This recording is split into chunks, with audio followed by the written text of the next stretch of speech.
Right, check 1, 2, check 1, 2. Making sure it's all the way cool, all the way live.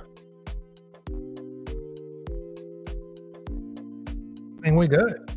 I think we good. I think we good. All right.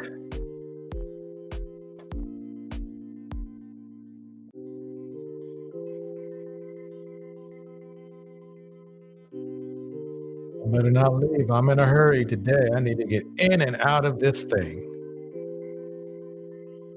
All right.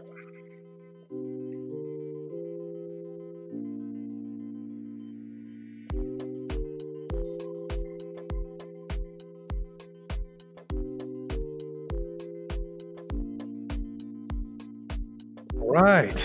I'd like to welcome everybody. Happy Valentine's Day. Happy Valentine's Day. Just rolling.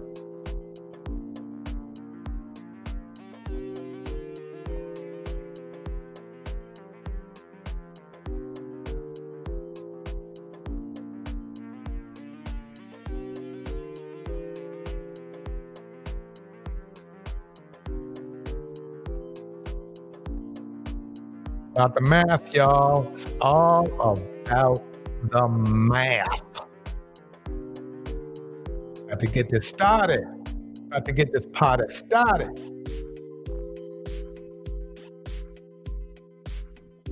Better hurry up. I'm starting to start things earlier these days.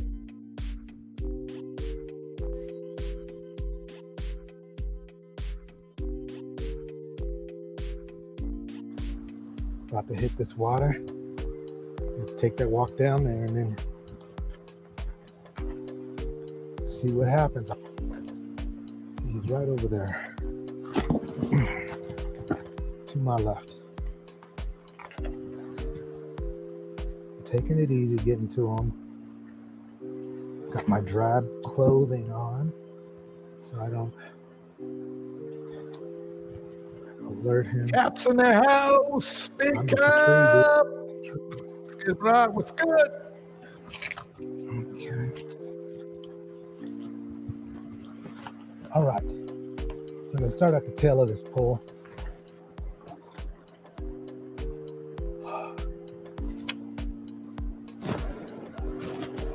There he goes.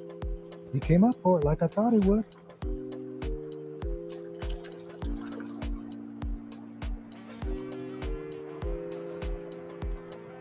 My fishing holes here. Just one of my fishing holes, you know. All right. Boomer in the house. Creative is in the house. Damn, near swallowed it. It's good seeing both of Here we you. go again. Okay, let's see. I put on something a little bit heavier. Oh, There I got another one. I got Something another a one. little heavier because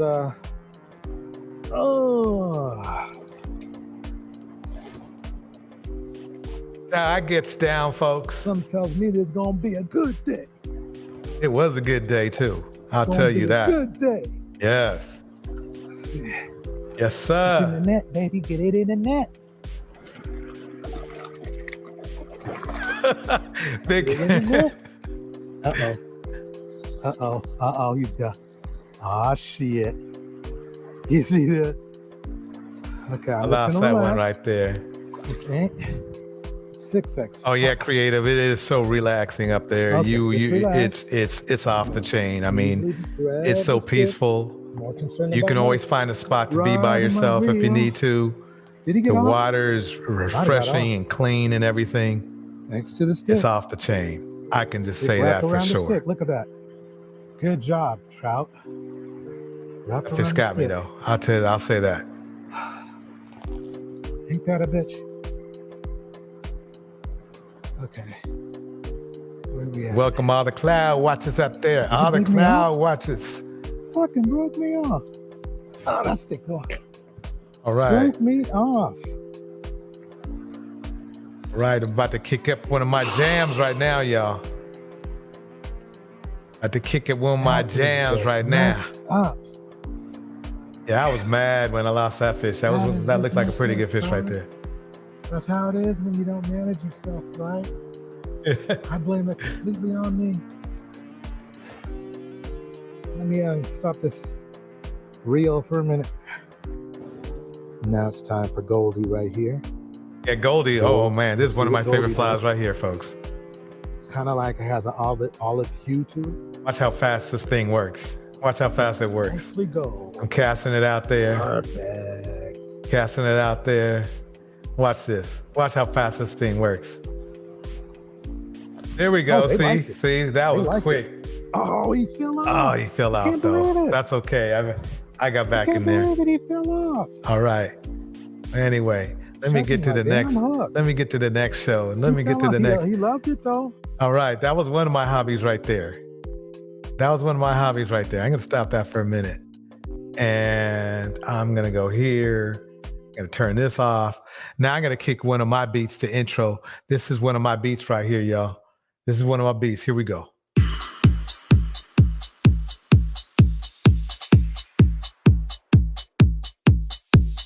Got that techno. I got that techno rolling. I got that techno rolling.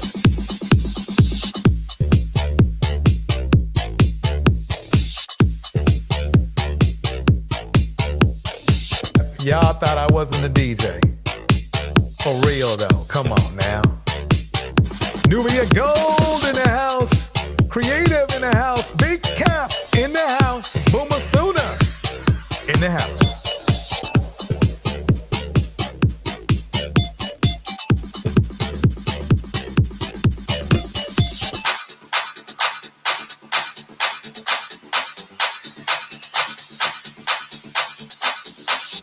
Can you hear it in the baseline? The place is shaking, baby, you looking so fine.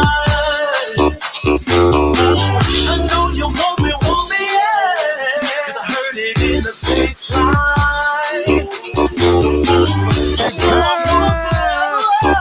So baby, will you be mine? May is in the house. I heard it through the baseline. I heard it through the baseline. I heard it through the baseline. Oh, I heard it through the baseline. Exactly that, Creative. Hit the glow stick.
Oh yeah. I heard it through the baseline. I'm just getting warmed up. I'm just getting a little warmed up here, you know, just a little bit warmed up. Happy Valentine's Day, everybody. Happy Valentine's Day. We're about to roll with something a little bit cool. How about this? Erykah Badu showing her studio. Beautiful instrument. Very low frequency, good for the lower chakra. And I got this at my 3rd ayahuasca ceremony. May the force be with you.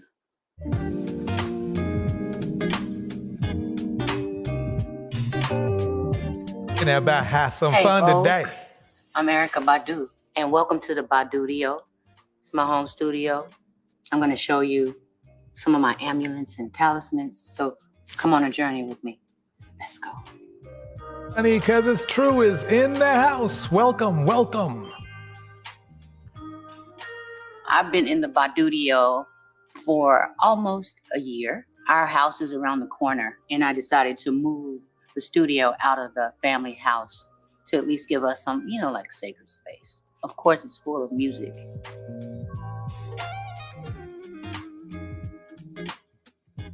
When you have a sacred space, everything in it is also sacred.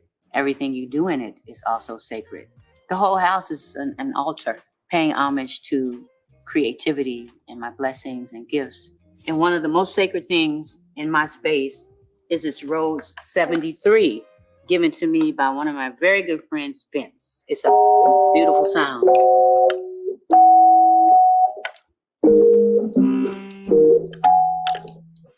When I first got it, it would just pop on by itself. I am almost sure that it's haunted.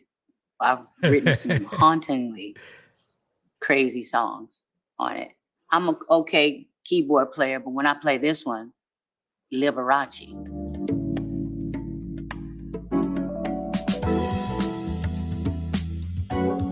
Okay, I got some more stuff to show you. Come on.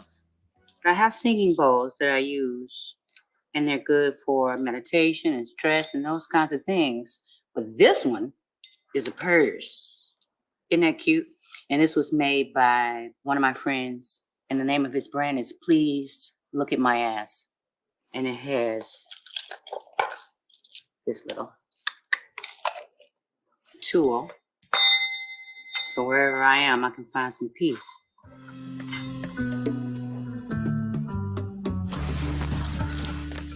Hello, and welcome to the Badudio bedroom.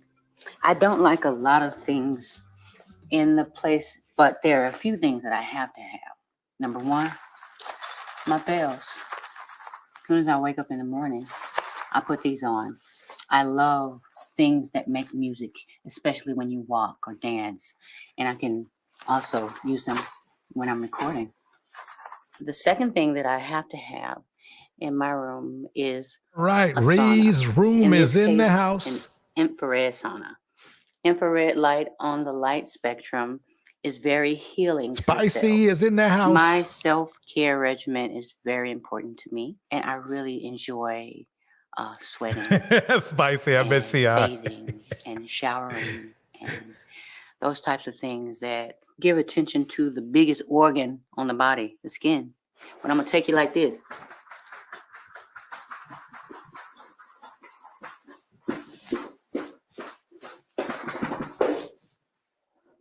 Turn it on. There's a car radio with a CD player in here that I stole in 1983. I don't steal anymore. If you see this light on, that means don't bother me. I'm in the infrared sauna, meditating, and that keeps me off your ass. Trust. Let me show you some other stuff in here. Follow me. These are the things that are so very precious, the metals. I'm from Dallas, Texas. South Dallas, Texas, to be exact. The home of people that actually give real gold teeth put in their mouth. I designed this grill, and it's a tuning fork, controlling the frequency of the environment, you know what I'm saying? This grill set is made of my favorite stone, opal. But there's something super special about this opal. Follow me.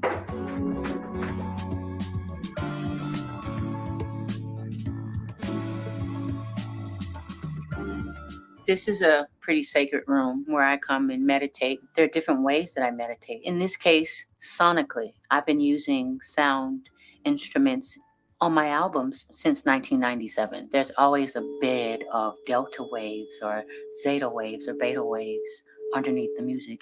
One of my favorite instruments or tools I like to use are tuning forks.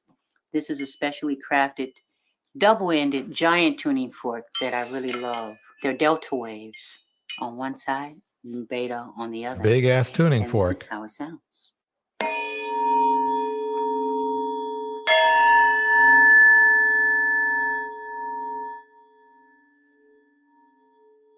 And this is a spinning spear. It expands the vibration because it spins.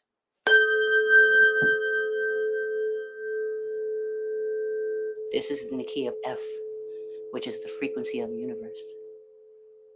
I also like to use my own wand.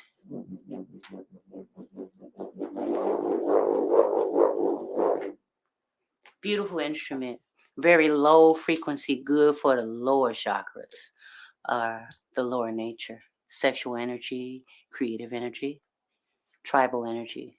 And I got this at my third ayahuasca ceremony. It was a gift. May the force be with you.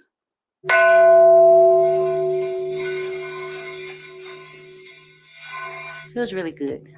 It makes me want to put on my favorite hat. Thank you so much for this special time that we had together. I appreciate you, Vogue. I'm going to go outside and look at the stars since it's such a really clear night here in Texas. All right, Erykah Badu doing her thing. Who's this? I wonder who this is. You guys, this is Kreative Solutions, and let us start our day right. I'm here with a positive message, and let's do it. So let another happy day begin. Universe surprised me with miracles. Today I am available for my expectations to be exceeded, and miracles and abundance flow to me with ease. Miracles and abundance flow with me through ease. Right, creative. Right on. She's just, kind of just blessing the room and everything. It looks like Woo is in the house. I'm happy to see everybody up in the house. Let's get a little bit of there going on here. Just a little bit. Hi, everyone. It's Dr. Ramani. We're going to talk about cheating today. Specifically, we're going to talk about the difference between being cheated on by a narcissist and just being cheated on. There's a difference.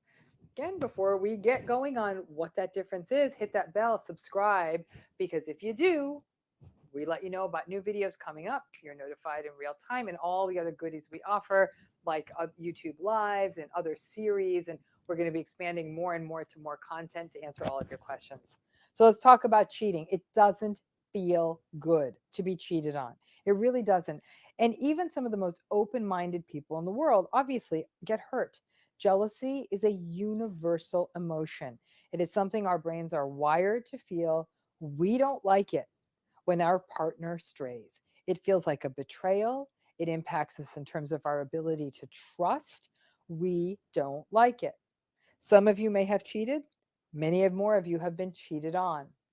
And you will often see it as one of the greatest betrayals you've ever had. In fact, many people will say if they were cheated on, it has changed how they view trust for many, many years going forward. In fact, many people say they're never even able to trust again. One thing we do know, and we talk about this in the 30 Days of Narcissism, is narcissists cheat. It's something many of them do. Not all. And I get into that distinction of why not all of them cheat in that video. But many of them do. Why? Because when you're a narcissist, you get bored of your narcissistic supply. That's why they're sometimes not very good at long-term marriages. After a while, they want someone younger. They just want someone who brings different supply. They want someone who makes them look good in public. They want someone who validates and admires them in a new way. They want someone who sends them flirty texts. They just constantly need narcissistic supply. Cheating is a great way to get that. Doesn't make it any better for you, but that's really what it is. They're thinking like, oh, I already have your narcissistic supply. Not that interesting. You might have already been discarded a little bit too, because you're just, again, after a few years, they do get bored. They may try to control you, They may try to call all the shots, but they're definitely getting bored with you. Yep. Let's go on to the next. We rolling now. We rolling now. Black men have left and they are not looking back. Yvonne's in the house. And today, the topic I have for Nubia you is Gold gaslighting, is in the house. the narcissist's favorite tool.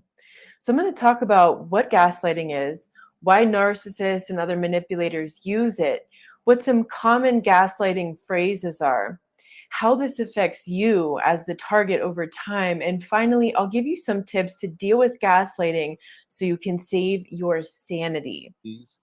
Where do I want to go? I just want to go for a week, and I decided I want to go to Brazil, and I wanted to enjoy myself fully to the full extent of how I want to enjoy myself, whether I was dealing with women, whether I was dealing Coming with from Peso Land. before going there, and whether I Venus Scorpios in the house. Whatever.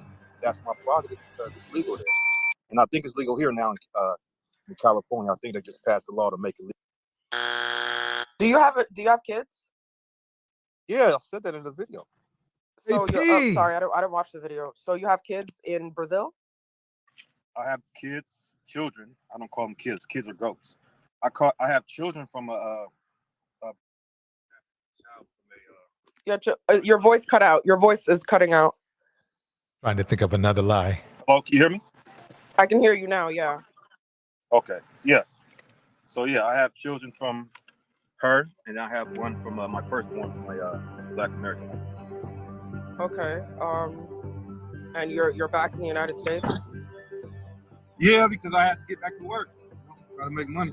So Get them is there numbers a up, huh? custody agreement between how you're gonna see your kids in Brazil, or are they still in Brazil, or they're with you? No, they're with me. She's with me. Oh, your Brazilian girlfriend is with you. Yeah, my child that we have together. We are all together here in the States. You brought her back to the States?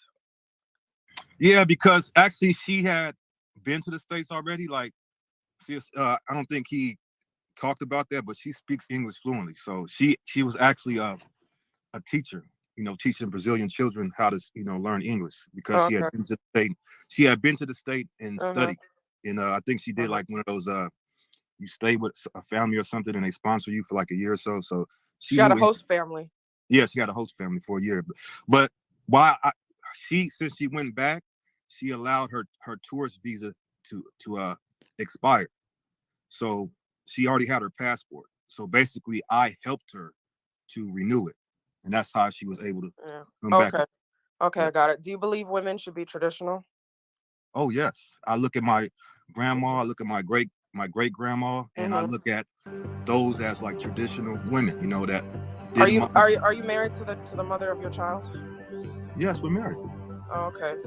Point about the goats, Nubia Gold. I don't know what the hell he was talking about. Were you married to your first child's mom? No. What's traditional about that? She's non-traditional. She's modern. She's a modern woman. Oh, and I support. Oh, the late she's a modern woman, but you laid down with her and had a baby with her, right? Yeah, we had. We met. Actually, I was leaving overseas, and I just wanted to hit something. You know what I'm saying? And I let her know straight up. See, this is the thing. I'm very transparent. So when I met her, I told her, "Hey, I'm about to go overseas, but I'm really feeling you. I'm really." This is the funny part. This is the funny part. He wants a traditional woman, but he wants to behave in a non-traditional way. That's what these hypocrites do all the time. It drives me nuts, but that's what they do all the time. They ask for stuff they cannot provide themselves. Attracted to you. If you want to, still hook up with me, let's do it. And I shot her my number. I didn't ask for her number. I shot her my number. Traditional men, the word hookup is not in the vocabulary of a traditional man. Why not wear protection if you were just trying to hit? Yeah, isn't that kind of modern behavior on your side? Sounds like modern behavior. Yeah, just so want why to not hit it use and quit it. protection? Pump and dump. Uh-huh. Raw dog. See what happened the first time. No, there ain't no what happened about it. You made her No. pregnant when you George, didn't have let to. him See, answer because I understand what you do, bro. I'm very I interested in understand. hearing his answer. So let him answer.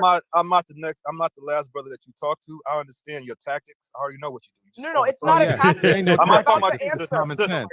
You were about to talking answer. You were about to answer. If I'm you not just talking wanted to about hit you, it, though. which is fine. You just wanted to hit it. You were upfront. I mean, that's more than a lot of guys. At least you were honest. But why Yeah, not it's wear a about choice, condom? not force, baby. It's about choice, not force. You Okay, state your okay. intentions. It's Yeah. by choice, not force, baby. I don't know what that means. That's not answering the question. Why not wear a condom?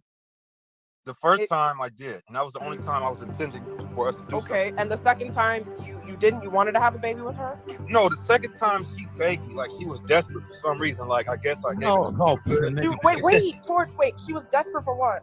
Hey, Torrance, it's not your fault that you don't got that type of accent. No.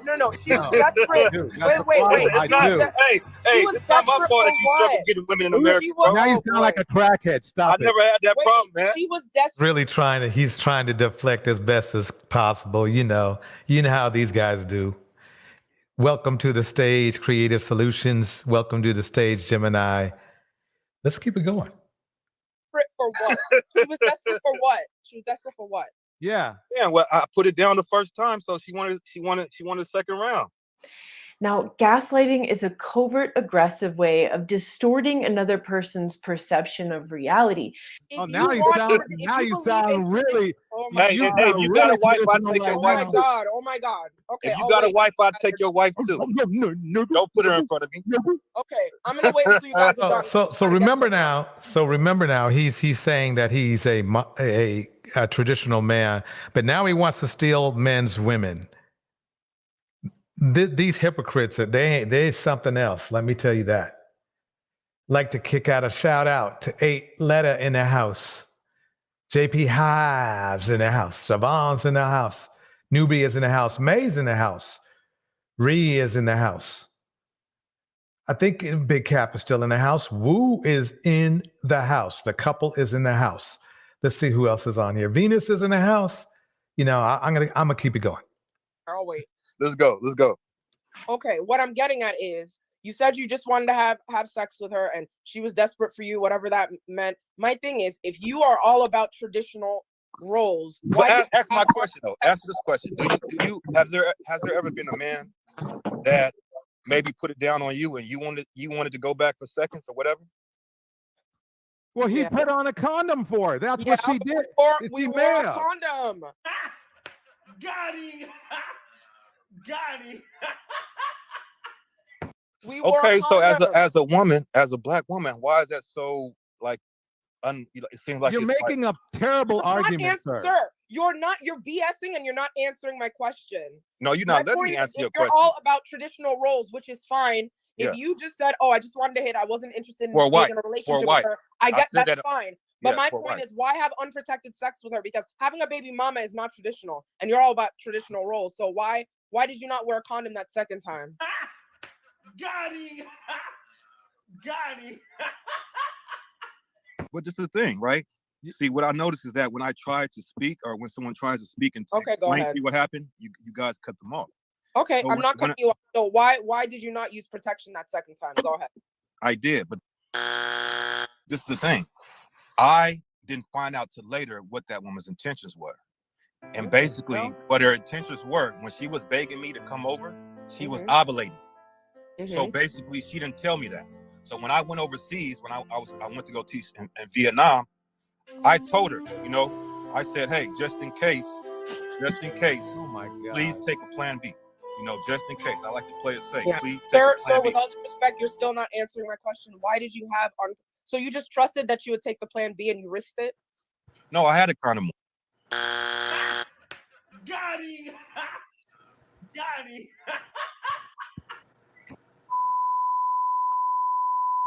Why not wear a condom? The first time I did, and that was the only time I was intending for us to do something. Okay, and the second time you didn't? You wanted to have a baby with her?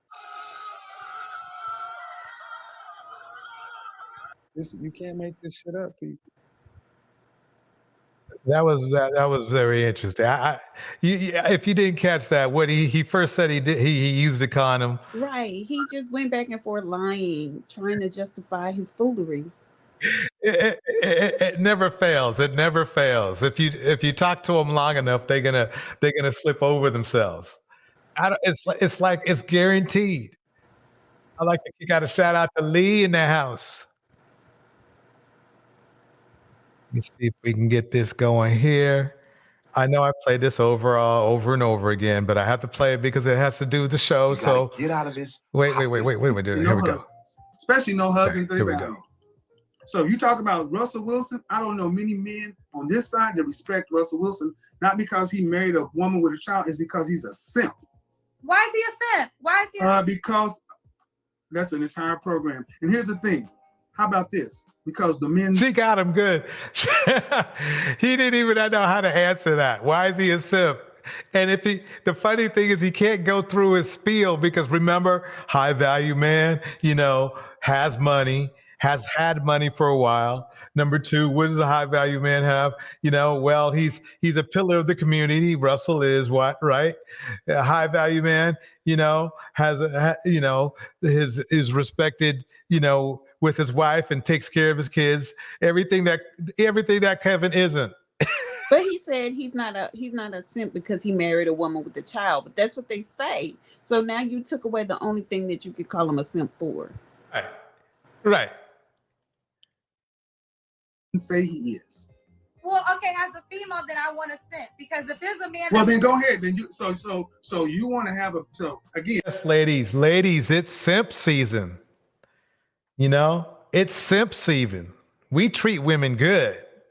They've been calling me a simp in the red pill system for I can't know how long. And you know something? I don't deny it. Hey, why? Call me a simp. Everybody, all the red pill folks, you can run to your fellas. Yeah, at least, hey, simps, at least we take care of our women. We don't leave them hanging and shit. Y'all be just be pumping and dumping. I'd rather not. So yeah, I'll take that label. And thank you guys. Listen to what she said. She wants to simp. She wants to simp. She wants to simp because a man like Russell Wilson who put Sierra on a pedestal, pedestalizing a woman is. I said this 3 weeks ago. Oh, he wants to be pedestalized. He doesn't wear kitten heels for nothing. He wants to be pedestalized, but he doesn't want men to pedestalize women. Let's let that sink in a little bit, because all red pill leaders, they want you to see them as their leader and want to be, treat them good, even though most men only make 42.5. We're about to get to the numbers. I'm just getting around there a little bit, taking my time getting to them numbers, but we're going to get to them numbers. But yeah, listen to this guy. So show me a culture or a race of competitive people where the women were pedestalized above the men, and show me a competitive civilization. You don't. He doesn't even know what he's talking about, really. He doesn't know. Let's go to the next one. They don't understand that even in patriarchy, women are pedestalized. They're still seen as sacred. Right. Women. He wasn't calling men back in the day when they were calling women their better half. Remember that? I remember that. It's funny because if he calls Russell a simp, he would have to call Denzel Washington a simp, and most of any other loyal man to his woman, to their woman, a simp. See, really, what it is Kevin Samuels is kicking out that Pookie energy. He's looking at life in a Pookie type of lens, and that's why he's wearing Pookie and Ray Ray on his shoulder. Exactly, because that's the only people who call good men simps. That's So yeah, here we go. You get half a point. Yeah, it's okay if I don't get points. If you're gonna be hard on me, then you get half a point. Don't expect me to. I'm taking this easy. Okay, so let's a quick look. Number one, we're looking at a $250 million man at least. Okay, he had a bad year playing football, but he is so well off. He could stop right now, and he's still a super baller. There's nothing that can stop that. I want somebody to tell me what Kevin Samuels had that you would prefer over what Russell Wilson has. Think about it. I see you fellas up there in the clouds.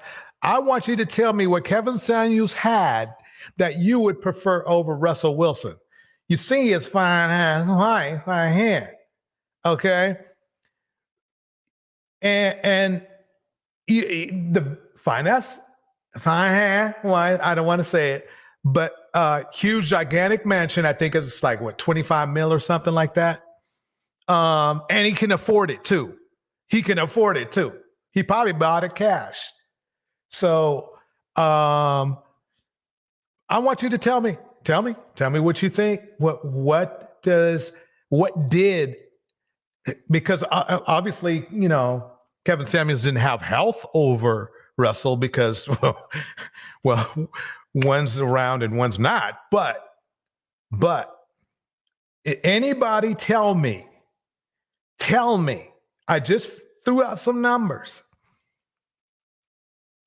What is it that you think KS had over Russell Wilson that you would listen to KS first over Russell Wilson? Even if you want to wait, you know something? Oh shit. You don't, oh shit. Like KS would say, oh shit. You don't want to compare them numbers. Okay, Russell and KS. Boom. Oops. Oh shit. I shouldn't have done that. That's cold-blooded. So when Russell right now is making, I don't know, what? 50 mil a year, something crazy like that. Nah, let's just call it 30, 35 mil a year, right? And he was calling Russell a simp. But when he was Russell's age, he was making $900 a month. I think I need to repeat that one more time. When Russell, when KS was Russell's age, he was making $900. That's 900, just in case you need some diction in there. $900 a month. Russell makes that in about 15 minutes, by the way. So I want to see where the simptation started. So Russell has beaten Kevin at every point, at every metric, but somehow he has simped. If that's simping, if $250 million is simping, I'm gladly going through that door. So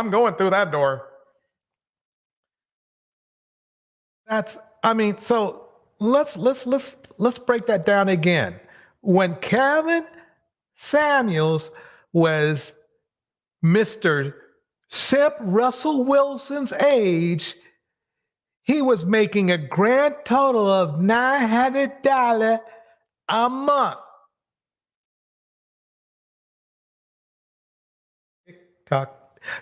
Right there, just there. Russell Wilson just made $900. Just us breathing in and out. What year is this? This is the 90s, I believe. And Cupcake wanted to say that was indicative of a man doing business. So we all know that he didn't have anything until what, a year and a half, 2 years before his expiration? Exactly. Didn't have nothing until he had something, and then he had nothing because he passed away. So these are the numbers that we needed to start off with, because numbers are very important. Somehow, somewhere, the simp measurement system is broken, because I thought if you had a lot of money and a fine, gorgeous wife that has 2 of your kids, and that you have enough money to take care of another person's kid who ain't taking care of his kid, I would call that person a baller. I would call him a baller. I mean, Jim, who would you call somebody with 250 mil takes care of his kids right? I mean, what would you call him, My man. No, seriously, the simp meter is broken because it was broken people that created it. Yep. I think really that it's funny to me. I think something. I need to be called. I'm going to try to be called a simp as much as possible, because every time they bring up somebody who they calling a simp, that person has money, wives, and whatever you want to call it. You see what I'm saying? So I like that simp sound. So let me bring up some. Who makes simp sound so good? Maya. It takes Maya to tell you that she loves a simp. Right. Yeah, I remember Maya. She said it's so cute too. Oh, I love being simp. But I'll tell you somebody they're not calling a simp. Boom. Mr. Baby Daddy. Let's go. Let's check this out. Maybe we're getting somewhere here. Another edition of Hot Entertainment News, and thanks for joining us. Now, father failure of the new millennia, Future is making headlines after it was reported that he is in fact the father of Eliza Reign's 1-year-old daughter. Now, the results were confirmed back in May after the test came back with a 99.999% match. And just to give you a little historical context, Reign said she found out she was pregnant after the two were dating for approximately 2 years. And she said that Future became increasingly insistent over time that she had an abortion. Now, she said she was informed by her doctor that she may not be able to have any more children, so she became firm on keeping the child, and that was a decision that the rapper was beyond. Okay, so this baller rapper that everybody respects so much, okay, and whether you're for free choice or not, he was trying to force someone to have an abortion. Well, that's pretty. You can't say that. That was her choice. Men never ask women to do that. What are you talking about, DJ? It's just the black woman that wants it, that does it for sport. Right. That's right. Who said that? I think it was our pal. What's Which his one name? of the mammies? One of the mammies said it. We know that Chantel said it. She said it. Yeah. All right. Yeah. She cute though. I'll give her that much. But yeah. Here's your hero. Here's your hero, guys. Here's your hero right here. Yeah. That's who you love and idolize. The same guy who loves to spend money on women that he is not married to. Millions of dollars, by the way. Okay. So let's break this simping down a little bit here, because I'm a little confused. I know we're doing numbers today. But part of numbers is simping. Last I checked, when you spend money on somebody that is not yours and they walk away with what you bought them, that's pretty heavy simping right there, if you ask me. Ding, ding, ding, ding, ding, ding, ding. That's pretty high. That's pretty heavy. That's some hardcore simping right there. I mean, simping ain't easy. I need to say that one more time. Simping ain't easy. I understand. But who's really, if you got to put Russell on that simp meter with his piddly $250 million in his $25 million house, but and a wife that comes home to him at least most every day if she's not, working, doing her performing thing, somehow he's a simp for marrying a woman who had $20 million. I don't know how that works. Don't know how that works. That's 20 times, that's at least 10 times as much as what, Kevin had himself. But let me go on. I'm losing focus here. So somehow Future, he ain't a simp. In the red pill system, somehow he don't turn out to, and not only is he not a simp, but he was invited to Kevin Samuels' show. So he's not, excuse me, he's not a simp and he's not a Pookie or a Ray Ray either? No, he can't be, because the red pill men love him. The red pill men love him. They adore him. He has too much swag. He has too much swag. Too much swag. Too much. Look at them go. Look at that silverish gold chain or whatever he's got. Actually, I like that style, to be honest with you. But the thing is this. He just ain't, he's spending all his money. He didn't want her to have think about it like this. He did not want this young lady to have his child. He was careless. He should have done the right thing. He was careless, whatever. But now he's, no matter, at the bare minimum, it's $4K a month is staring him in the face. Can he afford it? Absolutely, probably. He does pretty good in the music industry, but he's still giving away money to somebody he didn't want to give it to. So how many does he have now? Is it 5 or 6? Wait, I think it's 6 or 7 baby mamas. I can't keep up. He's like what's his name? Cannon, Nick Cannon. They I guess they do have cannons. They like shooting up that club. So, and let me think this one out. Okay, I thought about it. Okay, so everybody is supporting a man in the hip hop industry who has been irresponsible throughout his life, but they love him in the red pill. They love him in the red pill. And this is supposed to be what logical and analytical is? Good point. Good point. I forgot all about the logic theory. Women are illogical.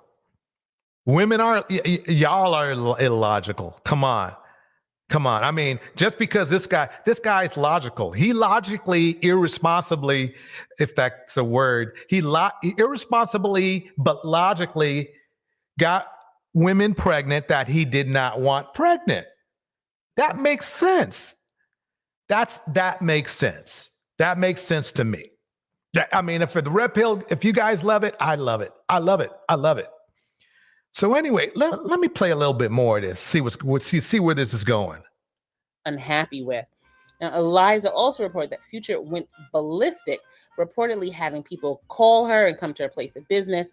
And then he suddenly just cut off all communication with her up until she received a mystery call from someone saying, quote, "Future wants your head," end quote. Now, the caller also supposedly even shared the amount of money that the rapper was considering as a bounty. And this caused Eliza to quit all her jobs and hide in different hotels until she could safely. Oh, this guy sounds classy as hell. That is not a Pookie Ray Ray move. Stop it, DJ. No, George. man. He sounds something. That's alpha male strategy. I guess it is. I guess I forgot what, I'm not an alpha male. So, obviously I couldn't use this strategy. He was making moves. Now, of course, when the baby arrived, the shameless rapper denied paternity and even at one point claimed that Eliza had somehow unilaterally impregnated herself with his DNA. Now, Wow. Man. Yet she unilaterally impregnated herself with his DNA, but he was putting out a bounty on her. So if he could prove that she unilaterally impregnated herself, why the bounty? Exactly. Why call her and tell her to take the plan B?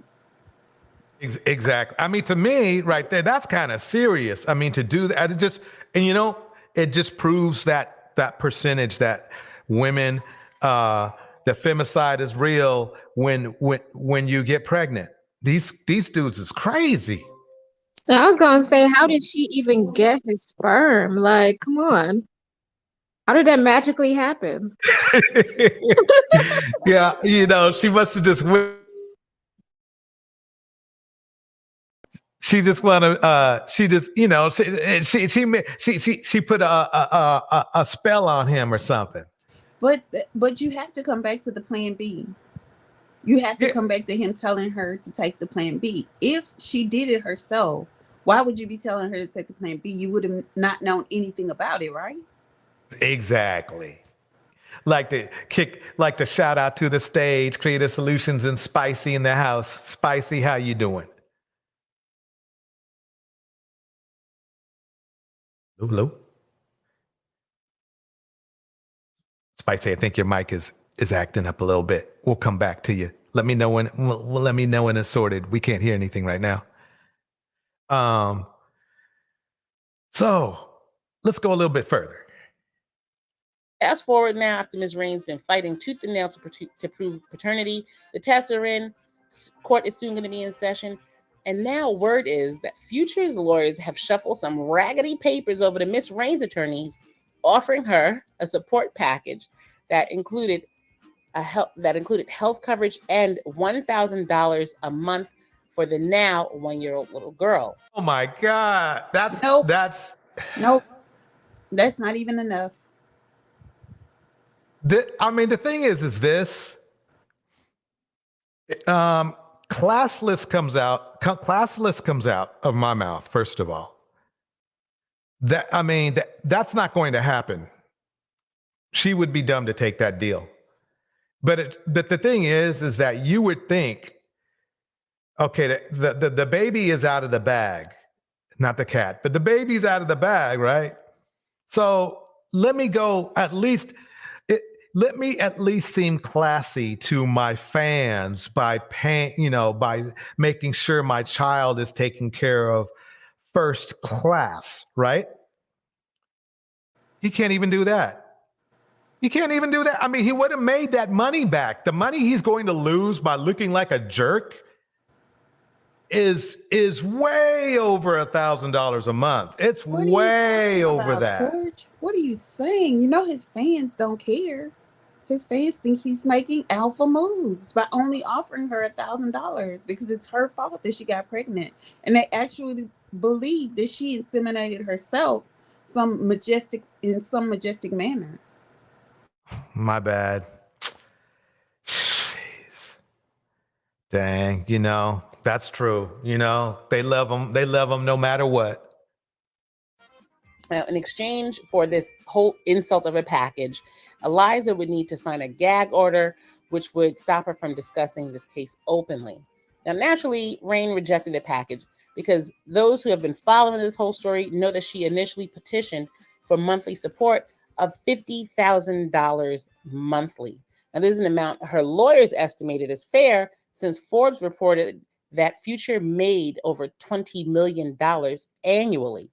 Now, for those of you struggling with those numbers, the logic the family courts use numbers say that the child's life should reasonably reflect the lifestyle of the parents, pretty much stating that if you make enough money to own a decent sized home, eat out every day, drive a nice car, treat yourself at Nordstrom's every week, or even ice out your wrist, that you should not have a human that you made with your own body at home laying on the floor eating ramen. Or even worse, if you're out traveling the globe with Lori Harvey, popping bottles and dripping in gaudy jewelry, traveling on private jets, and rocking overpriced, under-impressive designer clothes, then the baby that you made with your very own body should not be at home stretching her onesie budget at Wally World and laying on the dang-on floor eating ramen. Yeah, if someone could get that memo out to Future, yeah, that'd be great. So let us... Bell is in the house. Some Bell is in the house. This. Hey, look, this is a perfect example of the irresponsibility of the red pill system. You guys do this all the time. You get mad at the courts but you're mad at the wrong location. You should look down between your legs. What do you think, Jim? I'm with May. Yeah. Okay. May said he did her a huge favor getting her pregnant. She doesn't deserve $1. Kids belong to their mama. Kids care is cheap. Future is winning by not paying. Degenerate think. Yeah. Yeah, that's how they think. Yeah. I mean, to me, it's like this. He knew better. There's nothing, fellas, I see out there. There's nothing to be said. There's nothing to be said. There's nothing to be said. There's a time when a man has to be a man, and a man being a man, responsibility and caution and logic should be used, just like Kevin Samuel said, right? Well, where was the logic in him? Hey, I could see why. He got down with it. We could see that, but he ignored logic. Let's face it. So, you got to pay the piper. That's the way it goes. And 43. You would think that if they valued their so-called seed so much that they would be sacred with it and not be throwing it any and everywhere. Exactly. But here they go. He's trying to catch up to Nick. He's trying to catch up to Nick Cannon. Let us know what you think of Future's lowball support offer in the comments. And do you think that Eliza Reign's harassment claims against the rapper are true? Thanks for joining us for Hot Entertainment News. Don't forget to ring our notification. Right. You want to see a boss move? Here is a boss move. This is a boss move. Stop nagging me. Leave me alone, man. Leave me the fuck alone. Why are you bothering me? Not clear. That is Future roasting Ciara for not spending time with his own child. I guess that's what ballers do, right? I mean, that's what red pill men they loving this. Well, it was her choice to have the child, and since she's keeping him away from his child, which is what they love to say, then it's her fault that he's not spending enough time with his child. Yeah, I mean, yeah, because this can't be Future saying she's nagging me, right? I mean, it can't be Future, but guess what? It's Future. So that theory about women keeping their kids away from the man don't sound good. But you want the other excuse is that they don't have enough money to fight in court to see them. So right. This is a $20 million man a year, right? Yes. I guarantee you not. I bet he spends every penny of it too on other hoes. Let me keep it going.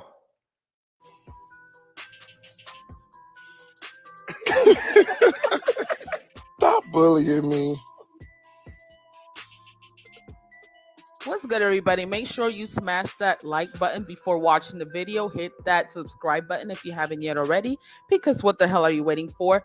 Make sure you turn on that notification. Wait a minute. Wait. There's something wrong with this picture here. She's not catering to him. She is not. That's not what she's doing. Don't say it, DJ.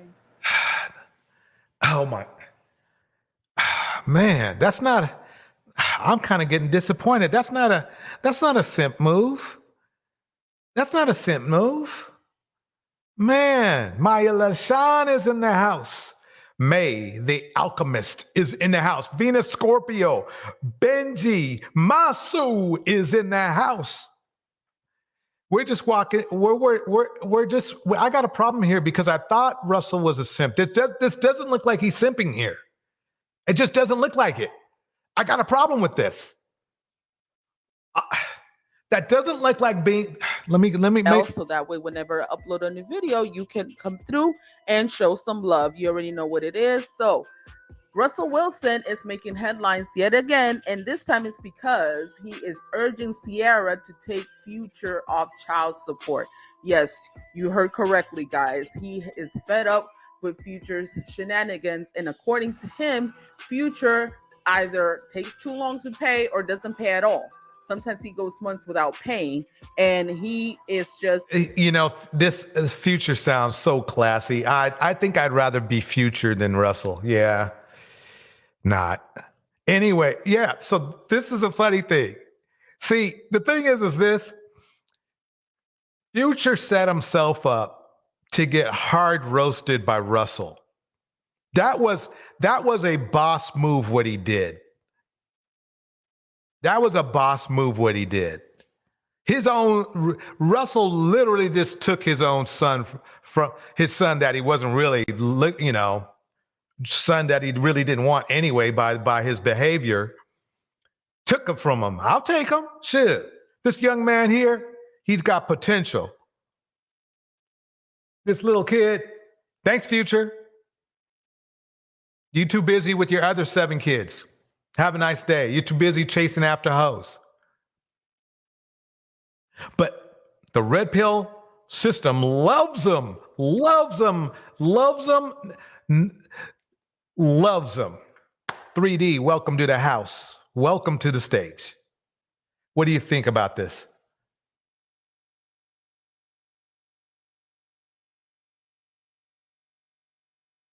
Well, maybe it's my system. 3D, are you there? I hear something now, I think. Nothing there. Creative, what are your thoughts? I think that I think they just don't want to deal with him. I think Russell is like I'm already here. I'm taking care of it. Like if you don't need, like, you know how some men, they're territorial. They understand that you had a kid from a different dude, but he's like, don't really ask him. Don't even reach out to him. If you don't want to be bothered, just leave him alone. Because I got it already. I mean, the thing is this is Future does not see this is the problem with that logic theory. Logic would say, well, let me make sure I take care of my son because I want to make sure I don't look bad. It's not going to cost me that much. I got the money to take care of him. But what Future has done, let me slow roll this. He has literally embarrassed himself. Russell just finished him off. Yeah. I could argue that Future doesn't have the money. I'm not taking up for him. He got 10 baby mamas, but what y'all got to understand about these rappers is that these rappers, even though, like, if you look, like, she brought up the numbers, Future just sold his catalog, his musical catalog, for $63 million. He just sold his mansion in Miami for like around over 20 million. But you got to think, these rappers, they in these 360 deals, they getting stiffed by these companies, these executives. So when you break the money down, they money from streams, they make pennies on the dollar off streams. So all that money, he got to pay taxes on it. He got to pay the record label, the managers, the producers, the directors for the videos. They just passed the law saying directors got to get a cut for the video. So now you splitting it 3 ways between the producer, the video, and the motherfucking and the A&R. So and then on top of that, a lot of them cars he got to perpetuate the lifestyle, so he can't sell his records. Then on top of that, rappers don't really make money unless they're going on the road. And then they don't really make real money unless they go overseas, because U.S. money is cool, but they make the bulk of their show money overseas. So when you break that down, he got 10 baby mamas, bro. I think this is 10 baby mamas. So if all his baby mamas got him on, let's just say, if he paying, let's just say $50K a month times 10 or times 8 or whatever, because I believe he got a good relationship with his oldest son, but his other kids, I don't think he really have a relationship with. Future's, for a better term, broke. Really, he liquidating all his assets. So, but he made that bed, so he got to lay in it. No, I get what y'all saying, but Future don't represent the average black man. Like Future, he's like a Pookie and a Ray Ray Tyrone. Even if he didn't have money, he would still be doing this. You know what I'm saying? He over 6 feet tall. You know what I'm saying? Pause. He a good looking dude. You know what I'm saying? He got the riz, the swag. He was doing this shit before he had money. But he been in the rap. He's setting a bad example. Yeah, and a lot of dudes follow it because because Future, even before he had money, he was doing that. So it's like this the kind of guy that get the results. This the kind of guys that the women want, and they're right That is because not true. Let me he tell you. if 10 women got pregnant by Future, you can't tell me women don't want Future for whatever reason. He's a You lick. can't They tell me want him that. because he got money because he's a lick. But some That's dudes ain't got nothing, so they'll take bit. But you don't understand. Some dudes literally have nothing. They'll take if a hungry man ain't got shit, he'll take the crumbs and eat it. And but that's what a he's lot of getting women the don't shallow understand. woman, the shallow woman who will It take don't. the 4 to But 10 grand, who's not thinking about her consequences. a She just shallow thinking woman is about. better than no woman. That's what you not under. You a woman, so you don't understand what it's like. It's like and no disrespect to you, it's like somebody who it's like what Tupac said. It's like when you ain't got nothing. When you look in the restaurant, they throwing out food, and you like that food. Oh, it's da. But I ain't got nothing. I'm hungry. I'm starving. I'll take the leftovers. I'll take the scraps. That's why dudes be doing weird shit. Like they'll take some this cuck shit where they watching like these guys be watching dudes fuck their wives and shit. Like they sharing their women and shit like that because dudes will take anything. Some dudes will take anything, and that's Okay. what I don't think y'all really understanding that the So, mentality of some of these guys. so basically, what he's doing is he's basically spending on his money on women that he doesn't have yet or had them, but when he moves on, he has to spend more money. And so would you say he's not good with money? No, he's terrible with money because, like I said, rappers don't have money. Like Russell Wilson got money. He just signed a $300 million contract with the Denver Broncos. He finessed them because he was fucking trash this year, but he got 300 M's and he got like I think over half of that is guaranteed. So But at hold on, minimum, but what you say don't make sense because he's making the money now. So why wouldn't he want more of a quality woman? Why would he still because go back down to the gutter and the trash and pick be- anyone who just throw their pum pum at him? because you don't know how these rappers move. You gotta understand these like they on the road all the time, and then plus they vet the women out. So like they'll have a guy. The women throw themselves at them. That's what you said. When you got clout, when you got money, a lot of times women throw themselves at you. And so it's easy because, like, as a man, women throw themselves at you. That's a fact. Like, you go to a rap concert, you go to an R&B concert, women throwing their bras, their panties, please come, Trey Songz concert, all that shit. And then on top of that, they get dudes. They have dudes where it's their job to go get women for them. Like when they go on tour, they just running through women. Look at the interviews, the podcasts with these rappers. They crew begin on podcasts talking about it, like Drake, Chubbs, and all them cats. These bodyguards, they vet the women for them. Drake throws parties where he invites women, don't talk to them on purpose, and then he'll leave the party and kick all the women he don't want out and leave the women that his boys choose for him to stay. That's how these dudes roll. It's a numbers game for them. And I think that y'all right that he's a scumbag. He'll take care of his kids, but y'all don't understand. Like, Understand y'all, what? So you telling me this is good behavior that we should rationalize and understand and be okay with it? no, Nah, I'm just putting dude, this is context. not. I think he's just putting out context of Yeah, Okay. yeah, because 10 baby mamas, that's unacceptable. Like that shit is goofy as hell. You know what I mean? Like I'm just telling y'all because y'all seem to don't understand why. And I'm just letting you know why Future is the way he is. Like, and y'all keep saying he don't have money. That's why you think he fighting this shit like that? He don't have money. Like y'all just seeing it's like y'all seeing his what he make before taxes. All his money is before taxes, before it get bust down by the record labels. You got to think what kind of record deal he got. Them motherfuckers taking at least 35% off top after taxes. Plus he got to pay the producer. Plus he got to, you know what I'm saying? There's a whole bunch of people that be getting paid, and y'all don't understand how the rap game works. Like these rappers be getting fucked over. Them jewelry he wearing, them shits ain't even his. Them shits rented. Them cars rented. Um, Oh, it's really okay. a I see facade. what you're saying. Okay, I see what you're saying. So basically, he's faking it, Yeah, essentially. Okay. yeah.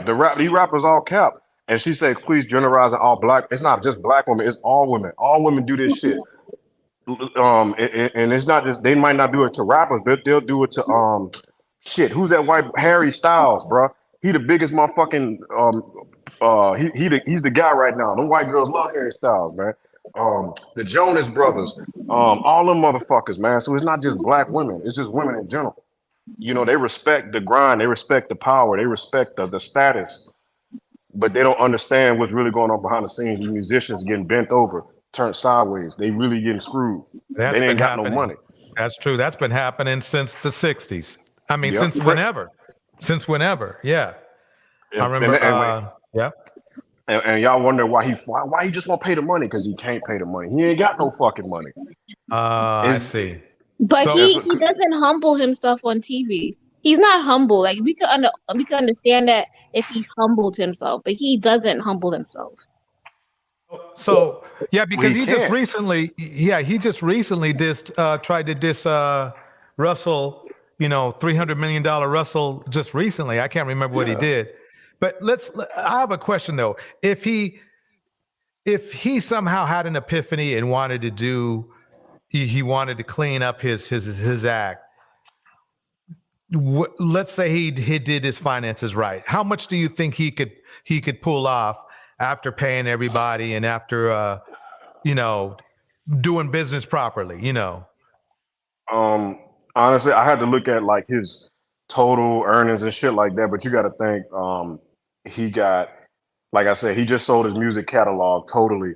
So all the shit that he getting off streams, he can't get that shit no more because he cashed it out. So basically all the music he made from last year until the beginning of his career, he don't make no money off that no more because he sold that catalog. So he cashed it off for $63 million. That's not even money. Yeah, because in their realm, in what they do, you know. Yeah, because his big like Dirty Sprite 2, a Purple Rain, all them mixtapes, them legendary albums he had, he can't make no money off that no more. He sold that shit to some white company, some white man. That new album he just dropped, where they won a Grammy for that song with Tim's. I think he sold that. I'm not sure, but I'm pretty sure that's probably sold too. He just sold the mansion in Miami for about 20 something. But if he's not doing shows and he's still on child support for multiple women, he's fucked. He broke. So it's a bad decision on his part for getting with a chick. My thing is, you could keep doing what you're doing for 4 or 5 years. Okay, this ain't getting me nowhere. I have to do something different. And then you make the shift. Like, if you continuously doing it, like, I don't know. You got to get dragged. I'm sorry. Yeah, he probably gonna go bankrupt. You know what I'm saying? Because it's like 50 Cent, but difference is 50 Cent was just doing a business move, but he had companies and shit like that. Future ain't got that. He don't have that diverse portfolio, so he's pretty much gonna get fucked. I don't know why he would like. It's like Drake when the girl he had to put hot sauce in the condom and shit because the girl was trying to have a baby with him. So it's like he should have put hot sauce in the condom or something. I don't know. And Drake caught flack behind that, but at the end of the day, Drake ain't got another baby, and Future got 10 of them. So yeah, you know. Yeah, that's true. Well, I appreciate 3D. I appreciate this information. I do. Yeah, no, I'm just adding, bro. I ain't trying to like. I see the women in the comments talking about I'm defending him, play the violins. I'm just putting context on it as to why Future's gonna fight this tooth and nail, because Russell Wilson got real paper, $300 million contract, Denver Broncos money on top of his earnings from the Seattle Seahawks. Future is a rapper. He getting his money getting bust down 3 ways from Sunday. It's different. It's different levels to this shit. That's all I'm trying to say. That's true. Not only that, he has a wife, he has kids, he has stability at home. He's not going around and just, renting chains and renting cars and doing a whole bunch of, bluff with his money. Yeah, and that's all I'm trying to say. I'm gonna just go on mute and finish listening to what y'all saying. And keep it playing. Trying to convince Sierra to tell him, you know what, Future, we good over here. We don't need your money. We don't need your pennies. We don't need your coins. And I got this.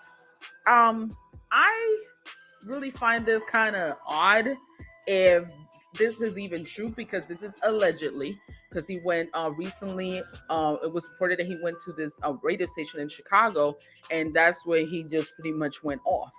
I find it weird because it's like, okay, Russell, he just signed a huge contract. He's the highest paid first African American quarterback to be getting paid the money that he's paid. So congrats to him. I did a video on that also. Make sure you guys watch it. I'll leave the link in the description box down below. And that is all good and dandy, but to take it to the point where now you don't want Future not even to pay a dime, that it to me is like slowly but surely just removing him out the picture until he just is obsolete altogether. And that is like a huge risk because, okay, you and Sierra are married, have been married for a couple of years now. You guys seem happy, at least from the outside looking in, and that's all good. But to have him not pay money at all just because you are financially stable and you feel secure with the relationship, okay, I get that part. That's great. But at the end of the day, you're supposed to let Future, as the father, as the biological father of that boy, let him pay and do his job. Because what you don't want is then let's say if things between you and Sierra doesn't work out, and God forbid, I mean, I'm not wishing bad upon them at all. Much respect to them. They're a great example of a married couple thus far. Again, from the outside looking in, because we don't know what goes on behind closed doors with people's lives. But at the end of the day, you do not want him not to pay, and then Sierra is just going to be feeling stupid. Let's say, like, again, if you and her relationship doesn't. And tell you this, when his son starts making money, whether it's football or whatever, then I guarantee you Future's going to show up. That's how it always is. You know, he's going to pop up. What's up, son? You know, you want to give your father? I'm sorry, go ahead. Oh, no, I was just going to say, Future got trauma. Like, if you listen to his music, and I mean, there's a story that is a famous story, and I know somebody in the chat, they didn't believe, oh yeah, the Drake thing. Drake put hot sauce in the condom when he was dealing with a woman because she tried to like. I actually heard that. That's. I would say that's true. I would say that's true. Yeah. Because she tried to turkey base the semen to have a baby with him, even though he took precautions, but he took double precautions, and it blew up in her face. But Future tried to get an autograph on Scottie Pippen at a basketball game, Chicago Bulls basketball game. He ignored him. So Future held on to that resentment so long that when he became a rapper, he got revenge by having sexual relations with Larissa Pippen, who's like now notoriously known as a promiscuous woman in the industry. And she's now with Michael Jordan's son. But Future was one of the first ones to kind of, when she cheated on Scottie Pippen, Future came and the report came out that he did this. He rapped about it. He made a song about it too. How is that trauma? Oh my God, people go through worse things than that. I'm saying like he got issues he need to deal with. Not like he's a victim. He just got shit that he just. I can't. But go ahead. It's toxic. You know what I'm saying? Like it's toxic. That shit is toxic. I would never do no shit like that. You know what I mean? But there's people who's growing up. They don't even have money to make ends meet. They have one meal a day. There's people who going through worse than that, and they appreciate more to life. You talking about because somebody didn't want to talk to you, like for real? No, this is craziness. I see worse every day, and just to talk about that just shows you. You know how stable, how fortunate you are that your trauma is that somebody don't talk to you. Some famous person did not talk to you. Like, but that just goes to show you what kind of guy he is, though. Like just to paint a backdrop of what kind of individual these women are dealing with. Like this dude don't give a fuck. Like so y'all saying, well, why he don't do this? Why? Because he don't give a fuck. Like if you would go through the length of smashing some dude's wife because he didn't give you an autograph 20 years ago or 15 years ago. Right, and break up a whole family. In that song he made, like I just hit your chick with some Gucci flip flops. He was talking about Larissa Pippen as of DS2. That he was talking about Larissa Pippen. Like this is facts. Y'all can, you know what I mean? It's real toxic out here. What percentage of American black men do you think have the mentality of Future? I would say a good between 30 and 40%. Like I would say if they don't actually, because a lot of guys can't move like Future, right? They can't do it. They will never be able to do it. And I would say out of that 30 to 40%, maybe half of them have the ability to, and the other half just wish they could, right? They too spoiled. They too.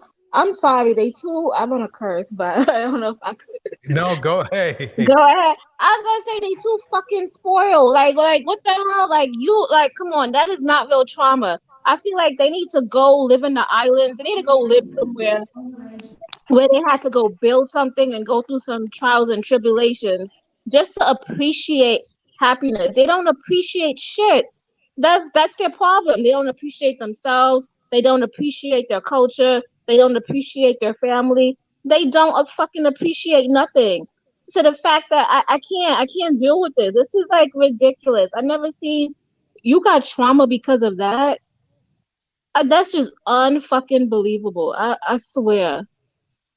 And that's kind of the disconnect because you can't believe it. So that's where like the outrage comes from because you guys can't believe this and you can't understand why.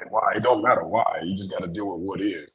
And I feel like Black people across the board, men and women, that's our biggest problem. We so emotional. We get wrapped up in the why is this why? Just deal with it. Like, you know, one thing been working around them other folks, they, you know, it is what it is. You know, I think once we get past why, I think for a lot of sisters, I think that, you know, it's gonna suck and a lot of Black dudes not gonna be happy with it, but it just get past the why and deal with what is and move accordingly. So like, and just do what's in the best interest of y'all, and maybe the market will correct itself.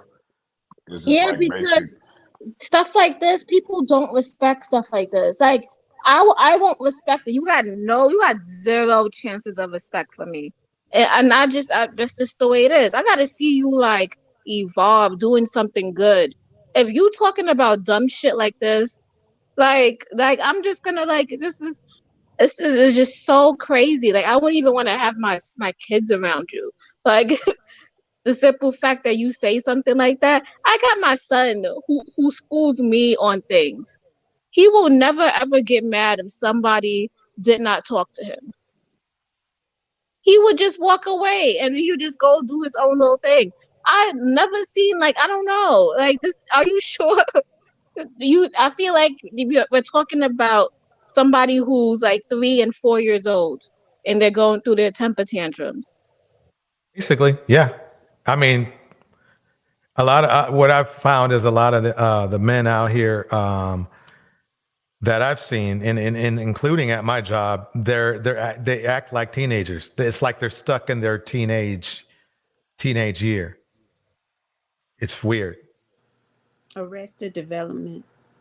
Exactly Especially that. like if you're a guy like, let's just say since we on Future, like the archetype, this kind of guy. If you take the money out of it, like when he was in the streets, he always been this kind of guy, and that's celebrated on both sides. The men look up to him.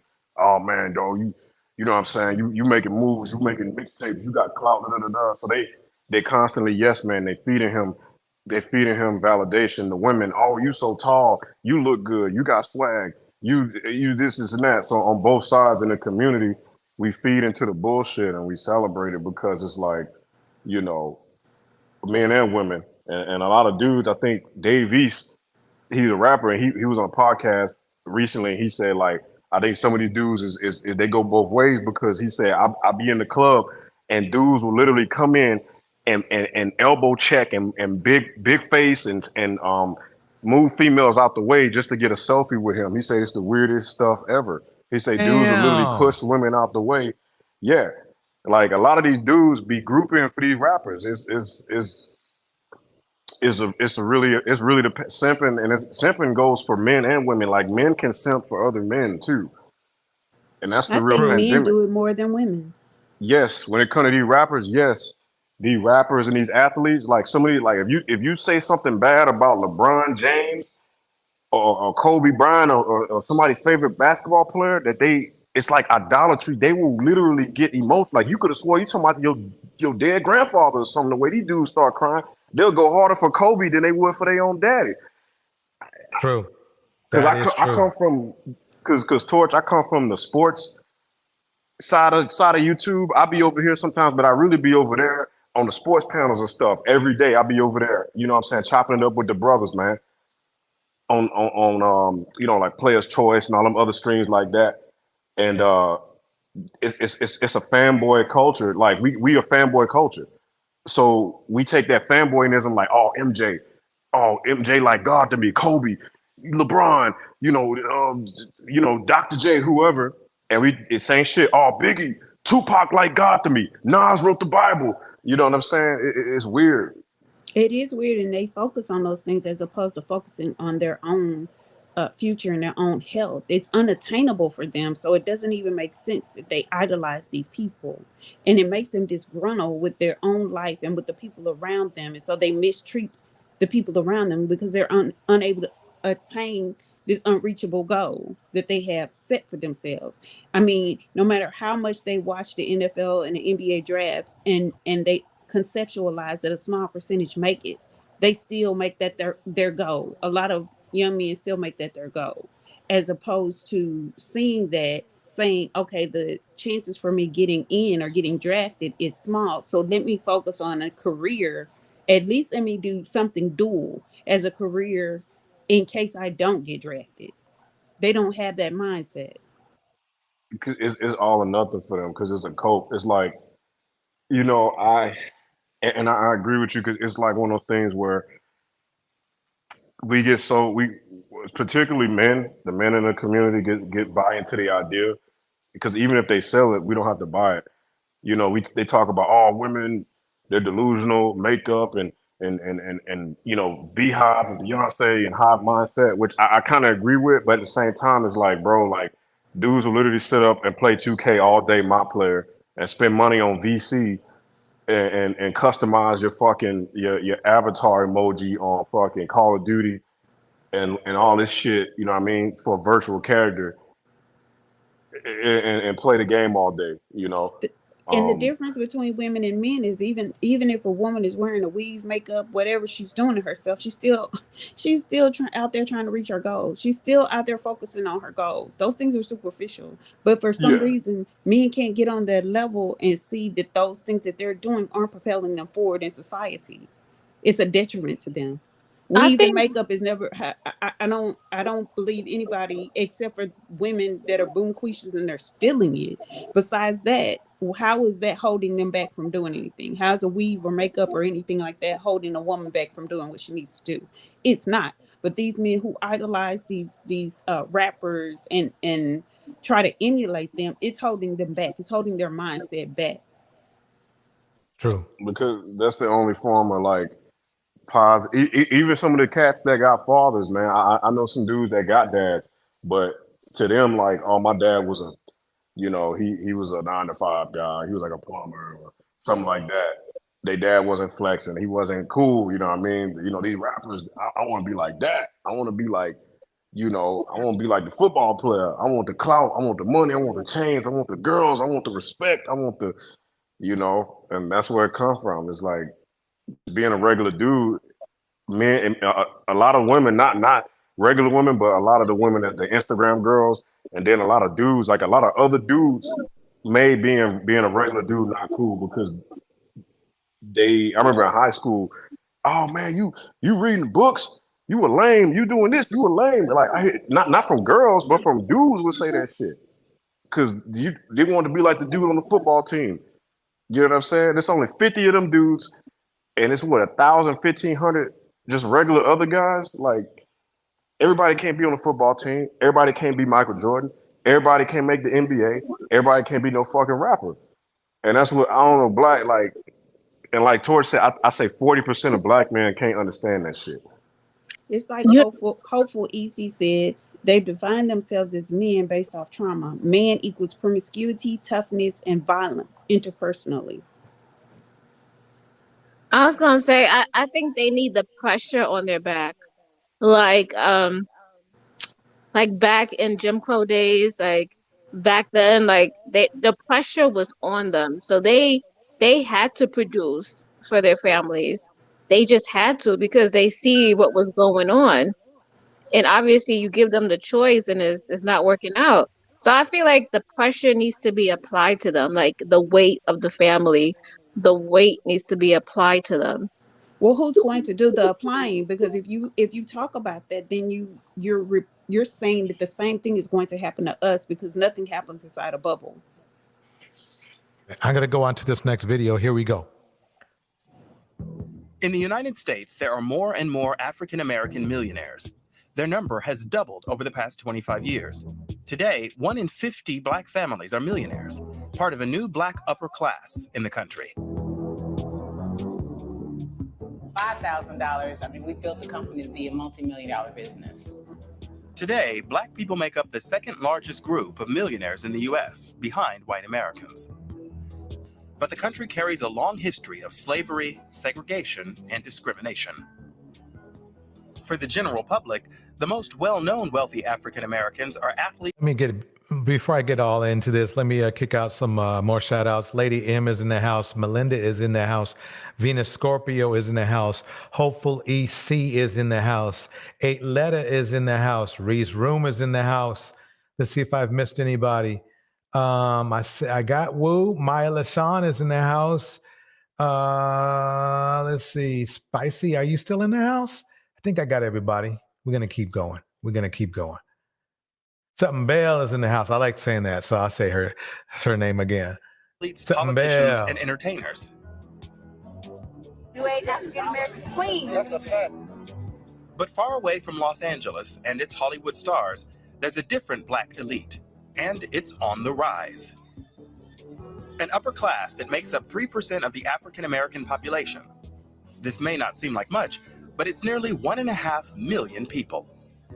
The city brings Black excellence, period. So how is this new Black bourgeoisie faring? What's the secret to their success? Some entrepreneurs are establishing businesses to support Black communities. To turn the table and say, no longer will we buy white, but it's time for us to buy Black. Others make a conscious effort to stay within the Black community in all areas of life. I prefer her to date a Black person. I want her to date a Black person. Black excellence isn't limited to athletics and popular music. It's also at home in the world of business and the professional elite.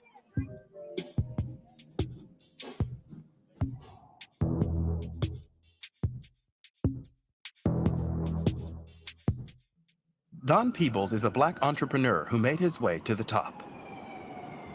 I just finished with Irving, but he has assured me that he'll have it finished this weekend.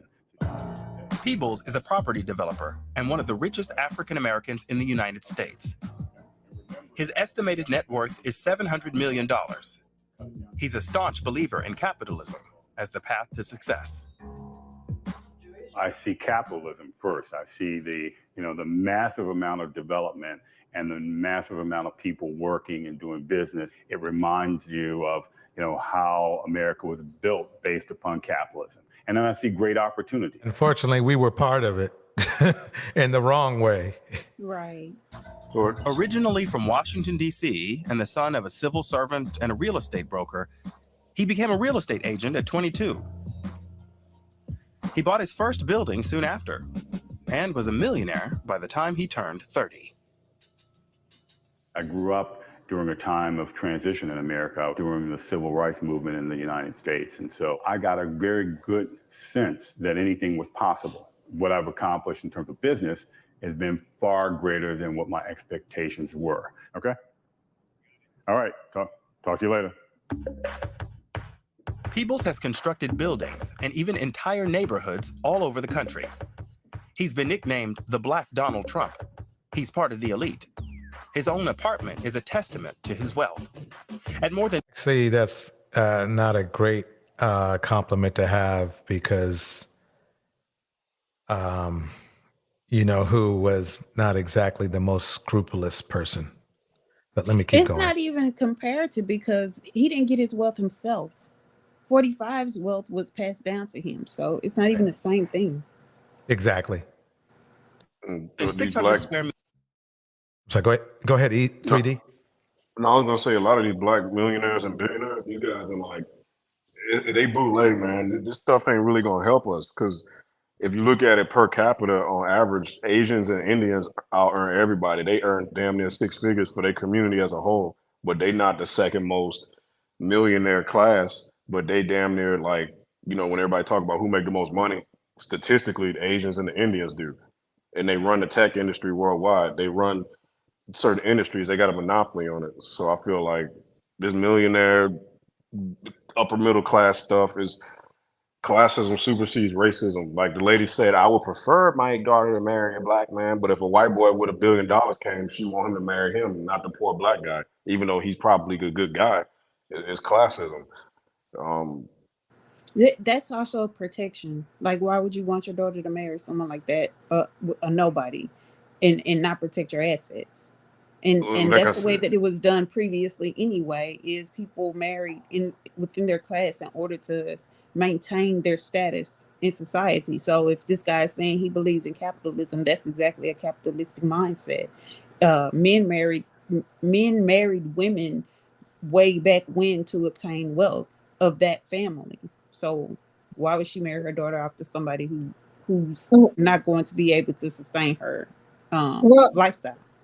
You might understand on a logical standpoint, but you know, that was back then and now today is now. So now it's her decision. And now I guess people care about wealth, but now people are more into like, are we relatable? Like, I think people are more into the person, like personal skills and stuff like that. So we don't know which way the pendulum is gonna switch. Like, we don't know which way it's gonna swing. So True. like they say, skills pay the bills. if you know, like if people go to school and want to be, I'm gonna be a billionaire.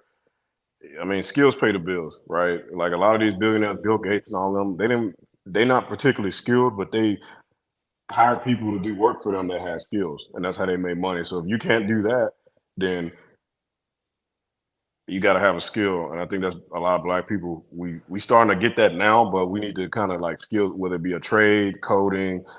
You're saying I don't Bill know. Gates didn't have a skill? No, if you really look into it, just like Thomas Edison, he didn't invent electricity. That was Nikola Tesla. Like a lot of these dudes, you think, oh, they did it. If you really look into it, they didn't do it. They hitched on early to somebody who did do it, and they flipped it, right? Right. They might have had a bird's eye view of what they wanted, but they didn't know how to do it. yeah. And so, and that's the thing. Like what history they taught us is not really this case. So we following a model that never really existed and is never intended to work for us. That's what I'm trying to say. Well, I believe that if you find somebody that's right for you, I feel like the both of you guys could generate wealth because, you know, maybe you might help that person and they might, you know, reinvent themselves and figure out something that they want to do. So you just never know. We live in a world of infinite possibilities. So to just say you're gonna just date this person because of this, I think that's going back in the day. Yeah, she said about Steve Jobs. Steve Jobs, and you know, all these dudes, especially in the tech industry, they hitched their wagon to the guy who did do it, and the guy who did do it, he mysteriously disappeared, or something happened to him, or he just fell off, and then the guy gets rich. They're doing what they have done. I mean, they're just repeating their own history. And if people don't understand that and don't know and aren't watchful, that's pretty much on them because history is merely repeating itself. Yep. Let me keep this rolling. Meters. It's decorated with numerous works of art. It also features 3 bedrooms, a huge dressing room for his wife, and a 360-degree view of Manhattan. The apartment itself is valued at an estimated I get the vibe that this is kind of like just rub it in our face kind of things. Because I don't know about you, I've done okay, but you know, telling us that, oh yeah, anybody can do this. That's no, they can't. Like 3D carefully explained. I want to see what somebody can do when they just grind. I know he grinded. I know this man grinded, but at the same time, I think he caught a good opportunity and caught some good breaks. $35 million. Don Peebles has joined the ranks of America's most powerful entrepreneurs. How are you? But he keeps his priorities in check. No matter how busy his schedule, he still makes time for his weekly lunch date with his wife. Okay, so we're going to 138 Lafayette. They met when he was 27 years old, not long after he'd made his first $1 million. I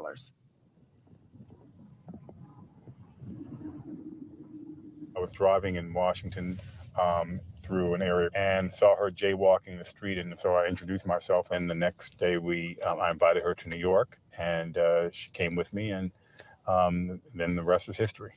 Did you ever feel any scrutiny to marry a white woman? No, I mean, I married who I loved. I mean, again, I'm multicultural and multiracial, so I think people should, date and marry who they love, regardless of race, gender, etc. Wait a minute. See, I told you, Torch, they watering him down. They giving us a watered down product. I told you, these motherfuckers bootleg, man. But I'll say this. I know one thing though. Kevin Samuels said that you're supposed to marry people for money, right? And then this guy who is actually rich is saying marry people for love. So that's what I got out of this part. But yeah. I agree, marry for love.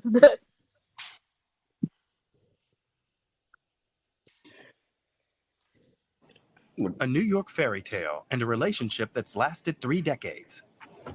Today, they've chosen to meet in an upscale French restaurant. Katrina is a former model from America's white upper class. Is that him? Though she's a businesswoman, she's completely... Wait a minute. Okay. Devoted to her husband and their 2 children. 30 years ago, I met my husband and I explained his character and his demeanor to my mother. She said, if you marry a fisherman, don't be surprised if he goes fishing.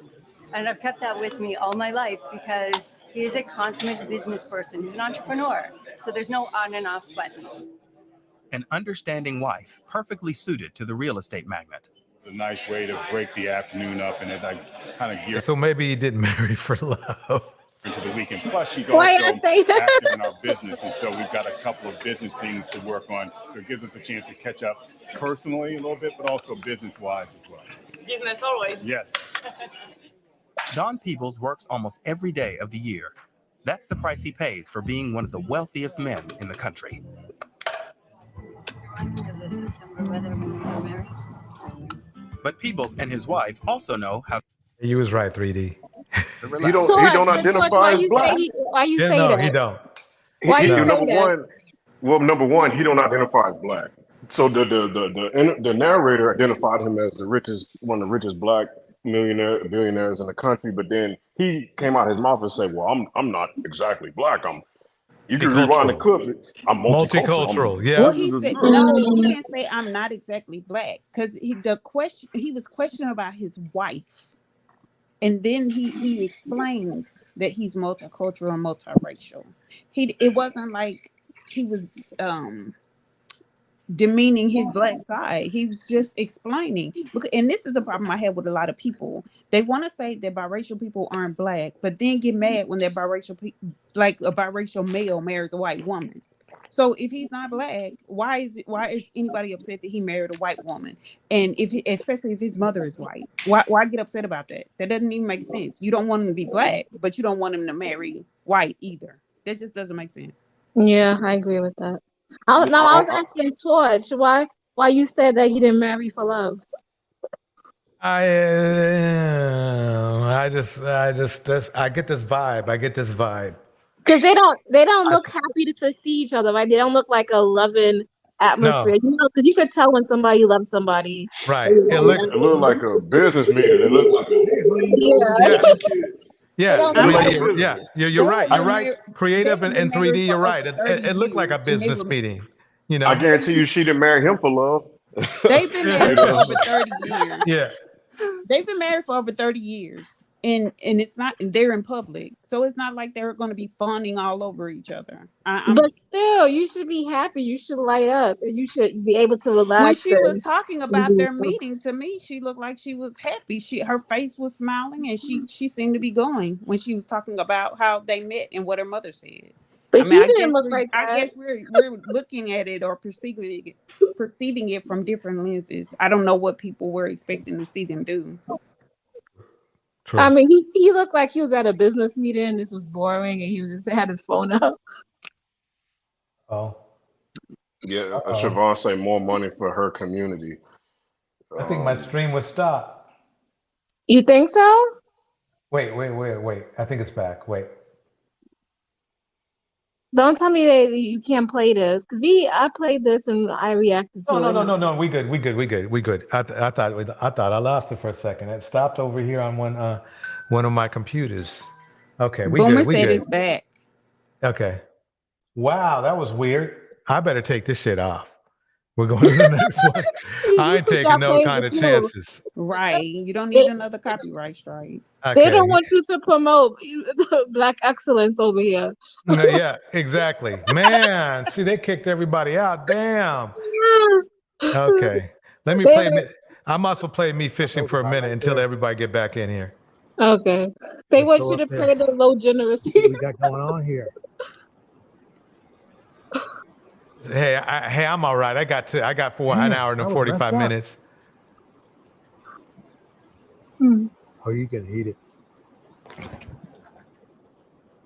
Okay. I got one. Look at that. I don't know about that hook set, but here we go. Coming right to me. Did you go to like a national park or you just something? gonna come right to me, right? This is Stanislaus National Park. I know it's too good to be true. Get you out of the pool, and then bring you over here like this. You know, ain't nothing like fishing, Torch. Got him. Love it. You gotta have some damn patience for it, man. You gotta have he turned out to be a nice one. He didn't fight for shit. Patience to go fishing, man. Oh man, there's been some days when I came back with one fish and a bad back. Yeah, man. You be out on the water for about 8 hours, man. 8-10 hours a day, man. Yep. Sometimes you don't catch nothing, man. But it's a good time. Get you a cooler, have a couple brewskis, man. It's a good day, bro. Yep. It's peaceful. Off in the net. Yeah. Ouch. Okay, our numbers are starting to climb back up. Let's get this back to the roll. Okay, we're gonna. I got you, and then you got me, didn't you? Somebody said it was copyrighted. Which one? The one we were playing, the rich people one? Yeah. I'm getting this off. So I'm getting this there. I hope that makes them happy. Okay. Damn. Why you can't play that? That's a damn shame. You know what's sad about that? You would think they would want everybody to spread that message. You know what I mean? The message of Black wealth and everything. You think they'd be loose on it, and who knows? Maybe they were, because they could have shut me down completely. Yeah, they don't. They don't have a problem if you were showing a Black woman being abused and ridiculed. That exactly. Yeah. Exactly. Yeah, they don't mind that. So, what? Okay, here we go. Here's the next thing. On 3, brownstone. 1, 2, 3.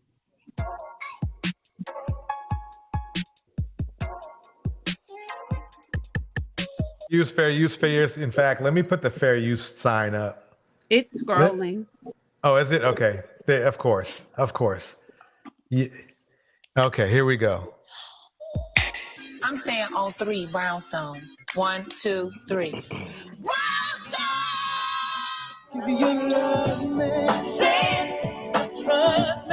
It's a jam back in the day. That was a good song. I love that song. Yeah. Brownstone's 1995 debut album gave us hits like "If You Love Me."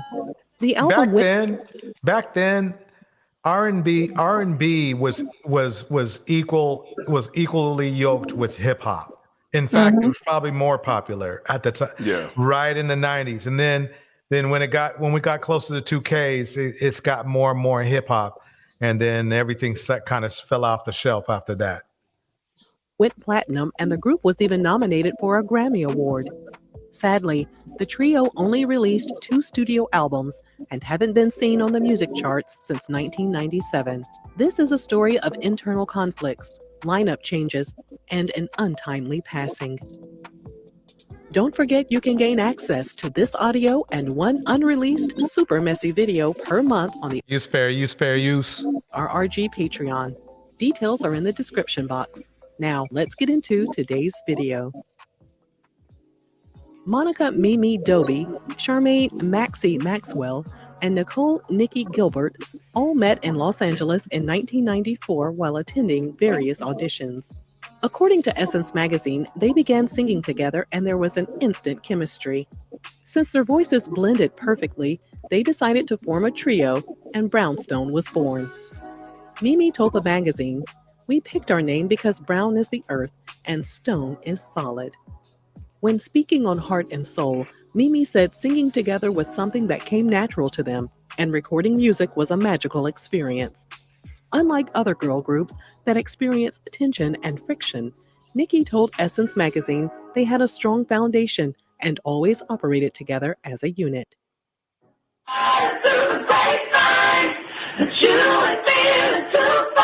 The group told Heart and Soul they met a series of people, which eventually led them to meeting the president of the King of Pop's MJJ music label through Epic Records. Nikki said they eventually sang for the president of the label. 5 months after forming Brownstone, they signed their record contract. Damn, they was tall. Because Michael was, what, 6 feet, right? He was about 6. He was pretty tall.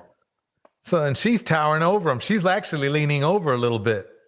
Damn. Okay. Also signed a publishing deal as songwriters.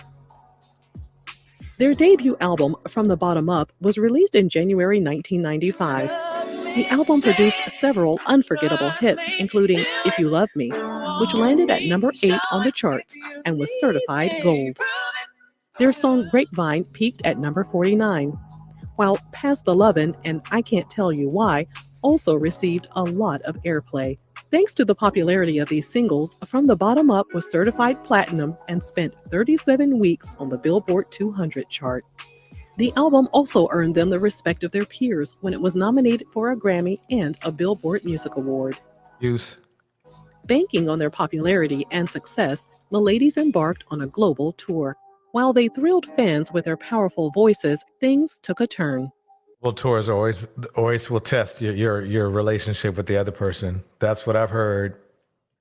According to VH1, soon after their 1995 tour, it was reported that Mimi developed bronchitis and needed to leave the group. The truth wasn't revealed until many years later. According to VH1, Mimi said the real reason she left Brownstone was due to personal problems with the other members. Okay. Including a big disagreement with Nikki. Mimi was replaced by a woman named Kina Cosper. In Kina's Epic Records bio, Dang, that's it. That's how bands break up, y'all. Just personal stuff inside, you know, and you're around those people for too long. I remember I used to have a guy who was singing on some of my tracks, but he started getting weird, and we had to stop. So, yeah, does it every time. She acknowledged the pressure she faced when joining an established and successful Shout out to Bummy Davis in the house group. Kina admitted she was nervous when she first entered the studio to record their sophomore album, but things turned out well. Nikki was also feeling a lot of pressure. She said, "It was really important for us to realize that our job was not to try and outdo the first record, but to make an album of songs from the heart." Still Climbing was released in 1997. Their track 5 Miles to Empty gained popularity and peaked at number 39 on the charts. They also headed out on a European tour with Keith Sweat. Unfortunately, Still Climbing failed in comparison to the debut album, and lower than expected album sales were the least of their problems. According to Soul in Stereo, Kina never quite fit in with the other two ladies, and she left Brownstone to embark on a solo career. In 1998, Brownstone appeared on the soundtrack to The Players Club with the song Don't Play Me Wrong. Okay, I never heard of that one, but let's see. After that, there was complete radio silence from the group. In 2007, they added a new member named Tisha Lott, but they could never get things in order to release a third album. Nikki transitioned from music to television when she appeared on R&B Divas Atlanta in 2012. During her time on the show, she rubbed a lot of viewers the wrong way. She looks like my cousin right there. Her attitude was so questionable, Rolling Out magazine reported she was one of the most, quote, universally reviled and repelling personalities on television. It was also reported that she was dropped from the show in 2013. In 2014, Nikki claimed the show caused her irreparable damage. Dang, that's a trip. Somebody said she was on who was on an old episode of Martin? Bummy Davis said she was on an old episode of Martin. Well, she had a chance, I guess, huh? No, not her. Another person from off the group. Which one? I forgot. I think the one that they kicked off. But she was on. She used to be an actor. She was on a couple of episodes. I seen her acting. Yeah, I think I seen a girl who looked just like her acting too. Yeah. Maybe it's her. She told Coco Fab's website she wished she had never done the show because the bad press affected her mother, her marriage, and her business. She said that she lost investment opportunities and brands wanted nothing to do with her. Dang, that's a trip. Well, I mean, if you think about it, if she's not really making that much bread doing the music group thing, then I can understand her taking the safe route, if you know what I mean. Right. And towards the last time I heard from this group was maybe a few years ago. Tory Lanez, he did a sample. He sampled their most famous song and did a sample of it. And that was the last time I heard anything from them. Bummy Davis said it's this one, her. Oh, okay. Okay, I mean, I could understand that. I mean, they're what? They got to be in their mid 40s by now. So, I mean, yeah, I won't say their career is done because I've seen In Vogue, bring theirs back. But they don't have do they have a big enough like nostalgic footprint to make a comeback like an In Vogue? That's the thing. Yeah, like they can't do a Keith Sweat. Like Keith Sweat's still doing tours to this day. Yeah. You know what I mean? Because he's never gonna go out of style. Like Maxwell, them cats like that. Maxwell, Keith Sweat, John B. 112, Jodeci. Like they can come back tomorrow and sell out the whole arena, right? Straight up. And they do, because I've seen them here. I won't say in an arena, but they sell out the club. Let's put it that way. And the clubs down here in Vegas are pretty big. Oh, yes. Yeah, no doubt. Nikki added, "My heart is as big as my mouth is, but you don't get the big heart on the show." Any hopes of a Brownstone reunion with the original group members took a tragic turn in 2015 when TMZ reported Maxie was home with her son when she was involved in a bizarre accident. According to the website, she fell down while holding a wine glass.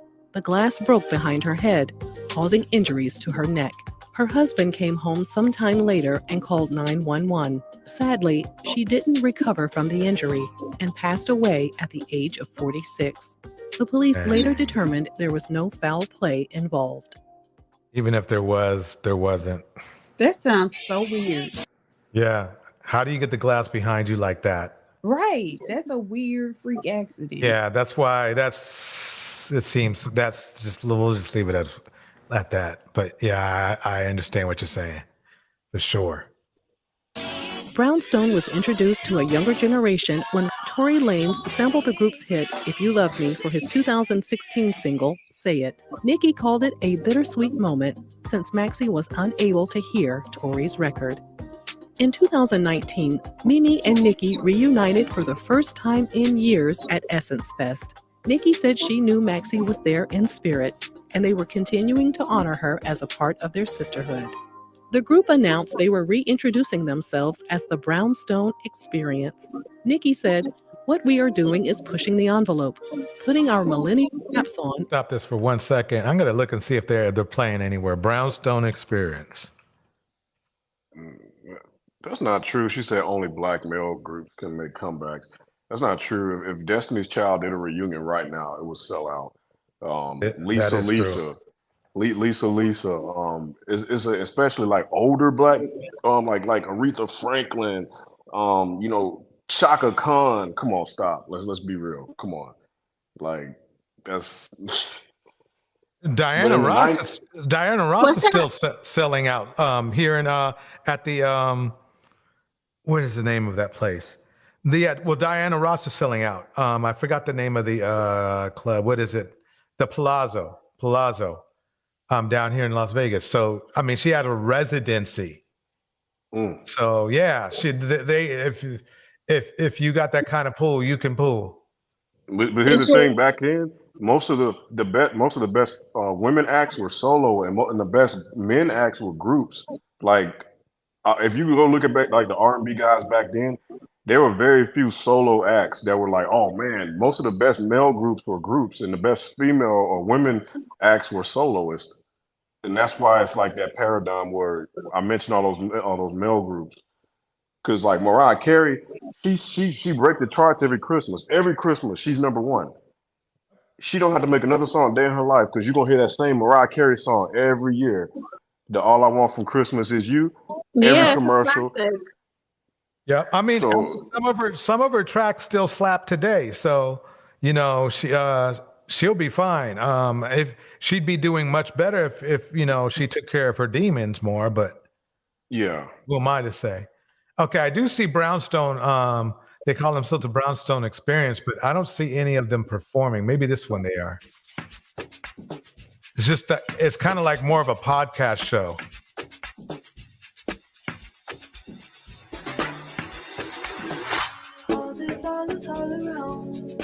Hello, I am Felicia Turner, the founder and chief creator of the Brownstone Experience. We are a fashion, wellness, and beauty experience inside. Yeah, that's not quite what I'm looking for, but they call them. I'm pretty sure this is it. There's just no music. Let me see if I can. Brownstone.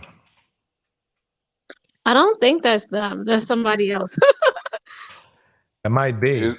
Is there like suspicious like activity or something regarding them, like some industry stuff that caused their demise, or? Let me keep playing that. I think it'll. Okay, okay. So here I got this.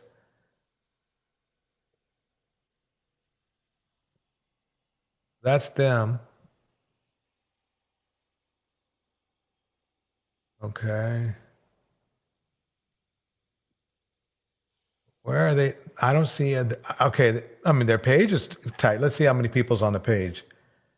I don't know why I can't dig up their music though. But you know, the sad thing is they probably don't own their music. So, you know, like you were explaining before, probably somebody, you know. They don't own a lot of these, especially those groups, they don't own their masters. Yeah. They get disbanded, the record label come in, sweep it up, it's a wrap. Get back to this over here. Oh, that's what we done with that. But yeah, so branding.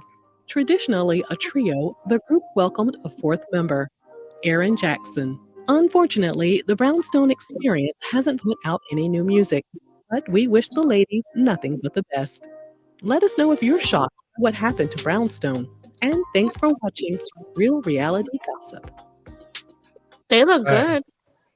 Yeah, they look very healthy, and I think that was them doing the Brownstone Experience, that thing I was showing before. But I believe what it is that it looks like they have the music side, and then they have the health side, which is actually a really good you know, thing to do. Now let's see what else I had here. An article I'm looking at from CNN says they were releasing their first new music in 25 years, and that was last year, September 2022. And yeah, they just need to get something out. Let's let me check in on. But the way the R&B industry is right now is, I think that wave is past. Like, I'm not sure if they're checking for it. It's just because kind of like if you look at the game right now, like besides Beyonce, I think SZA, Summer Walker, there's like a handful of women artists right now running the game, and the type of music they make is totally different than what they were making back then. The music nowadays is shit right now. That's just the truth. I mean that SZA album, people seem to be. I like Summer Walker's voice. I don't know why I like her. I like her voice. I think she's a pretty good singer. Right, we're on to the next thing. Doing a really impromptu video. I'm getting ready to work out. And yesterday, this question was rotating round and round in my mind earlier in the day, and I wanted to ask it then, but it was Independence Day. We had plans, etc. So I am taking some time out this morning before I go work out to actually, because I'm a little sore too, so I'm just trying to give myself a little more leeway, this morning. But I'm getting the link copied so we could get live on all of these platforms. This video is intended for men in the manosphere, right? I'm really truly curious, and I want an answer. Hold on, let me get the text out to the text notification squad. Whew, welcome in, everybody. Welcome, welcome, welcome. All right, I just sent the text to the text notification squad. So people should begin coming in. Actually, the numbers are coming in right now. So let me get live on these other platforms. Come on in, everybody. Come on in. So we are live on LinkedIn. We're live on Facebook, and we are live on Twitter. We're not doing a regular show kind of thing today. I really just wanted to pop in, ask this question, because today I'm going to be, a lot of people have been sending See, me that believe it or video not, wait, I think I, what, yeah, I want to go with this. with the woman who was going on. There's the text right there. So text notification squad, come on in, come on in. So you all have been sending me a video of this young lady who is in a relationship with Cam Newton, and she's talking about how she's submissive and she reads his mind and caters to him and does all of this stuff. She rubs his head and back before he goes to sleep, and she does all of these domestic chores and all of this other stuff. So basically, she is what she's in her version of submissive. So don't worry. After I do my workout today, we're not going to talk about that in this video, because I'm going to dedicate an entire video so that everybody can see that footage. Welcome in, everybody. Welcome, welcome, welcome. And so I want us, for those of you who don't know me, my name is Tonya TKO. I am a self-love specialist from TonyaTKO.com, and I'm dedicating this platform to assisting women, especially Black women, to loving themselves and living in a state of self-love for as many years of their lives as they can, to not wait until you're older to discover self-love while you have, passed by all of the experiences in your youth, but really today is the youngest you will ever be. So I want you to grasp onto the ideas of loving yourself today. And so what I would love for you all to do right now, so welcome, welcome, welcome, welcome, welcome, welcome, welcome. Oh, good afternoon from England as well, right? So what I would love for you all to do, because you all, sadly, in the UK, where the population of Black people is only 4%, you all have some very staunch advocates in the manosphere out there. What I would really love for you to do is I would love for you to pass this video on to anyone that you know, any male that you know who is a manosphere advocate, who the brightest minds in the manosphere. Please, I'd come love on, for you now to pass get to. this video to them, tag some people. And we showed the data in the video. Which video was it where I was talking about? Let me look through my video list. We were talking about hold on, let me get to my video list. We were talking about some topic. What was it? Let's see. If I go, look, here's the back end of my account right here. What video were we? It wasn't the R. Kelly video. Was it the one with it wasn't the McDonald's? Which video? Oh, it was this one with John Moss. Yes, yes, yes, yes, yes. Okay. That was the video. Let me open up that video real quick just so I can show you some of the data, because the average Black man in America is making about $40,000 a year.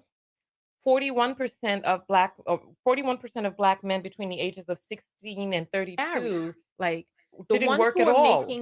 Right? Here's the video. So You guys think so far? I'm trying to figure out what she's getting at. She's saying that we know that the average over the lifetime for income for the Black male is $43K maximum. And so she's saying, what is it? What was the topic? What did she say? Why women What Manosphere, please answer. How does it benefit a woman to marry? To keep a man. To benefit to keep a man. Okay. So we're talking numbers here that they can't speak on, but she's going to go into the numbers game. Exactly. So let me make this larger so that we can all see. So we showed how the men who are making the money are the ones who are married. It's marriage. Like, I just please. Exactly. I need somebody to show me the data of how being with a man is more beneficial to women than it is to men. It's like I want you to share this video with the best and brightest minds of the Manosphere. Tag. That's actually two opposite. Those are two different things. Right. There We're gonna is open no up the best and phone brightest. lines in 5 minutes, 6 minutes actually. The top of the hour, I'm gonna open up the phone lines, and I want to hear from men who really truly believe that these relationships with men are more beneficial to the women. So Ebert Lee is saying Corinthians 1, neither was the man created for the women, but the woman for the man. That was some text written by people with penises, white people with penises. I need you to show me data.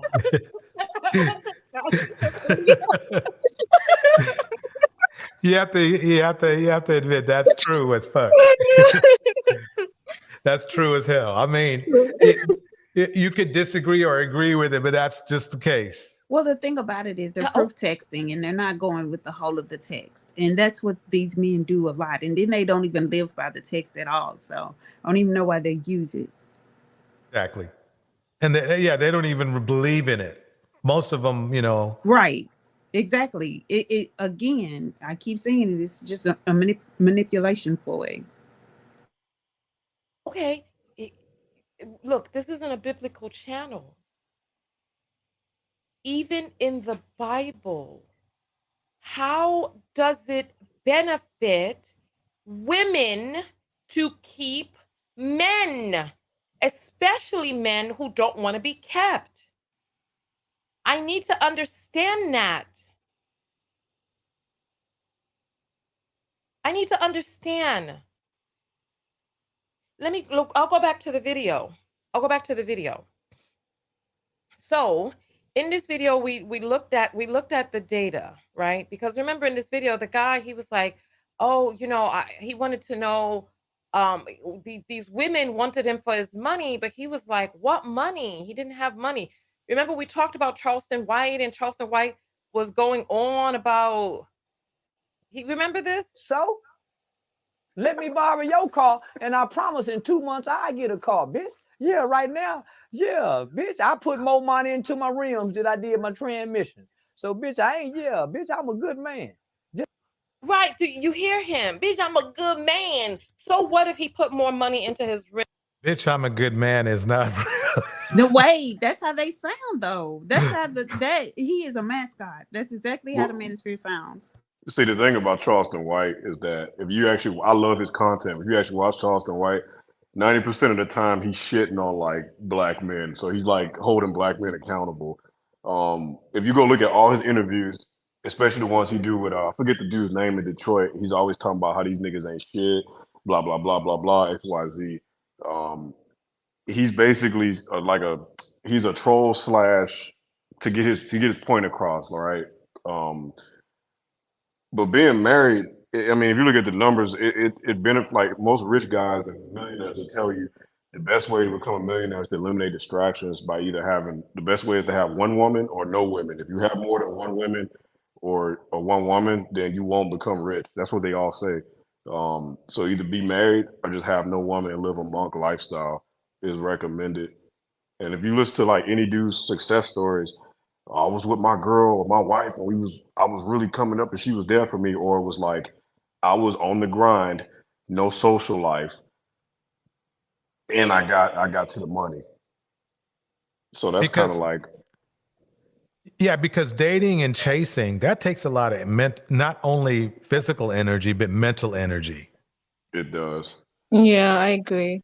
You know, sometimes I was thinking, I was like, you know what? Why can't I get a wife? I was thinking about that. Just think about it. All these the wifely duties that a wife has to do. I'm like, all of those duties would benefit me right now. True. But no, I mean, the thing is that, okay, just trying to date, it takes a lot of mental energy, and don't get a broken heart. Oh my God. That's true. Whatever you're working on, that could be thrown out the door until what happens is you throw it out the door until you get yourself together, and then you go back in, and then you can start. But you by then you might lose a 6 months or something. So I've seen it happen to men and women like that. Don't not have a support system either. Like when you talk about broken heart, don't be out there with no support system, no homegirls or no brothers or nobody you can like come to give you advice and console you. You really gonna be out of pocket, man. Mm-hmm. Yep. Facts. Somebody to get you to make sure your compass is back on point. Yep. Yeah. Rims and his transmission. He's a good man. This is a real human being. This is not a joke. This is not a skit, no parody. That's a real man. Well, I mean, the term real man is subjective, but this is a true adult human male. I'll still put it that way. He's a real true adult. This is an adult human male. Let's go back. So you remember this video. You remember it because we went. I mean, we could do it again if you want. We'll go through the whole thing because where's the beginning of the video? Yeah, let's see. And then I'm going to tell you who Charleston White is, and then we're going to go from there. Yeah, ain't no woman celebrated to death or no man that she ain't fucking. That nigga ain't done nothing to nobody. Okay, let's. This is just ridiculous. I'm sorry. The whole thing is just dumb to me. All right. Let's continue going forward here. Here. I want you to hear this, and I'm going to show you the damn hypocrisy. Here. Yeah, ain't no woman celebrated to death or no man that she ain't fucking. That nigga ain't done nothing to nobody for a motherfucker celebrate his death. Or he done something so good that they had to celebrate his death. Oh, I'm glad that motherfucker gone. Oh, we can breathe. No, homie. He was helping us. Yeah, he was bringing them bitches down to a level where they needed to be. Look us eye to eye. Because for a long time, them hoes been looking down on us since that TLC song, I Don't Want No Scrub. Nigga in the passenger side of his best friend ride. Bitch, so? Let me borrow your car, and I promise in 2 months I get a car, bitch. Yeah, right now. Yeah, bitch. I put more money into my rims than I did my trans. Hell? So is he supposed to be a comedian 3D? I guess so. Yeah, he's a comedian. Yeah, he's a comedian slash podcaster / if you Google Charleston White, he's actually I'm from Texas, so he's a community activist. Like he no shit used to work for like law enforcement as a philanthropist, all that shit. He's a legitimate like figure in the community, but he even tells you in his interviews he decided to come into hip hop because his message wasn't getting taken seriously by the community. So he decided to stoop down to the level of most Negroes, which is a low vibration, and speak their language. And now because he speaks the language, like even this lady, she didn't know who Charleston White was until he started being Charleston White. He tells you he's a character. Charleston White is a character. And he's just playing a character to get this point across. So he'll do an interview where he trolls the whole time. And then the last bit of the interview, he'll give a serious message. And so what he's displaying is the dysfunctional mindset of the modern black man. So even when he's talking this rhetoric, he's displaying the dysfunctional mindset of the modern black male, just to give context. Okay, so he's in a skit. He's in a skit at this moment, but she thinks, but Tonya thinks that he He's isn't. being real. Yeah. Yes, most people who hate Charleston White don't understand his character. It's all a character. That's what they don't understand. I was He's gonna, kind of like Dick Gregory, kind of sort of. him and Tasha K had it out. That was Yeah, funny. yeah. He exposed Tasha K and everything. This Tasha guy, K She, exposed him. We found out a lot of information about it. this guy. yeah, Yeah, Charleston White. Yeah. I'll tell y'all afterwards. So, bitch, I'm a good man. Just because I'm in this nigga passenger seat, you want to discredit me. So, yeah, nigga, till Kevin Samuel come along, we didn't know how to handle them hoes with good credit, with money. All right. Thank you. Thank you all so much. Yeah, so I mean, you all remember that. My face looks so naked without eyebrows. Oh my goodness. Let's continue. Remember, because there was a Use fair use. there was the video that we pointed out from John Moss. And that's how we got into this whole big long discussion. You all remember. And then I showed the data. Here, I'll show you all again, just in case. Here. About women. I want you to hear this. For those of you who are John Moss fans, listen, I don't have no issue with this man. I take no issue with. Hey, I'll just go forward. I want you to hear this. I want you to hear. Look, listen. Stressed about women using them for money that they do not possess. Okay, I'm going to attempt to get this in under 60 seconds. Men talk about their future wealth and gold digging women like companies advertising perfumes using visual media. What's the greatest barrier to advertising perfume via video? The consumer cannot smell it. Therefore, the advertiser has to create entire brand worlds and environment in which this fragrance exists in order to entice the person to buy it. The same thing happens to wealth in capitalism. In order for capitalism to succeed, a very select few people need to be seen succeeding within this system. Therefore, there are a crap ton of people that think of themselves not as currently poor, but as future rich people. Cishet men in particular think that this is their destiny. Essentially, capitalism has helped them form an... I just want you to hear that.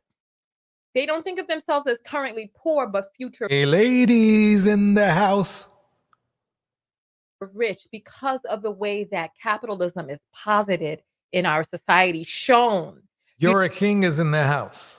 You know, all this wealth exists out there, and they're like, well, I'm going to have that wealth in the future. I promise you. I promise you, with all that is good on God's green earth, I have spoken with a person who did not have the current money, but was judging women based on his future earning potential, or what he perceived as his future earning potential. I promise you. And I want you to hear what this man right here says. An entire brand world or fantasy in which they are actually rich right now, despite their circumstances telling them that that's not true. Wait, let me stop this right now for a second, because something just popped into my head. Let's assume, I know it's not true, but let's assume everything that the brother was saying before is true, and that, you know, red pill black men are thinking that black women are looking down at them because the black men and women are making money. So, the math isn't mathing. I mean, basically, black women make just the same amount as black men at average. Really, anybody can make 43K. That's entry level, especially like in IT or something. You're going to make that much just being on the front desk or something. So let's think about a solution for these men. What fields can these guys go into to get their money up? Even though really, I don't think, really, quite honestly, I usually see most black women losing when they date down. So you can't blame them for wanting somebody who's on their, who's at their level. But what jobs can a black man get who wants to earn more money? Or if there's nothing, As a black man instant.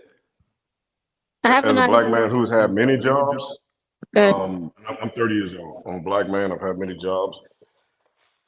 I currently do good. I don't make six figures now. But I'm close to it. But my job is unique. I have to travel to. But when I was in the States after I got out of the military they don't pay shit, but they take it's good after you get out. That's where it really pays off. But I went to trade school and I was a welder, and I always say like trades is the quickest way to get into the workforce, particularly as a black man, because if you got a record, if you know just dealing with a lot of shit, you need money ASAP. Do 9 months, get a trade, HVAC, welding. There's some other ones you could do. Um, you get a trade, and you depend on what state you live in. But if you live in like when I was welding in Texas, you work a lot of OT, so you don't have a lot of time for dating. And like honestly, so there's a trade off. Trades, you make a lot of money doing overtime. That's where the money comes from, not the hourly wages. They're going to be low. They don't pay trade shit, but you can make between your first year 40 and 50K, but you're gonna be working 70 hours a week, 80 hours a week with the overtime. But you can make 50K fresh out of welding school. You can get in the middle class and eliminate poverty right there. But a lot of cats don't want to do it. It's a dirty career. It's not glorifying. Another one, if you don't have a record, you could be a mailman. Mailmans make fucking, they start out 1850, 1865, but they work 12-hour days and shit. Wow, they work a lot of fucking hours. The trades, bro. If you're a black man, you young, you want to get into the middle class quickly and make 45 to 50K easily, not easily, but quickly within a year with no college degree, get a certificate, 9 months, 6 months, get a trade. That's what I did. That's what I did. I was making a lot of money, but the trade-off is you're not gonna have time to be out the club every weekend dating and shit like that. Multiple women rotation because you're always gonna be working. You might get 1 day off a week, maybe Right. two, maybe a day and a half off, but your bills gonna be paid. So I say trades, mailman, you pipe fitter, welder, electrician, shit like that. Um, right now I work security, but I work upper level security. So I do details and shit. Like sometimes I do bodyguard work. So what I make is not your regular security guard money. You understand? But um, I'm currently going to college for online cybersecurity. So I'm transitioning to so I can live remote Smart. and go tech. But at the same time, I got a skill. I got security licenses and qualifications and shit to where I can do this. So it's all about getting, like I say, skills pay the bills, skills and certificates. If you can't get a degree or if it's too long, it's too much money, don't go into debt. Skills and certificates pay the bills. Skills and certs, bro. Skills and certs. Well, the thing about that is that you can do that, but then don't complain about what women are doing and women getting degrees and doing what they're doing. And the thing about it is a lot of those Manosphere dudes, they want microwave education or microwave skill sets and want to start making hundreds of millions of dollars next week. And it doesn't work like that. They don't want to put in the work that it requires to do the things that need to be done in order to get a successful career going. And they're angry at black women because a black woman will work 2 jobs and go to school. But black I men agree don't with think that. black men don't think that that's what they should be doing. They should be able to get whatever they want right away. I agree with that from the sense that black women are more like when I decided not to go to college, all of my family damn near chastised and bashed me, and like in a loving way, they put this out there. But I knew in my mind that as a man, college wasn't really the route for me as a young man. I knew that, especially as a young black man. Corporate America is not fit for young black men, and I would tell any young black man: do not get a corporate job. Do not follow the blueprint of black women because you guys are women. It's a little bit different. If you're a black man, you got to kind of earn your stripes. You need to get your That's hands not dirty a little true. bit. What do you mean That's not follow the necessarily true. what do you mean follow the blueprint of the black woman? Please explain. Well, Yeah, there's a any lot of woman, like, dudes that are in corporate who are making it big, who are supervisors. There's a lot of dudes. It's not, I think what that's I a mean by mindset. that, I'm not. It's not like an insult. It's just that some men, like you were saying earlier, like some of these dudes, they don't know what it's like to hold down like a real like these jobs that you get in corporate America. Look at the tech industry now, mass layoffs across the board. These cats lose their job, coding, their supervising job. What does a supervisor really do? That's not a hard skill. That's a soft If skill. Like no, not unless if it's coding, no. unless it's STEM, You're if saying a it's supervisor, but in order to be a supervisor, you have to work your way up. So they have to have a skill in order to start. So if it's in a specific field, like if it's not STEM or law, then I don't recommend it. That's what I STEM, meant. Like I law, don't recommend it. medicine, Yeah, architecture. medicine. There's plenty of people. I don't understand why men think that the only jobs are STEM jobs for Black men. And then they complain when they're not getting STEM jobs. So, and Yeah, STEM is just not technology. STEM is science, it's technology, it's mathematics. exactly. So I'm confused why they think that STEM is only technology. But see, that's what I said. I recommended them get a trade or a hard skill first because if that falls under when you're in a transitionary period, because it's gonna happen. But The new their job market. attention span isn't long enough to do that. You say get a skill set first and then go for that. Again, they're not trying for that. Like their mindset is fast, it's quick, it's get it right now. And so They what could be they a do cop. is, wait a minute, let me finish, please, Okay. so I don't lose my train of thought. What they do is they get these skills and they don't go any further with them. Whereas a Black woman will get a skill and she'll keep building on it and building on it and building on it. And so Black men have this microwave mindset where they stop right there at that one skill and then they become disgruntled because people are surpassing them. Go ahead, And Creative. So and I that's was why I gonna say, recommend. Oh, sorry. Go ahead. I was gonna say they could become a cop. What else? Border patrol. There's a lot of things they could do. Construction. That's another one. Black men hate the police, and I'm Black, and I remember growing up, I wanted to be I wanted to be a DEA agent, and I grew up in the hood, and I got shit from all my peers because I wanted to be a DEA agent. And that was like I always wanted to. I just wanted to kick down the door, seize the dope. I didn't know about the bill. I didn't know about the industrial complex. I didn't know about that shit. I was a kid. I watched the movies. I wanted to be a DA agent. I got shitted on for that. When I joined the military, I got shitted on for that by my community. What do Black you men That's don't the like what that do thing. shit. people think? That's the thing. Black men care more about what their peers say and what their peers are doing than what Yep. they can do for themselves and accomplish for themselves. It's asinine. They think that way about women. They think that way about their careers. They think that way about one another. It's like you guys keep yourselves down by listening to each other. Yep. Yeah, And if this I had to is what I listen to that, mean. I wouldn't have been. Like I got a nephew, and he fits. He literally fits what y'all talking about. I told this dude what to do and how to move. I told him, bro, you get a CDL. Honestly, like to answer Toy's question, get a CDL. That's the CDL a trade. You can go to the CDL school, take 6 weeks, and you be driving like you do 2 months driving trucks. Now you making 60K a year starting out, and you don't have to listen to nobody, no supervisor, no. You just sit in the truck and drive and make deliveries. And something you just said makes the world of difference. Black men don't want to listen to anybody. And that's why I say they lack leadership skills because they don't even know how to be followers. You must first be a great follower to be a great leader because you Yep. have to understand the underbelly. You have to understand the workings of management and how leadership actually takes control, how they motivate, how they delegate. And so Black men want to be the leaders, but they don't want to be followers of anybody. They don't want to listen to anybody else in order to find out how to propel themselves forward. And the successful Black men pay great attention. They pay close attention to what's going on, and they understand that they have to follow before they lead.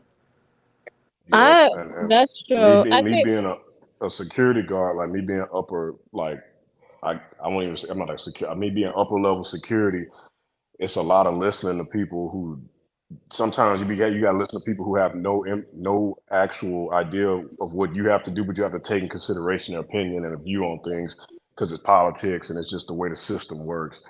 And a lot of cats, I seen it even when I was in the military. I seen it like, man, fuck this shit, man. Listen to this motherfucker. And I'm like, bro, I'm like, bro, you can't do that. You know what I'm saying? Like, I had to take young brothers, pull them to the side, and be like, bro, like I get what you're saying, but you got to move different, right?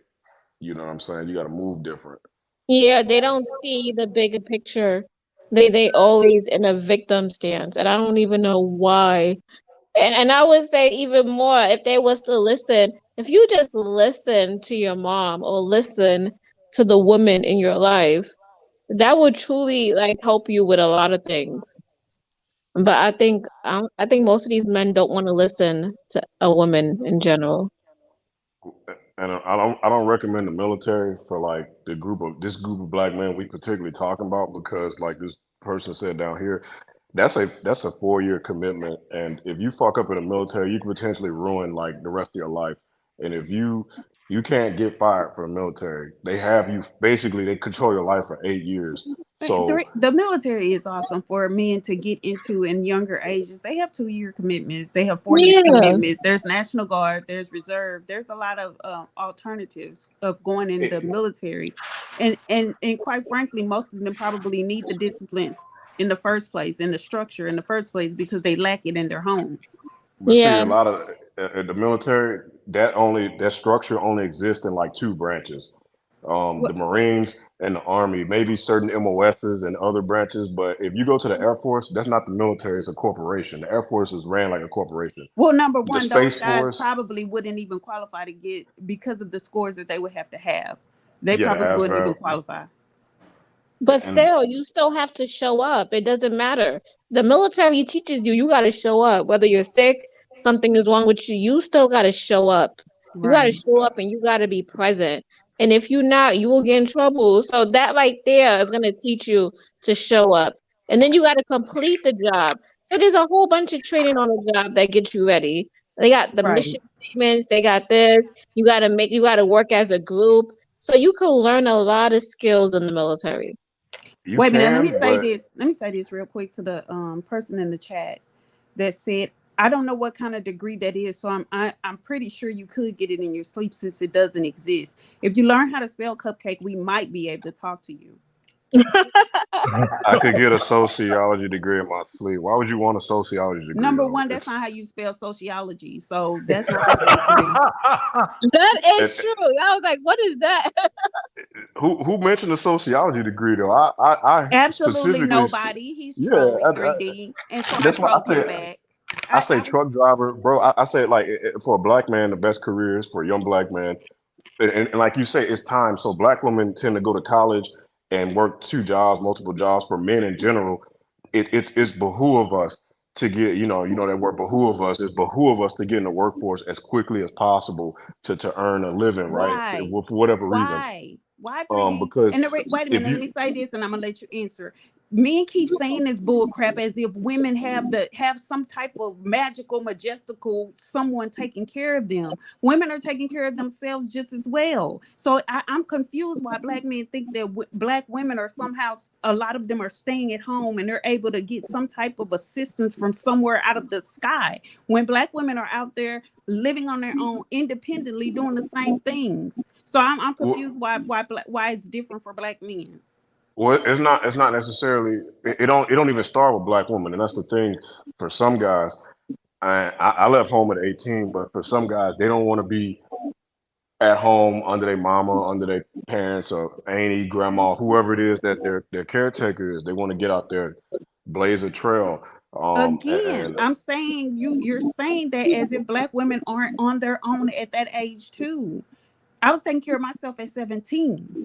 no, So I'm not saying that you weren't. I'm saying for them specifically, why I'm saying if you don't have the patience to go to school, because school requires patience. If you don't have the patience to go to school, not everybody's built for college. If you don't want to go to college, if you don't have the patience I'm to not do that saying for four college. years, I'm not saying college. See, people think that when someone says get an education, it's strictly college. There again, we're talking about trades, we're talking about skill sets. Those things yeah, are that's what still I said. I said those things. certificates, and skills, hard skills. I say go to welding school, go to truck driver. Welding school is 7 months. If you want to get more specific, 7 to 9 months welding school. You can go to get a You can get a CDL in 2 2-year months. nursing. You can go to the nursing school. That's 2 years. Or you can be a CNA and work your way up. It's a lot of skill sets that men can do besides just welding, hard labor work, or Yeah, truck driver. And so it's but like some guys. but they fail to see that there's other avenues that they can take. So I'm confused by that. And again, like I said, even with National Guard, you that's all you're doing is basic in AIT, and they're giving you a skill. Yeah, but some guys they squander the opportunity, and like I'm thinking about You got to realize for guys, you got to dumb this shit down to the simplest denominator. No, no, no, no, no, no. I don't believe that. That's an excuse. That's an excuse and a ploy. And it's keeping black men down to think in that manner that you got to dumb something down. No, black men aren't ignorant. No, I'm not. I'm saying simple. KISS as an acronym. Keep it stupid simple. No, It's keep not just it for simple, black men. stupid, and Yeah, it's keep it still simple, stupid. it's still insinuating that black men or any man is somehow ignorant, and that's just not true. It's not the fact that men are Or ignorant. or It's just or that it says stupid. So because it's not the fact that, but it's the fact that basically you have a bunch of guys that are, and it's bleeding over into other communities too. You have a bunch of guys that like they don't have no purpose. They sitting around on the internet on podcasts playing about women, all this other shit, right?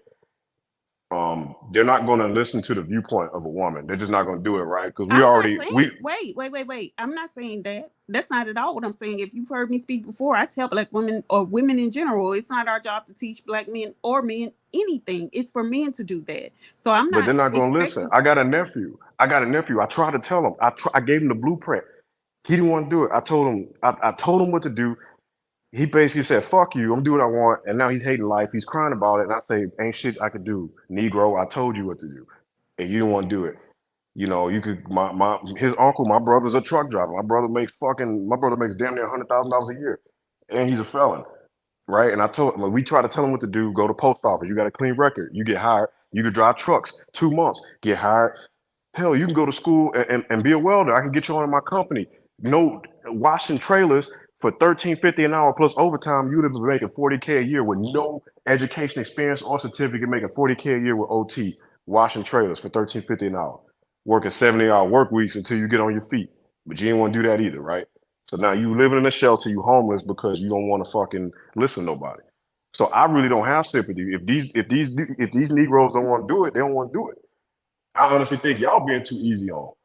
I don't know, but I feel like Who's being too easy on them?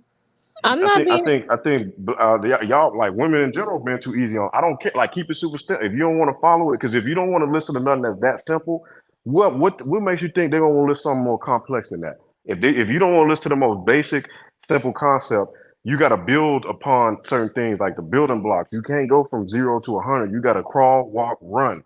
So if you That's can't true. crawl, why would you? Why would you? If I can't crawl, what makes you think I'm gonna have the good foundation to run? I think it goes back to foundation. I think we need to go back to the old school days where we discipline our kids and we made sure that they did the work, they got up. I think that works because I look at how I turned out and I was disciplined in the West Indian day with the belt and a 2x4, and I turned out pretty well. And the rest of the kids that they had to talk to, and they tried to reason. It didn't really go as far with them. And now I'm seeing it now with my son. I try to discipline him just like that. But my son has the willpower. He gets up and he leaves the house at 6:50, and he knows exactly what time he needs to leave, how long is it going to take him to walk to school, so he could be part of the running club, so he could run and get these stamps. And he does that every single day. And I just was like, oh my God, like I wasn't even doing that at his age. That's half the battle. Just leaving home is half the battle right there. And this Reed's room says you aren't built for college because you don't want to study and read books. That's a real problem. When you talk, even if you go to trade school, you have to read books. Reading is fundamental for any skill. If you're a tradesman, you have to read. You have to read the instructions. You have to read codes and orders. You have to read. When I was in wellness school, I read. When I went to non-destructive testing school, I read. Especially if you're an inspector, CWI, inspecting, I don't think that code, shit comment like was that. meant for you, 3D. I'm sure she's saying in general, black men in general. But yeah, some people aren't good at some people need hands on. I guess, and like if you say like the healthcare industry, you got to be a real people person, right? Have good bedside manner. I got nurses in my family, and I asked them. I was like, "Do you think I'd be a good fit for this?" And they told me they was straight up like, "Nah, I don't think so. You can try, but you really got to kind of be like you got to kind of put up a lot of bullshit and be good with people. And if that's not what you want to do, And that's why I say try different things, because just like if you just do one thing and you don't like it and you put all your eggs in one basket, yeah, you can suck it up and do it and be a man, but at the end of the day, you ain't got nothing to fall back on. Like I tried a whole bunch of stuff and I settled on security. I tried 4 or 5 different fields, and I found myself doing bodyguard work. It's like I rock with it. I got time to go to school. I make good money, you know, until I get the career I eventually want. And that's Okay. basically all I'm saying. Let me kick a few shout outs. I'd like to say hello to The Truth in the house. Gwen is in the house. Hopeful EC is in the house. A Lady is in the house. Southern Belle is in the house. Cupcake is in the house. We have Spicy, of course. Boomer's still here. Ree's Room is still here. Here, let me get down here a little bit further here. Mika's Jules is in the house. Hopeful EC is in the house. Let's see, anybody else? I think I got everybody. Please continue. Okay, so I just want any woman in the room that has ever thought about this degree that doesn't exist, gender studies. Like, does any woman in the room have a degree in gender studies? I'm just curious. If you do, just go ahead and put a 1 in the chat. I'm gonna tell you, as far as like when I've been to hospitals and stuff, I very rarely do I go, but if I went to the clinic or doctor's office, black women make the best nurses, man. Like this is what it is. Like sisters make the best nurses.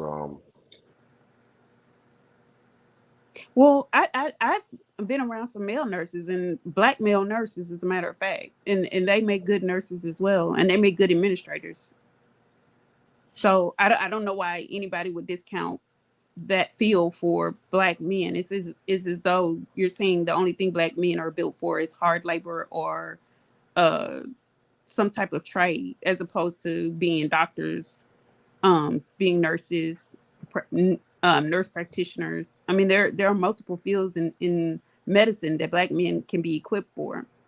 But You know, I understand that, because I mean, I had growing up, like the women in my family were like, "Oh, you should go be a doctor, go be a nurse." You know, Mickey Leland, Barbara Jordan, like all these different. You know what I'm saying? Sheila Jackson Lee, like that was like the blueprint. And for me, I was like, nah, I want to be like, I'm a law enforcement, military, like blue collar I kind get of that guy. for you, 3D. I'm just talking in general. I mean, of course, every field is not for everybody. I'm just saying I don't understand why it's discouraged. No, it's not discouraged. A lot of guys are going into nursing now. That's like the move. But I do have a friend, and he's a black man, and he got his degree in, I think, I want to say nutrition. And he Mm-hmm. told me, he was like, be careful which medical degree outside of nursing that you do it in, because a lot of these degrees are dominated by the white society, particularly white women, and you're going to face a lot of challenges. And he was And like, because so do women. That's what I don't understand.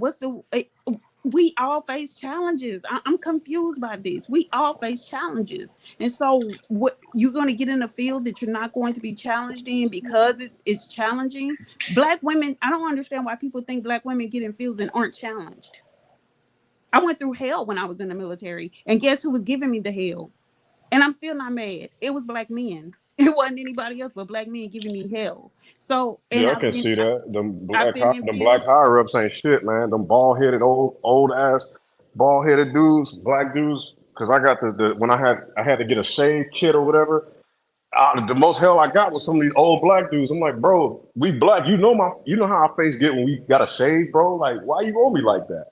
But the thing about it is, that's what I'm saying. It doesn't matter. I've been challenged by black men. I've been challenged by white women. I've had challenges in every area of my career, even in school, even in college. But it doesn't matter. If you know that you want to attain a goal, you don't allow anybody to stop you. You allow it to build you and make you a better person. Adversity builds character. And so you understand what it takes to go through what you need to go through to get to where you want to be. Having this mindset where you're never going to face adversity and I need it easy is what's keeping black men down. Black women persevere beyond it. And I just want to go back to this because, he's my heart and he just keeps talking to me in the chat. So I'm just going to keep talking to him. Section 8, WIC, and Habitat for Humanity is not independent. It certainly isn't, Cupcake. So tell that 46% of Black men who are receiving those things that they should get up off their behinds and do something, because they make up 46% of the recipients amongst the Black demographic. Go ahead, 3D. I was gonna say to 3D, I couldn't deal with them either. When I was in the service, I think I mainly got in trouble because of my mouth, because I would talk back, and I didn't care. It got to the point where I didn't care. I swear, like I just couldn't hold it back. It just had to come out. Like, Well, see, the thing is, I'm not saying like easy as far as, because ain't nothing easy about doing like a trade, right? What I'm saying is, trying different things, seeing where you feel like you can excel, right? So what's the, like, if unless the money is just that damn good and you got to provide, you need to ASAP provide. Why do something that you hate, right? Like we're never gonna like our career, right? But if you No, come to you work, can like that's a myth. You can like what you do. Like you could be, it's all about where you are in life and what you want to do. You can like your career. I think it's a myth for people. Not everybody will love their career, but some people can love what they do. yeah, so you got to try different things to figure out what you like, and that's why I mentioned these career fields where you get a certificate, you get a skill, and you enter the workforce quickly because you now, like, say, like, oh, I don't like being a truck driver. Well, guess what? If you hit hard times, you can always pick up your CDL license and drive a truck. Guess what? If you don't like welding, you could always go back to welding if something happened. Guess what? And while you're doing this, you can go to school and build on a career that you really want, because school, for some people who don't have a way to pay for school costs money. So yeah, I'm gonna go to school. Like you say, Black women work 2 jobs to go to school. These are the jobs you work while you go to school to build a career that you actually want. That's what I'm getting at. Like, it's not gonna happen overnight. It takes time. And so these are careers that pay very well for very little time to earn a skill. It's not easy, but if you Which compare 9 months versus 4 years. 9 months. Okay, so you're saying 9 months. Do you know how long it takes to be a CNA? No, I don't. Okay, I think it's like a 6 or 9 week course. So while you're a CNA and you're working as a CNA, you can work your way up. I know CNAs that work their way up to being nurse practitioners, and so the whole time they're working, they're getting on the job training, so they don't have to. They're working in a field that they intend on excelling in, and so the school is being paid while they're going to school. Okay, I'm going to play this video a little bit more. Just we can dive right back in after we listen to this for a minute. And it's from the vantage point of this manufacturer brand world in which they are looking for a potential partner. I'm gonna break this down like a third grader, because I had this mindset for like a good, I want to say 13 days. I was like, I'm not about to get married because nobody's going to divorce me and take half of my money. But then I was like, wait a minute, why would I be in a situation where I'm married to somebody that would divorce me and take half of my money? Why wouldn't I just be a great husband so that she didn't want to divorce me and take half my money? But the mindset was all women were cheaters and liars. So then it goes into the mindset where it's like, wait a minute, if she's just gonna cheat on me and lie on me, why would I want her to have half of my things? Half of what things? Half of what thing? I don't have anything right now. And I haven't even got to that point. Pause it, DJ. Pause it. Exactly. That's exactly what we've been saying. Yeah. This is exactly what we've been saying. Exactly how he thought that process out. You don't have anything for her to take half of. And the crazy part is, Black men, the middle class, Black women don't benefit from being married financially. Other races of women excel financially when they're married. Black women, and the studies prove, Black women stay about the same. So the only reason a lot of Black men are in middle class is because they're married to women that work. And so they built this thing together. So it's not just yours to lose. Facts. But nowadays, that I'm okay with signing one of those things. I'm 100%. Right? Exactly. Exactly. Let's get it down on paper. You got yours, and get your prenup. Let's do it.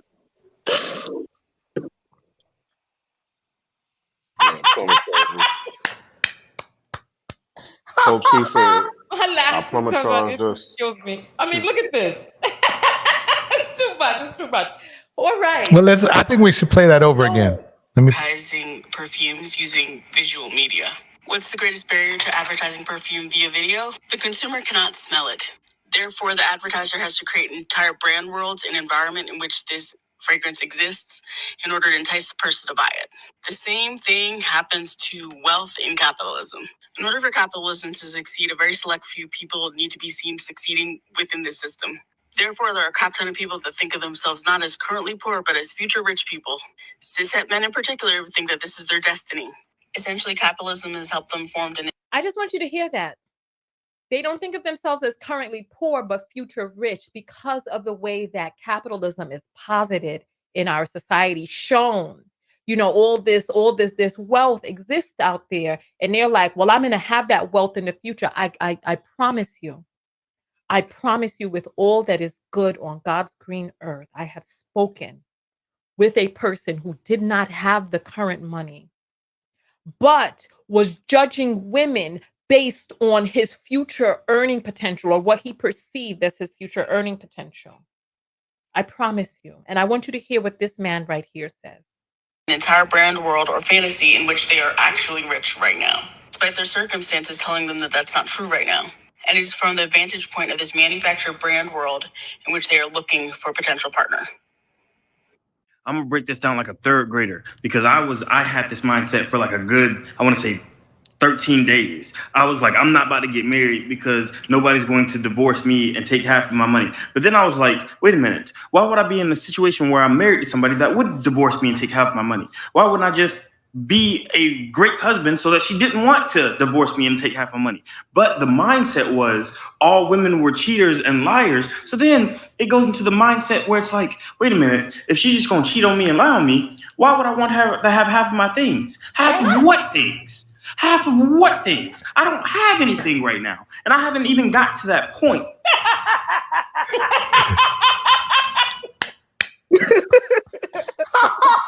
I laugh sometimes, it just kills me. I mean, look at this. It's too much. It's too much.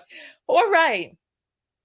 So let's show some of the data. Let's show some of the, I gotta skip forward in this video because I am rolling. Let's skip to the data. Let's skip to the data. Let's go. Here's the data. Here. Listen, as I told you all, this is not about John Moss. LOL. He seems to. This is on blackdemographics.com. Earnings and employment age 16 to 64, 16 and up. I want you to see. So percent who are in the labor force. Listen, let's continue. Let's down here, right? 16 and up, worked full-time year-round, 37%, right? Full-time median earnings for 2018, this is for Black men, $41,000. The other list is for all men combined. And then we're going to show you, I'm going to break it down by race for you, right? Earn part-time or other, 22%. And what is the percentage for no earnings at all? What is that number? So we have 41%. As you see, 41% of Black men in 2018 did not have any earnings all year. 41% of all Black men between the ages of 16 and I believe it was 32, no earnings at all. Wait a minute. So basically they weren't working? Right. Damn. That's a high percentage, is it not? That's pretty high. And so you see where the 46% of them are on welfare receiving government assistance comes from, right? Yeah, there it is. So what can you tell me, DJ, what is that word that's on the screen right there? That's on the screen. What is that?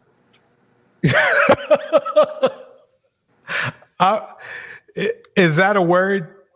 I mean, I guess we're going to have to create a whole urban dictionary just for this guy because, and allow him to define. Okay, you know something? I think he's plastered. I know I'm defending him, but he must be plastered. Yeah, you are, and we'll discuss that at another time. See, the thing, so I another won't thing be you got to subordinate. consider. So I won't be insubordinate on your panel.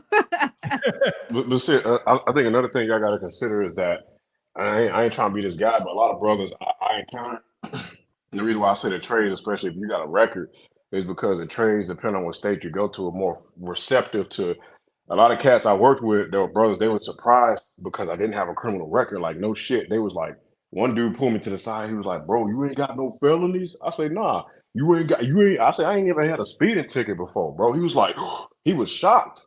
So and they making good money. A lot of these. So if a lot of brothers that probably ain't earning or ain't on the numbers, they probably got records and they probably can't get a nursing job, or they might not even be able to be a truck driver because you got to get a TWIC card. If you want to be like some truck driver, a lot of truck, you got to get a TWIC card. It's a background check if you don't know what a TWIC card is. So it's basically you got to do a federal background check. You're not gonna pass the background check. You're not gonna be able to do a lot of these legitimate careers that's like more, you know. But if you can be a felon and be a welder and make good money. You can be an Hold that thought. electrician. Hold that I thought. was gonna You reply said back. wait a minute, Creative. You said they had to get what kind of background check? TWIC to get a TWIC card. If you a TWIC card, I forget what it stands for, but it's for the Department of Transportation, and it's a federal background check.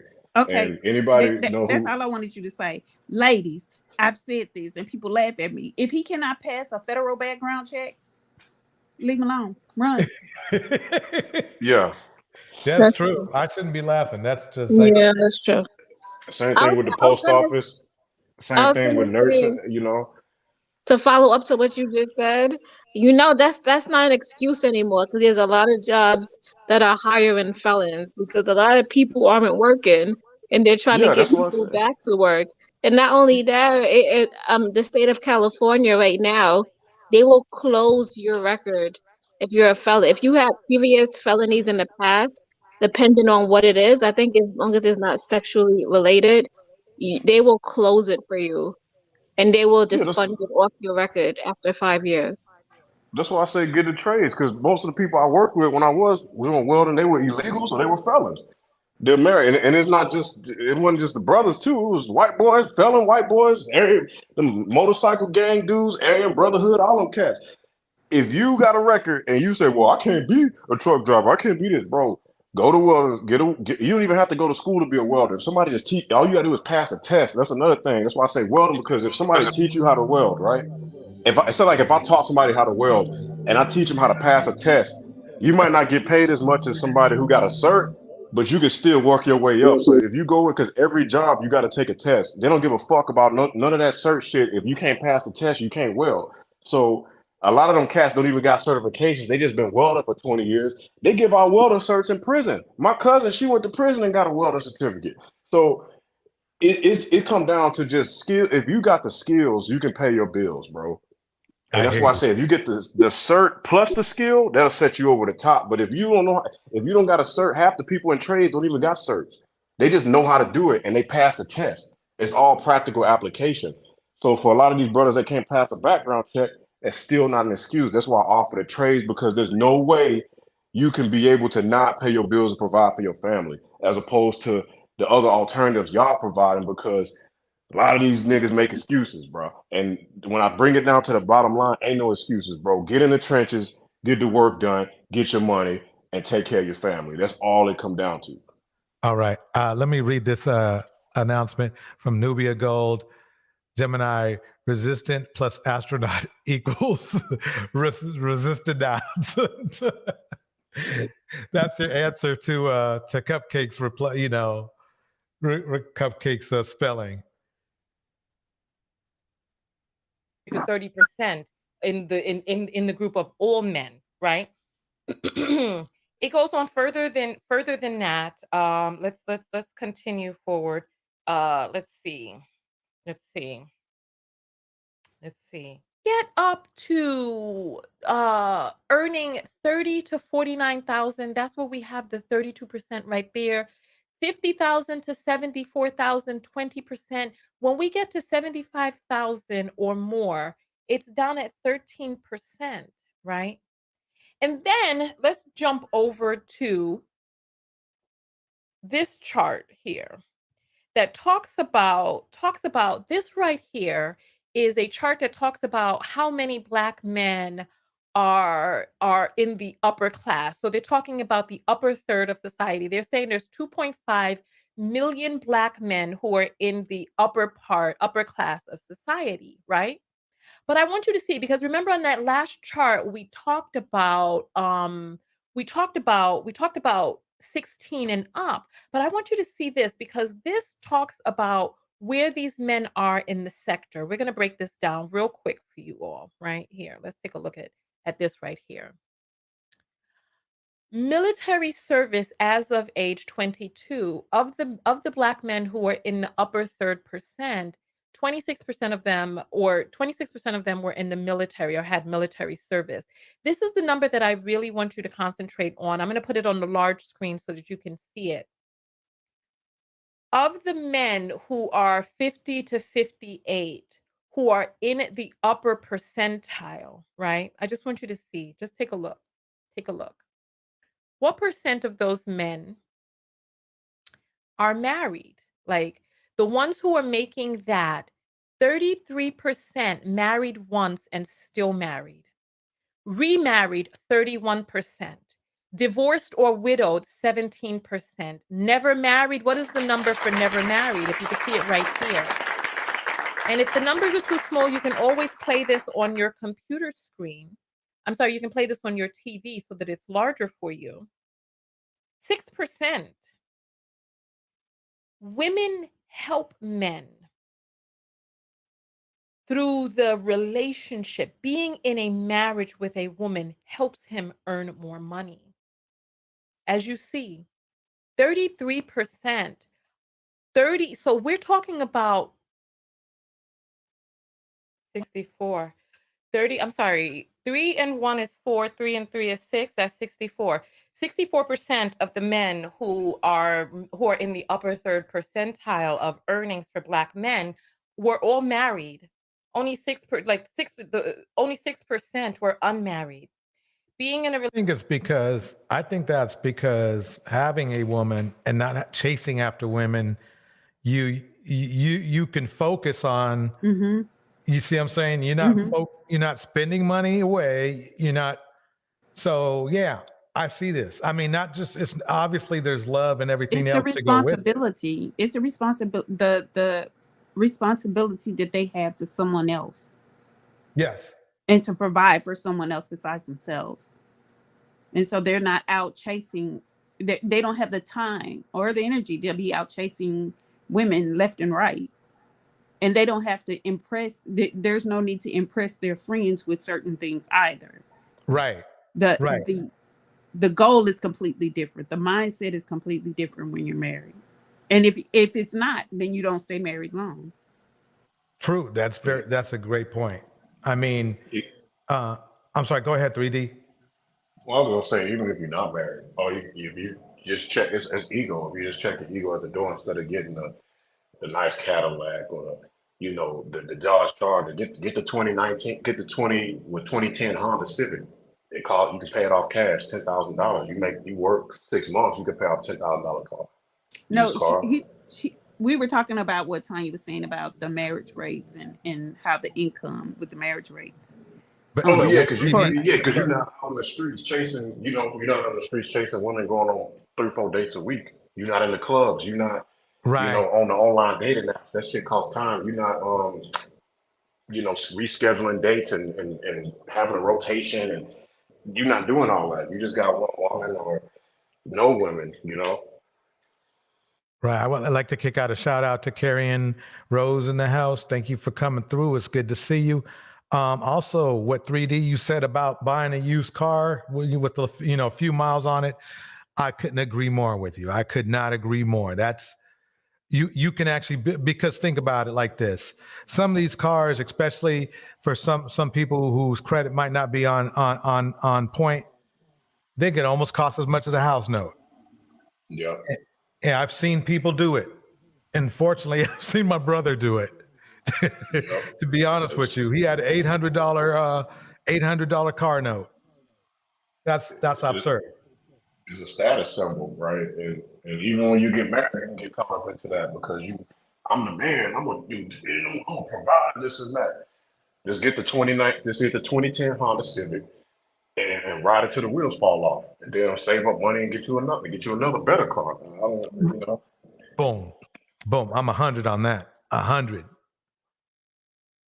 Relationship, being married helps men earn more money. There's some man in here who's putting in Bible verses about how a woman is rotten if she doesn't have a man, how the women were made for men. Okay, but that benefits the man. I'm trying to hear, how does it benefit women? Please help me understand that. I'm going to open up the phone lines right now, but I do not want any women to call. I only want to hear from men. Okay, because I want to hear from a man who is here. Let me put the number on the screen. 323-488-3149. That is the phone number. Get ready to call in because I'm opening up the phone lines right now. I'm shocked she's even using a real phone line. Damn. All right. Phone lines are open. Come, call in now. 323. The apples are also open, so you can send your cash app through. I'm going to read those on the air in about 10 minutes. So come through. Come through. Let's see. Let me get in the right area. 323 Red Pill guys, if you out there, 3149. come through. I want to hear, how does it benefit women? I want to hear from Bruce. Why don't you call? Bruce is like, I want to call so bad. Come on, Bruce. Call in, Bruce. Bruce, the phone lines is open, boy. Call in. I want to hear from you. This is your opportunity now to call in and let your voice be heard, because this is the time. I'm waiting. Should I don't know what should I play Jeopardy music? Doom doom doom doom doom doom doom doom doom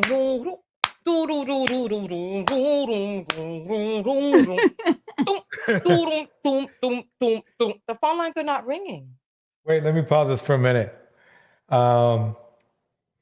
Boomer said, Cupcake, you're on them in the chat. You're not up there. And then Boomer says, Cupcake says, Boomer, Torch always cape for them. I'll tell you why. I'll tell you something funny, Cupcake. Now you might grasp this because I don't know. This might be too traditional for you, but back in the day, men caped for women. That's what we did back in the day. Now, obviously, in the hip hop era, it might be different for you guys, but we're here to protect women. I protect women. Okay, whether I know them or not, I'm going to do my best. Now, don't get me wrong. You know, if I know they wrong, if it's Candace Owens, that's a different story. But other than that, I'm here to protect women. So because that's part of me being a man. That's sorry if you don't get down like that. That's cool, but that's just me. Well, this era is men protect men. Men put on capes for other men and cover up their bull crap. Later, coats down for other men and put a coat over their bull crap. You know what I'm saying? So they could walk over it and pretend like it's not there. But he wants to talk about Black female solopreneurs. Again, data shows Black women are second to white men in creating businesses, and the only reason the data says that they fail is because they're using their own capital to start these businesses. And there are plenty successful Black women entrepreneurs. And the thing is, you have to start something in order to fail. Black men aren't starting anything, and they're not doing anything in mass. So there's that. It's just radio silence. Come through. We're on 4 platforms. We're on LinkedIn, YouTube. Cupcake, you just got roasted by Jim and Hopeful. You got roasted hard, but that's okay. We love you here. We love you here. Keep staying. Twitter and Facebook. Right now, there are over 500 people on this broadcast. Tag somebody, please. I'm waiting.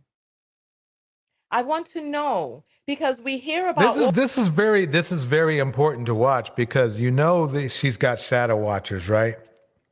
Right. These red pill guys have their chance to make a point, right? Instead of just being in their own little group, right? Well, no, then they won't get the accolades and the cheers and you right, bruh, and all the rest of the stuff that the Black males do in the chat. they're all sitting around in their superhero costumes with the cape on when the men are talking. But they won't dare challenge someone like Tiny TKO on our own platform. They'll just go to their platforms and try to debunk what she's saying with these false statistics that they love to throw up about basket weaving and Section 8. And they never speak on the opposite end of the spectrum that includes themselves. Right. And Torch, a lot of these dudes try to follow the blueprint that they see on the internet, that the athletes, the rappers, and even these white boys that start growing with the crypto stuff.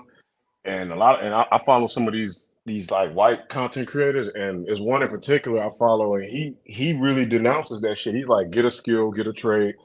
That fugazi, that internet shit is not gonna last. It's not really sustainable. It's like hitting lightning in a bottle. If you hit it initially, like that Bitcoin and all that stuff, it's cool.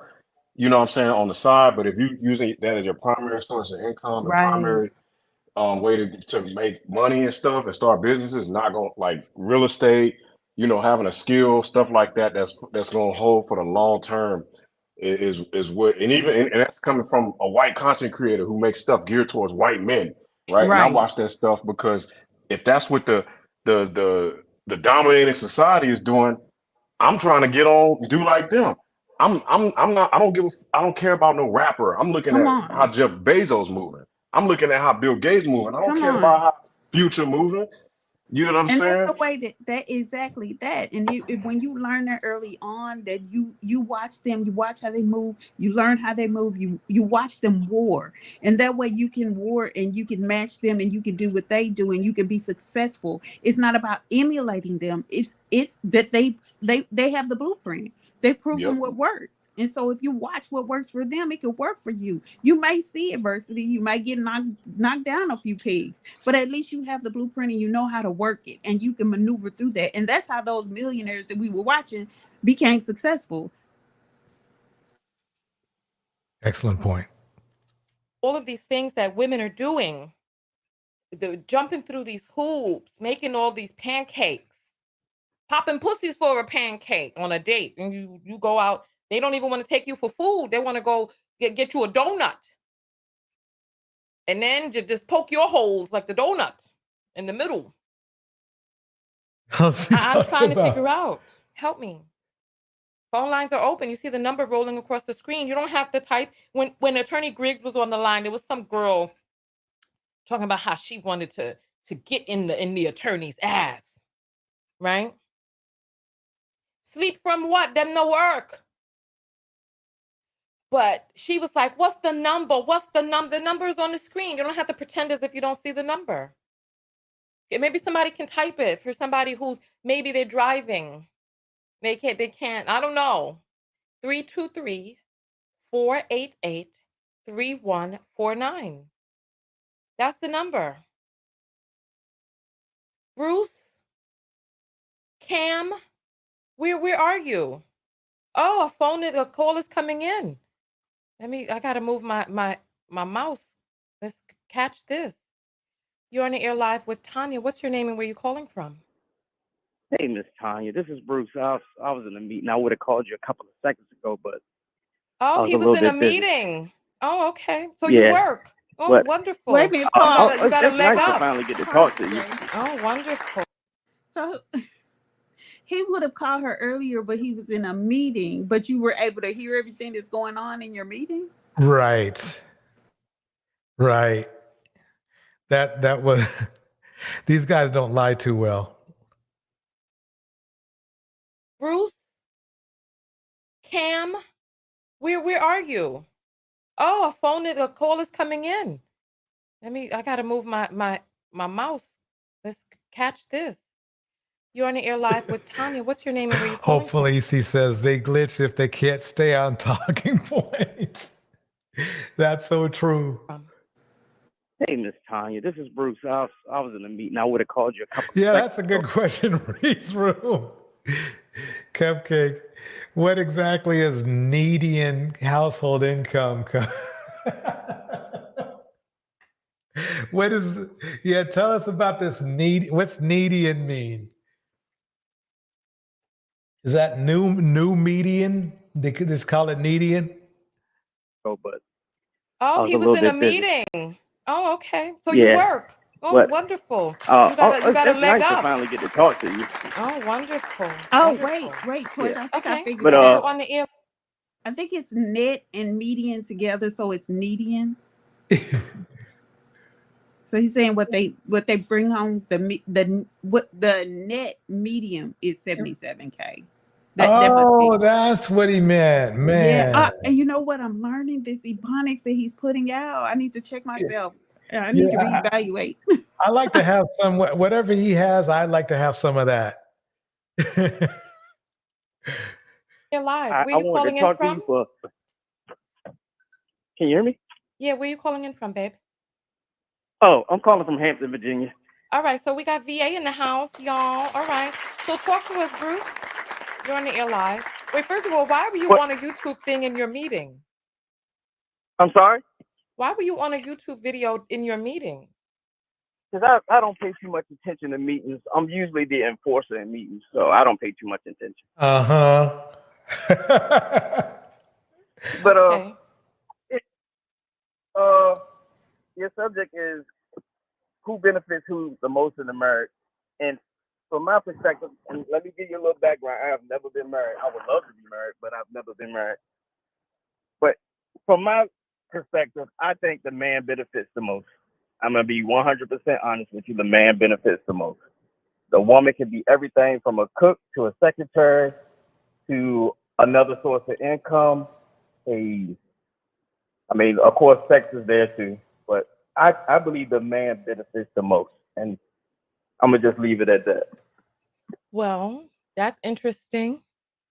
I wonder, how did you come to this conclusion? You haven't been married, but I guess you've taken a few women on a test drive. Oh, absolutely. I mean, I'm a 41-year-old man. I done had my situations and stuff like that. I mean, I've been in long-term relationships. You know, my child's mom. We've been in a relationship for 15 years and never got to the point of getting married because we had an off and on relationship. But having her, and I'm using her for an example because that's the closest I ever got. Having her was such a benefit to me that now that we're to the point that we are now, you know, things that I benefited from her, I lost. You know, as a man, we are not the most, how can I say this? We don't always stay on top of our stuff. And having that woman there that to help us along is very beneficial. A lot of the times, a lot of women don't get that from us. I mean, we could be a financial backing and everything, and we could provide and stuff like that. But it's the little small stuff like remembering appointments and little stuff like that is where we benefit the most at. I mean, we can go out and build you a house, but at the same time, we ain't gonna remember that doctor's appointment that we had on Tuesday.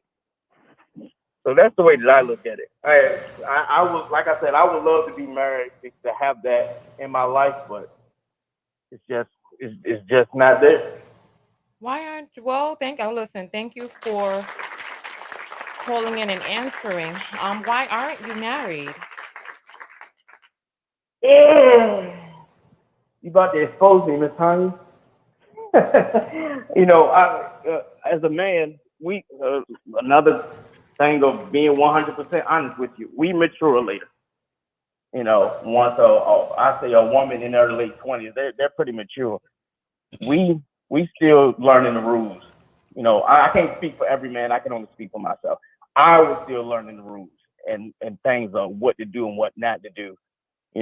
Being not trying to brag, but being a man, a black man with a good job is a rare thing.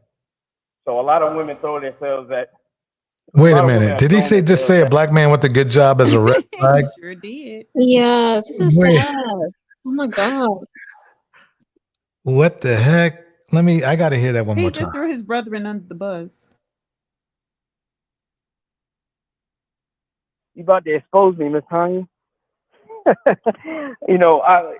As a man, we another thing of being 100% honest with you, we mature later. I say a woman in her late 20s, they're pretty mature. we still Damn, he worse than me. learning the rules. You know, I can't speak for every man. I can only speak for myself. I was still learning the rules and things of what to do and what not to do. You know, being not trying to brag, but being a man, a black man with a good job is a rare thing. So a lot of women have thrown themselves at me, and I didn't have the discipline to control it. So I lost a good woman in the process. Didn't have the discipline to control what? I don't know. I don't know where he was going. Not trying to brag, but being a man, a black man with a good job is a rare thing. So a lot of women have thrown themselves at me, and I didn't have the discipline to control it. So I lost a good woman in the process. Hold the hell up. Hold up. At least he was honest. What it sounds like is you, for a person who is the enforcer in these meetings, you're not communicating clearly enough for me. I'm going to reiterate what I think you're saying. The shade. And you correct me if I'm wrong. Okay?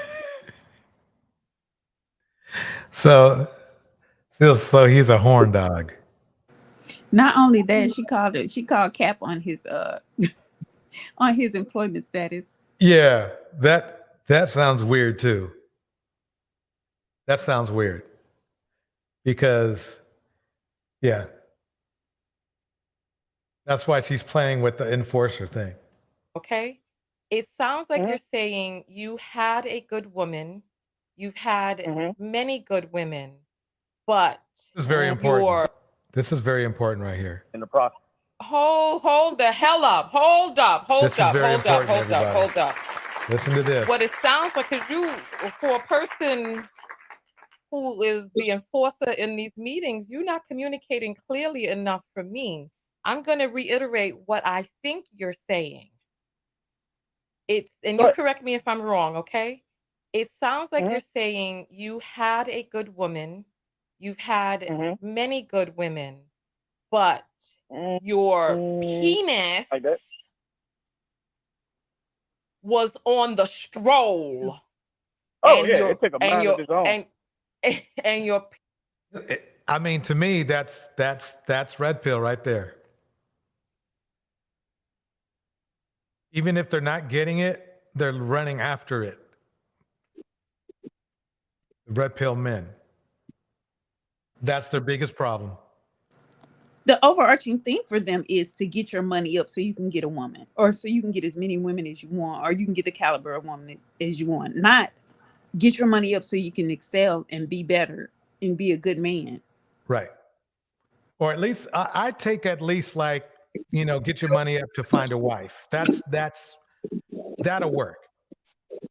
But that's not what they're doing. Because if that's what they were doing, there's somebody who likes them. You know what I mean? There's somebody. But they're into this, they call it the abundance mindset. That tells you everything you need to know. Right. They're in the abundance mindset while trying to convince us we need to be in a scarcity mindset. Exactly. Facts. Penis and your lack of discipline for such said penis destroyed your relationships because you were cheating. Yeah, absolutely. And it got to a point that, once she discovered that I was doing stuff like that, she started doing her own things. And there's a particular video out right now that said the man was like, well, baby, I cheated on you. And then the woman said, well, I went on a date. And the guy was all crushed when the woman was seen absolutely calm. That stuff is real. That's the way Hold that on. we feel. I need you to send me the video. TonyaTKO.com and click on contact and send me a link to that video. I'd love to see it. So it's a TikTok thing right now. So I thought it was absolutely funny because I absolutely lived that situation and I was just like absolutely crushed. But yeah, there's like so that. many layers. You done called in with this 7-layer cake this morning. So Yeah. why is it, I'm sorry, you said you benefited so much. Why did you not appreciate in the ways you said that you're making more money now because of the relationship you were in? No, absolutely not. The relationship had nothing to do with the whole my So then earning. what are the ways in which you benefited? She made doctor's appointments for you. That's the only example I heard. It's pretty damn important if you ask me. If somebody made the doctor appointments for you, it's probably because they saw something wrong with you and were concerned. That's a big freaking deal. I'm sure Kevin Samuels would have liked that kind of information. I mean, I hate to sound like this, but it's almost like having a motherly figure there. You know, she helped take care of me. She literally helped take care of me. In what way, Bruce? In what way? The stuff that I said, you know, of course, the little appointments and stuff like that. She cooked for me. I don't know how to cook. She cooked for me, so she took care of my nutrition needs. You know, she was an awesome cook. I miss that. But yeah, it's just stuff like that. I'm kind of jumping in on a woman. I can't list absolutely everything that she's done, but she's done plenty for me. If he started making money when she was around, it was because of her. List at least 5 things. Come on. You a corporate man, right, Bruce? You got this big hot earning job. You on the spot. Come on now. No, I'm not corporate. Oh, you're not a corporate. I'm the Mercedes mechanic that messaged a couple of weeks ago that I was talking Wait, about. did he just say he was a mechanic? Rewind that. Maybe I heard that wrong because I was. Yeah, rewind that. But yeah, it's just stuff like that. I'm kind of jumping in on a woman. I can't list absolutely everything that she's done, but she's done plenty for me. I need you to list at least 5 things. Come on. You a corporate man, right, Bruce? You got this big hot earning job. You on the spot. Come on now. No, I'm not corporate. Oh, you're not a corporate. I'm the Mercedes mechanic that messaged a couple of weeks ago that I was talking about 100K ain't nothing. I'm that guy. Mechanics are making over 100K. What? Hey, now he's a mechanic, right? Because he just said he was in a he was in a corporate meeting, and he was one of the head guys, so he didn't have to pay attention. Unless I missed it, or maybe I misheard him. I don't. He said meeting. He didn't say corporate. Yeah, you have meetings all the time in blue collar capacities. If you work for upper level like auto, I mean, every corporation you have meetings. Like on every level you have meetings, but the way he made it sound was different. But I get you, 3D. But I do disagree with him that she didn't help him because, like, if you have a wife or a girlfriend and she's cooking for you, which is like these days, it's really, really hard to find a woman who's willing to do that, just willing to do that for you. So if you had that, willing to do what? Cook for you. He let that go. So wait, and this is the issue that I have, because I don't have an issue cooking, but it seems the overwhelming thing for you guys is that she needs to cook. So is she supposed to work full time and cook whenever you want her to? Well, for me, it's not a requirement because I'm in the fitness, so I like to cook my meals a certain way. I don't like them all like I cook. No. I mean, not you personally. I'm trying to get a grasp of what you hear is a general consensus of men when they say they want to find a woman that cooks for them, and I'm assuming they're talking about during the dating stage, right? I would say overall it's preferred but not required. Some guys take it. I would say this: black men are more lenient on it. If you talk to guys in other cultures, it's more of a requirement. I will say that because when I work with a lot of Hispanic dudes, and for them, because their moms cook and clean for them, so like that's like a thing. Like for them, it's non-negotiable for them. Like I talk to guys from different nationalities, and they was like, nah, if she ain't cooking, cleaning, she's trash, bro. I've heard this come out of their mouth. I've never heard a black man say that. But these are women that work full time outside the home as well. Yeah, even the Hispanic women, they got their foot on their necks. Like they don't care. Like I don't care what you got going. You got to cook and clean for me. I think a lot of black men, it's negotiable, but you might hear a lot of black men cry about it, but they won't really like. It's just. I think, but for other guys and other cultures, it's definitely like a requirement. But what's the divorce rate in those cultures? I couldn't tell you because I don't really be like, I just know from just talking to them, right? I couldn't really tell you. Okay, You I saw do the know big. that tend to stay in more. Their women tend to stay in more quote unquote abusive situations, though. I do know that. Oh, So okay. black women tend to, like, if things get very, not good to go for them, they will, pack up and leave, as they Well, should. evidently they So aren't packing up and leaving quick enough because the femicide rate is just astronomical. I mean, I can't speak on that. I'm not, in a relationship. I'm just saying personally, like, if he left a woman that was cooking for him, I think that's crazy because you like he said, she even said it. She's giving him the nutrition. She's cooking, cleaning for him. If she's cooking for you, that means she's playing. That's 3 meals at least. You don't have to plan for. You got breakfast. You wake up. You don't have to worry about that. You don't have to go grocery shopping. You don't have to clean the dishes. You don't have to clean the kitchen. You don't Well, have to they cook. don't value those things because they think that they're entitled to those things without doing anything. And so, what's funny to me is he can't say what he did for her. And see, black men want women to do these things, but they're not doing anything in return. They want to run the streets. They want her to be at home. They want her to work and be at home when they want her to be at home, cook, clean, take care of the children, or just cook and clean if they don't have any children and work full time while they go out and do whatever they want and continue this cycle without providing for her emotionally, spiritually, and socially. And see, they can't even define leadership. They can't even define protector and provider. And That's true. Just like Kevin Samuels used to say for men, it's a bad deal. It's a bad deal for the women. It's actually a bad deal. I think if you got, if a lot of guys not in the really, a lot of, especially, I think a lot of younger black men are now because of the bro gym culture, but the older black men specifically, they're not really, they don't really take, like, if you look at old black content creators, besides maybe one or two red pill black content creators, the older guys don't take care of the fitness. They don't take care of nutrition. They don't take care of fitness. And so for me, if a woman don't, my last girlfriend, I cook better than her. She used to ask me to cook for her because I cook my meals, I weigh them out because I count macros, grams of protein, carbs, fats. A lot of them older cats ain't doing that shit. They don't count macros No. at the gym, And lift. I do, and I have a scale and everything, but Yeah, hell, all that shit. So yeah, you know what I'm and saying? an app. To cook for me. I honestly think I cook better than half the women out here anyway. So it's like it don't really. I clean like a fucking maid. I clean like a madman.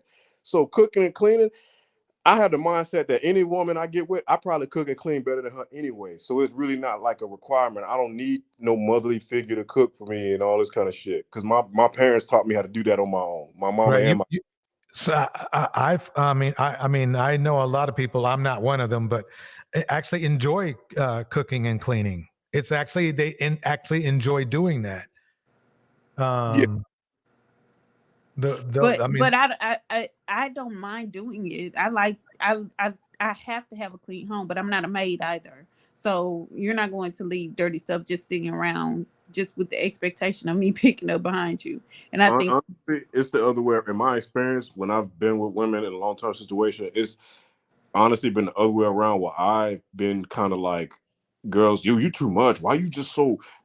It's almost like OCD. Like, why you put that right there? Like, to me, they're not clean enough for me, and right, that. right. And I had to dial it back. I remember my last girl. I went over her house for the first time. She cooked for me. She actually cooked for me, right? I ended up, I didn't like the way her kitchen was, so I cleaned it. And she kind of got offended by that because it wasn't clean. You know what I mean? Like, Yeah. That's funny. it's shit like Well, that. I don't even know how you cook in a dirty kitchen. Like you Yeah. can't cook in a dirty kitchen. You Yeah. can't, and you wash as you cook, so that Yeah. the only thing that you have when you're finished cooking is the place that you eat on. But like I said, kitchen wasn't, it wasn't dirty, but it just, I had to get in there and clean it. It was dirty to you. Yeah, it needed Exactly. I understand a exactly touch what you're up. saying. I Yeah. know what you're saying. And see, and that's why I say, like, when you ask that question, I feel like I'm a bad person to ask that to because in my experience, I had to like and then my last girlfriend, it was a big thing in our relationship because I was too much of a clean freak. I was too, you know what I'm saying? So I think I'm the wrong guy to ask that question to. OCD, and it's cool. I love OCD, and my family teases me about it, but I say I love my disease. Yeah, I'm not OCD. I would say if I was to ever live with a guy, I need my own room aside from the bedroom we stay with that we sleep together. I need my own room and possibly my own bathroom. I'm Nah, serious. I I, just need that. I need that space and I just need my own room, to do my own arts and crafts and this is my mess, my office space. I just need that for me. I hear you. Let me see what else we got here. I work for Mercedes. So they pay more because it's Mercedes? Yep. But what's your hands look Lady like, M is in the house. though? Are you trying to take callous, Oh, my greasy hands are hands awesome. and Don't do touch that. I wear someone gloves with? all the time. Mm. My hands are awesome. I I've wear seen gloves all the mechanics' hands and their fingernails and the skin.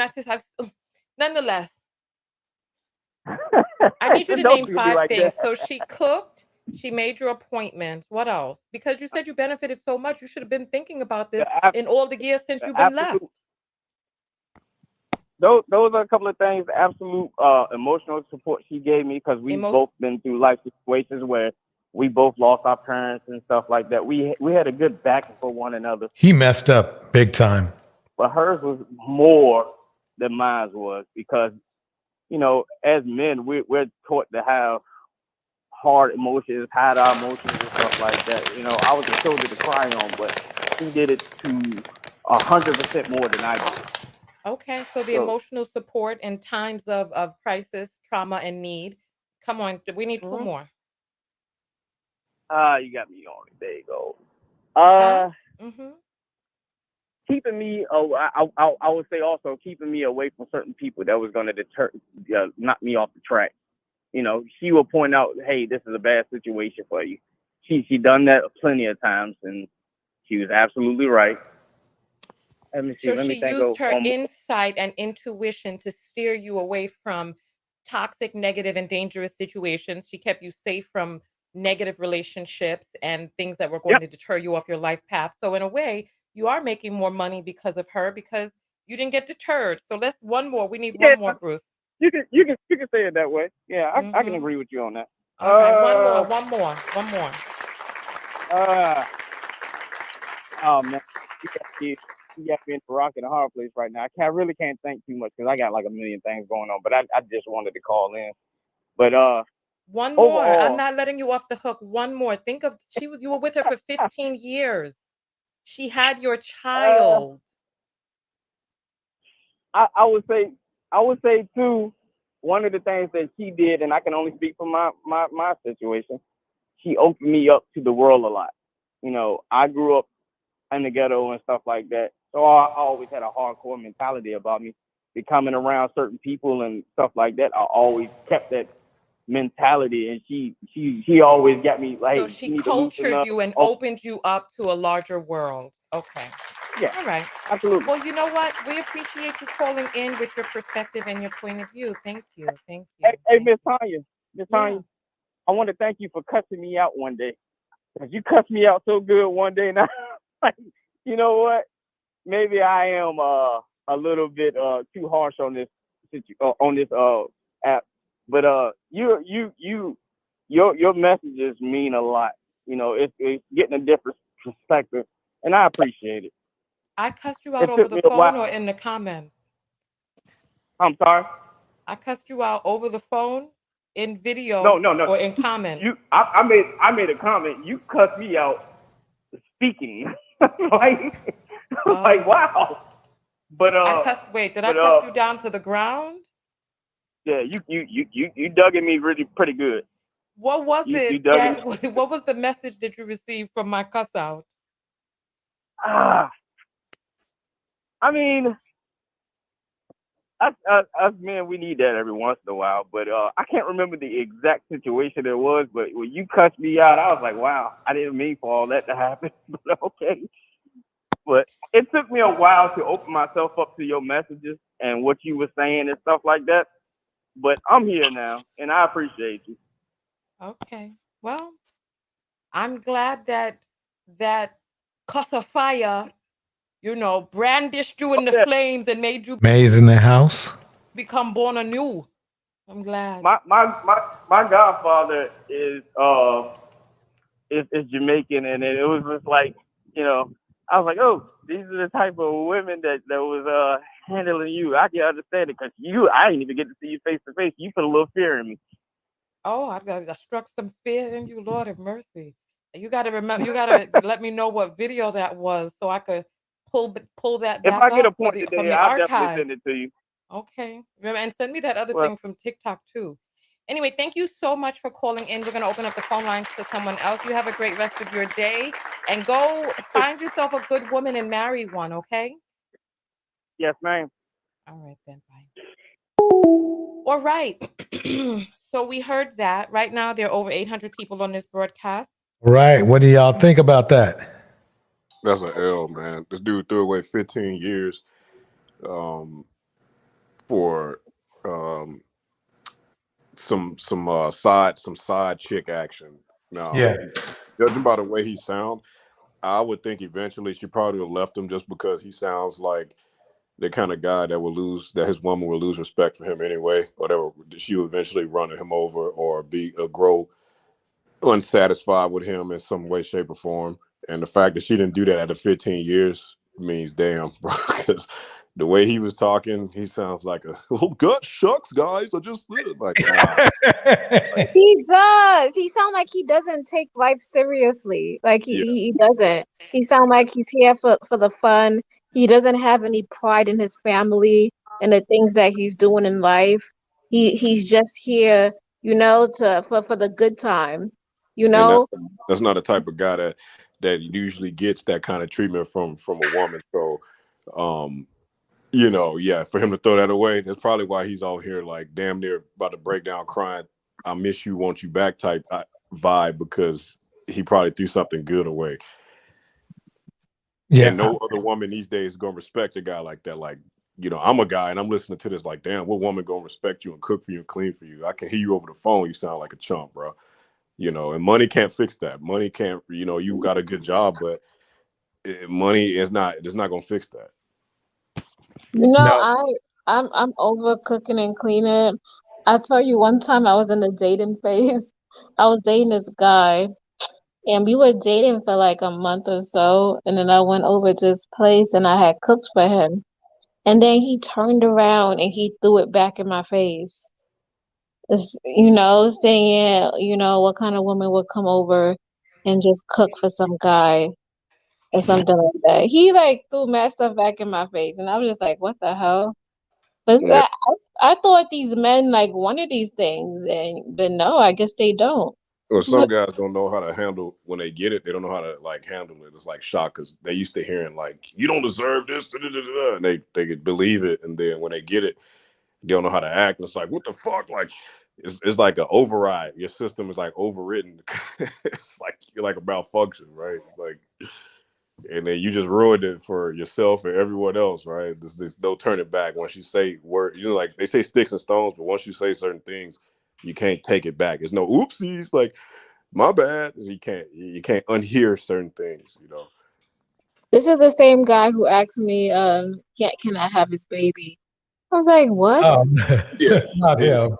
And I remember you saying that like years later, right? Because it takes time for it to settle in. Like, dang, like once you sift through amount of women, and once you go through certain situations with other toxic women, you realize, oh, well, she was really good. It's like the best I'm gonna get her. Damn, I really messed up. Maybe I'll double back. And it's like, bro, you can't double back. Not only for the woman's sake, leave her alone for your sake, because you're gonna get your feelings hurt. Because she probably moved on, right? Like, women's rebound stock is always higher than a man's rebound stock, right? That's just the way it is. It's the part of the game. Like, a woman can rebound faster than a man can. The man's gonna have to put his head down, grind for a couple of years, get himself right, maybe get into shape, get a new career, move to a new city. I don't know, start over, right? A woman, it's a little bit faster for her. She can get it a little bit faster. She can get in a new situation, level up, and be happily ever after a little bit faster. My ex-boyfriend had a housekeeper. He didn't like me cleaning. He also loved to do all the cooking. Yeah, it's dudes like that. Yeah, I mean, I think I've only dated one girl who I'd say I liked her cooking better than mine. It's just, it wasn't no disrespect. It was just like, I feel like, because my dad cooks better than my mom. My mom's not really particularly a good cook. My dad's the cook. My dad's a damn good cook. So, um,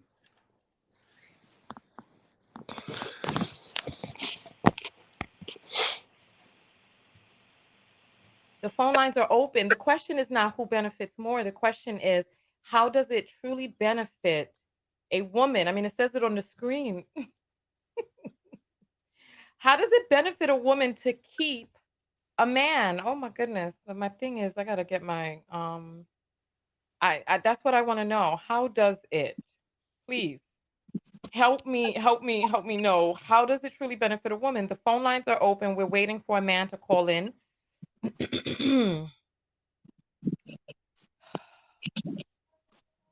So we just gonna sit here? Man, I'm the trying to strong figure the it out. strong manosphere won't tell her, what time it is. That's funny. Oh, there's no man that can answer the question. There was some woman that commented that I seem condescending. She obviously don't know what's going on around here. I don't know how you get down, lady, but phone is ringing. You're on the air live with Tonya. What's your name and where you're calling from? My name's Desmond. I'm calling from Georgia, Atlanta. Oh, we got ATL Hello. in the house. Desi's on the line. So go ahead, Desmond. How does it truly benefit a woman to keep a man? Real question. Well, hold on. Let me cut my audio off. A man benefits a woman well if he provides. He gives her an outlet to be home to raise the children. Most women don't have that luxury. If they're a single parent, they have to go out in the world, or if the man makes a little bit less, they still have to go out in the world. So she will never have that time with her children like that. Another way, Wait, sometimes pause. women are emotionally led. Did I miss him answering the question? How it's benefiting a woman? Because everything he's saying doesn't sound like a benefit. It sounds like he's talking about what he wants. We got Well, no, ATL it in the sounds like house. he's saying that she Des- doesn't benefit at all. Because he said if he can provide for her to stay at home, which most people can, then he said she still has to go out and work. And then he said spending time with the kids, she's not able to do that as much as she wants because she has to work. So I'm confused by his answer. It doesn't sound like a benefit yet. Huh. Let me check it out. I rewinded it. Desi's on the line. So go ahead, Desmond. How does it truly benefit a woman to keep a man? Real question. Well, hold on. Let me cut my audio off. A man benefits a woman well if he provides. He gives her an outlet to be home to raise the children. Most women don't have that luxury. If they're a single parent, they have to go out in the world, or if the man makes a little bit less, they still have to go out in the world. So she will never have that time with her children like that. Another way, sometimes women are emotionally led. A man can help ground a woman. Let's see. And also, I mean, if he's taking care of business, he's taking care of the household and giving her the outlet to even be in her feminine energy. Okay, so Hello? thank you. So let's reiterate what it is that you said. Yeah, that was You good. said one, if he's providing, then she gets to be at home with the children. How many Yes. men, especially Black men, how many Black men do you think are providing to the extent that a woman can be a stay-at-home mom in this day and age? Well, we got to take it into the macro, because just putting Black men on the table, you'll come up short and miss the context. So Wait a minute. How is that's what we're focused on? Well, no, the average white man only makes 52,000. So common sense tells you the average white man's wife has to work. We don't really hear that from We don't really Right. hear Hold, that hold from on, that hold on, hold culture. on, hold on, sir, sir. Okay. Yes, I'm here. What we want to do, right, is we want to look at the data that we have before us, just rambling off numbers. According to look, because I've looked at the data. So According what does to the average white man make? right. I'm saying I've looked at the data. I don't want to divert time right now. Are you a black man? Yes, I am a black man. Okay, I'm a so all man right. first before I Well, was a hold on, black hold man. on, hold on. I don't want to argue with you on the line. I really Oh want to no, hear we're not information. arguing. No, we're about to start arguing. And I'm letting you know that And why would I'm feeling it begin to rise inside of me because I need you to stay on target. And as long as you stay on target, then we'll be okay. All right? Right now, I asked you a question. You are a black man. We have shown the data for black men in this country. You positing other data from other communities is going to have to make me look that up right now. And we're working with a certain amount of time. If you want, we can do that. But I need you to answer for your demographic. My audience consists of primarily black women. okay for black And men and and and and let me just say this last part. Black women are notoriously and fiercely loyal to black men. So if we're going to be having a conversation that is relevant to my audience is talking about black men. Now, when we start talking about divesting, the men How hard this is. I know the men who earn the most money in this I country are Asian men. really have no problem Okay. with divesting because at the end of the day, a white man would have to leave his white women for that. So I I said don't think Asian that men I in don't this think those country. women are. According to the data, Asian men in this country out earn white men. We'll pull Yes, up the they do data out after earn. you. They Yeah. do out earn. They do out earn white men, but at the same time, they are the least looked at when it comes to women. Period. Even Asian women pick Asian men the least. Listen, So listen. I'm so glad you we know can some. talk about Listen, Asian men, but listen. I'm listen. Hello. that's what the black women When don't you hear want. me talking, I need you to stop speaking, okay? Because otherwise we start talking over one another. All right? Can you agree to I that? When you hear me understand, but speaking, I we need you, sir, when you hear me talking, I need you to stop speaking, okay? Because we can't both express ideas at the same time. Okay? Because I was talking and you interrupted me. And then we began this jockeying back and forth. So can you do that? When you hear me speaking, can you stop speaking? Answer if you agree, I'm please. listening. What was the question? Can you agree that when you hear me start speaking, you stop speaking? I just need you to agree to that real quick so that I can continue. That's not a problem, now. Okay, wonderful. Wonderful. As long as we can get on the same page with that. All right.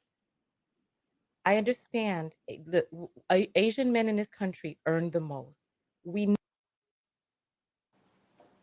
know that Yes, they do. Asian women are the most likely to date outside of their race, colonialism, etc. They choose white men, etc. If we're just going strictly on money alone, then Asian men are the ones in this country that make the most. Let's take that off the table for now until we first answer the very first question about black men. The question was how many black men are providing the type of lifestyle, because I want to get to the three things that you have named. You named that if a How man many is black men are you okay? How named many black men? that. I'm going to go over the three that you said so that we can stay on target. You said black if he is earning, she gets to stay at home with the children. You said that women can be emotionally led so he can provide grounding for her. And what was the third thing that you said? Um, we'll have to skip. There were so many things said in between that I lost track of it. You were talking about how men benefit women. You said she can Yes, stay at home with the children. She can be emotionally yes. led. What was the third thing? She can be emotionally led, grounded, and he basically just leads the family in a direction that he sees fit. So that's how he benefits. Okay. All right. So if we are going to talk about Black men, how many Black men do you feel are earning to the capacity that a Black woman can stay at home and raise children? Well, half of Black men are childless and in the middle class. Oh I'm Lord, So that's sorry? half of Black I men.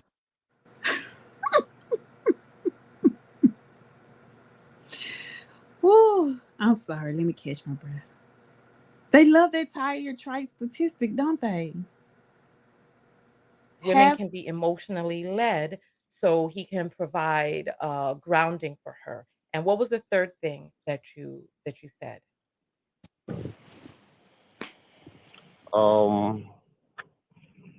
We'll have to skip. There were so many things said in between that I lost track of it. You were talking about how men benefit women. You said he can Yes, stay at home with the children. She can be emotionally yes. led. What was the third thing? She can be emotionally led, grounded, and he basically just leads the family in a direction that he sees fit. So that's how he benefits. Okay. All right. So if we are going to talk about Black men, how many Black men do you feel are earning to the capacity that a Black woman can stay at home and raise children? Well, half of Black men are childless and in the middle class. I'm So that's sorry? half of Black I didn't men right understand.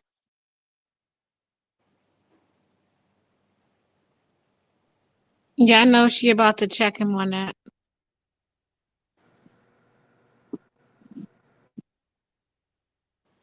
The there. word childy. Half of Black men are childless and in the middle class.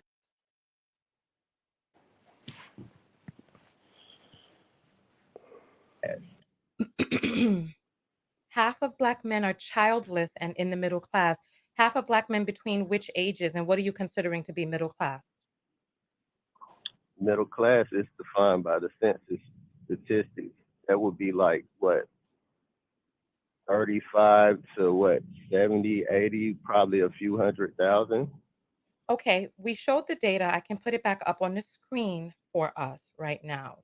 When we showed the data of the percentage of Black men who are making over 75%, that was only 13% of Black men. So let's go back Was to making over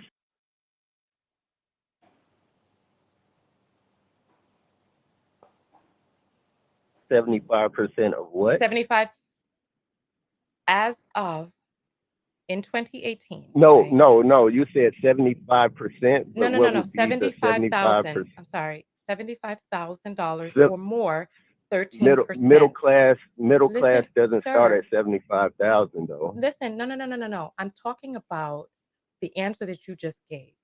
I have the data on the screen right now. Between, it says here, you said 30,000 to 70,000. Is that what you said? That is considered middle class? No, it's probably a few 100,000. 100,000 is Probably considered to middle two. class? Probably to two. Yes. Okay, so Yes, that's lower middle class. why don't we do this? Why don't we do this? Let's only speak about data that we can show and prove. I can Google what is middle class in this country. Would that help right now? Okay, what is middle class in this country? I will Google it. I personally don't know. What is considered middle class in USA? Okay.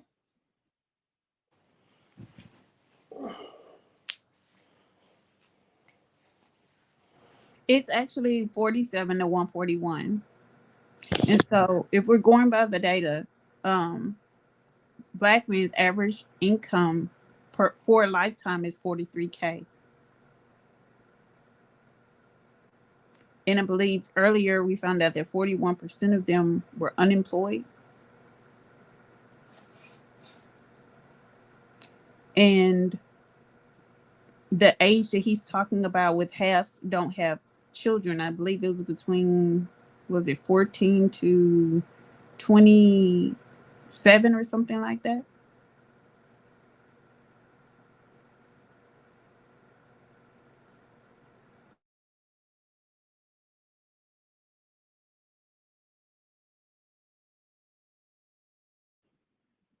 All right. Here is what the data says on the screen, right? It says here, the Pew Research Center defines the middle class as households that earn between 2/3 and double the median U.S. household income, which was $61,000.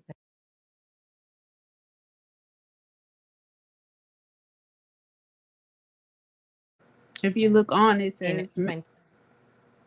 If you look on, I don't know. Go ahead and play. See if she says it. 2017. So 61,000. Okay, go back to Let's the chart. look at the Go back to the chart because she didn't say it.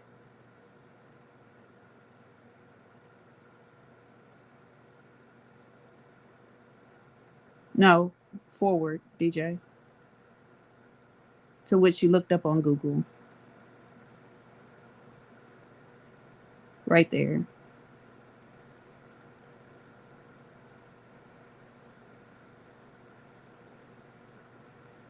This is using U.S. Census Bureau 21 using Pew's yardstick. Middle income is made up of people who make between $42K and $126K.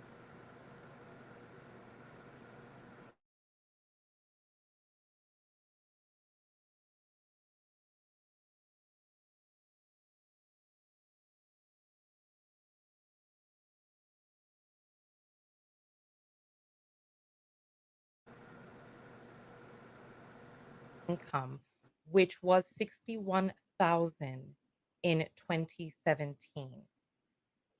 So 61,000. Let's look at 61. the. That's what it says. The Pew 61,000 Research. Pew Research says 52,000 to 156,000 It says here that the annually in 2020. I apologize.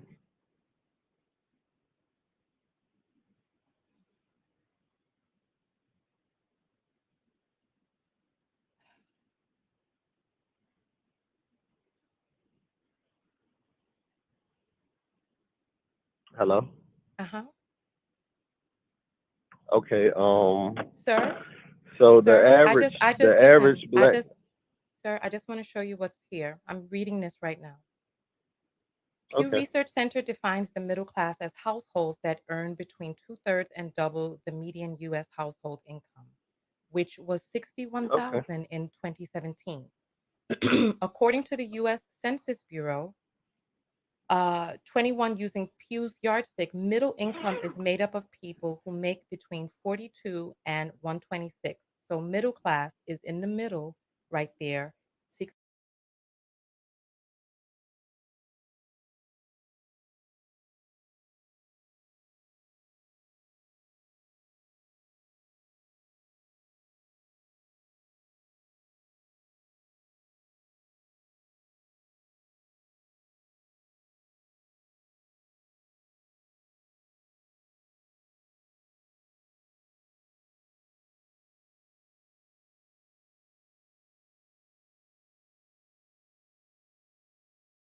$61,000, right?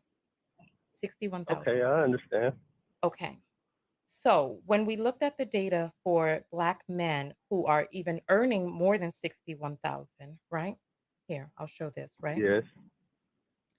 If you see on the screen, this is blackdemographics.org. Here, 75,000 and more, only 13% of Black men compared to 26% of all men, right? 50,000 to 74,000, we have 20%. So you said It's on that the was screen what? right now. No, It's on I'm the saying you said that was 26% of all men. No. Compared to 26% of all men between the ages of 16 and up. So that's 20 compare black men in total with white men, Asian. So only 26% make that, right? In the all male category, right? So 26% of all American males make 61,000. So to posit that black men are coming up short when only 26% of all males make that, that's sort of disingenuous, man. Sir. Oh, he just hung up.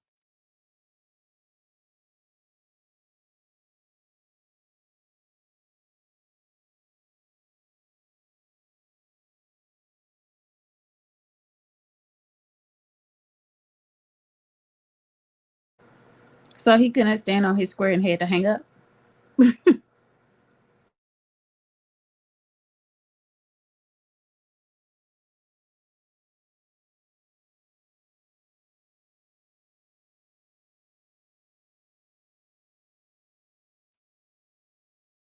Or he was disconnected. The numbers are right here. Oh, I think this is him calling back. One moment. You're on the air live with Tonya. Hello? Yeah, you got disconnected? Hello? Yes. I apologize. Yeah, but Right. So if hold only on. 26% of I all wanna American males listen, make I that. wanna address what you said. You said it was disingenuous. I'm not speaking from my point of view. This is not an opinion based on how it is that I've just come up with out of thin air. No, 13% that's of not what I'm. 13% of black men compared to 20%, 26% of all men. Those are the numbers right there. Make over 75,000. So if you look at it, black men do come up short compared to the general populace. Yes. We come up short compared to the general populace, but compared to the general populace is also coming up short because only 26% of men make that. So that makes your dating pool, if that's what you want over that income, that makes the dating pool extremely small. That means Sir, 100% of women are only looking for 26% No. of men. See, And I have no problem with sir. that because I Remember earned when that. you said that when I began to speak, that you would stop speaking. This is what I need you to do right now. Okay? I'm not your mother.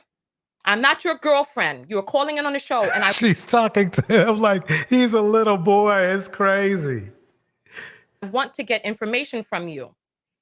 What I I'm saying, understand listen, I did not, get the personal only, with the listen, mother or stuff like that. sir, I don't want to hang up on you. I'm trying to give you a chance, but I need you to handle yourself like an adult that understands when someone is speaking to them. You're Yeah, the I one talking understand, Miss about income. Family. I asked, how does it benefit a woman to keep a man? You're the one who brought up income. I You brought gave you that up. 3 So, examples. sir, Let's speak you on those are the then. one who brought up income. I didn't bring up income. I'm asking for information. And based on the information that you gave, now you're talking about how 100% of women are looking for 26. Nobody said anything about what 100% of the women are looking for. You brought up income and as one of the qualifiers for how a man 3D states, black man with no record can make up to $50K being a CDL truck driver. Immediately, companies will pay for your school too. It's high demand skill. Boom. There it is. benefits a woman. Yes, I did. Right. So according to your own accord, most men are coming up short, according to you. So please answer the question, how does a man benefit a woman, especially if we're going to talk about black men? I gave How do they you benefit? three How? examples If only already, and you 30% of the haven't posited population is any. making over 75K. No woman can stay at home then. So how do they benefit? Next, how do they benefit? Well, I make more than that, so I don't I have don't a know what you problem make. with I've never you seen your saying tax that. returns, but I know how you behave on the line. That's what I know. And I know that you Yes. have comprehension issues. I know that you have recollection issues. And I know that you have self-control issues. And I'm So still when you not start being. telling I'm me, still not when being you rude. start I'm still telling not me, being rude, no, you ma'am. interrupting me is rude. Dang, May, welcome to the stage. How do you liking the show? It's interesting. I guess I'm not sure if I missed anything, but two things that came to my mind. I was wondering in Tonya TKO, I was just wondering, like, what is her agenda, like, with this particular bit of information? I'm wondering, is she leading people, or to a certain outcome? Is she promoting something? I don't know, but it just makes me wonder that. Well, she's I think asking the question to the Manosphere, because the Manosphere are the ones that pretend as though it's such a benefit to women to be with these particular men. Oh, okay. So she's offering this stream as a challenge to the Manosphere, kind of like Right. bull. Okay, gotcha. That makes sense. I've been saying that. I don't get why these men keep saying, modern this and traditional that. Like that is such, particularly for Black people. That is such it's a silly conversation to have. It I mean, really is. yeah, the majority of all of us are in the modern era. I mean, if you're not living out with the Mennonites or the Quakers out there, you're pretty modern. You just are. You're going to be affected by everything that we do in modern ways. It costs money. I was looking at some show today, and the guy was talking about his mortgage. Him and his wife was $6,000 in California. Mm-hmm. It takes, especially when you want to live a higher, profile life. And that's one thing when we were looking earlier at the show, DJ Torch was showing this guy who's kind of mixed, I guess. And he was living this, really expensive, luxurious life, but these are outliers. And I don't Right. like the fact that the Manosphere is always talking about outliers. Like, fuck the millionaire, fuck the billionaire, because that ain't happening. Like, it's just not. Like, just don't even mention them. And sports and rappers, they don't count. They're not regular people. So we get down to the get down of real But they America. never want to get there, mate. That's the issue. They never want to get to what's attainable. They always want to talk about what's unattainable and compare themselves to that as if. Right, like it's relevant to them. And it's not. Even the fantasy right now, what you guys are talking about. And that's the problem. These guys, I had a video I did when I first, I think my first 6 months of being exposed to the Manosphere. And my conclusion was that most of these men are like caught in a world of like cosplay. They're caught in a place of dealing with natural selection. Mm-hmm. It's their enemy, but it's their saving grace. They just don't know it. Like, you're not supposed to reproduce. You're just not. And you're not. Like, you're supposed to be purged. No, it's funny, but it's true. It is. That's why they mad. That's why they literally want to get on planes and go somewhere to spread sperm, because no females want it. Like, and it's like it's supposed to be like that, and they don't want to accept it.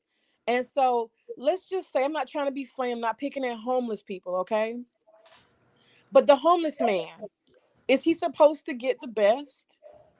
The man who doesn't work and he sits around and drinks all. I'm just giving an example. I'm not picking at homeless people. I'm just saying. Is he supposed to have the best women? Are women supposed to go up to him and want to say, yes, we can reproduce and be together? No, that's natural selection, because women are designed to want the best. And so Manosphere essentially doesn't want women to do what women are supposed to do. Right. We're supposed to be picky. We're supposed to be highly selective. God made us that way.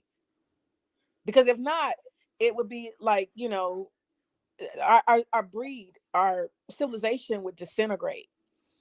And it's supposed to be the survival of the fittest, the best win, and they're mad about that. You can't be mad about nature. Don't get mad with women.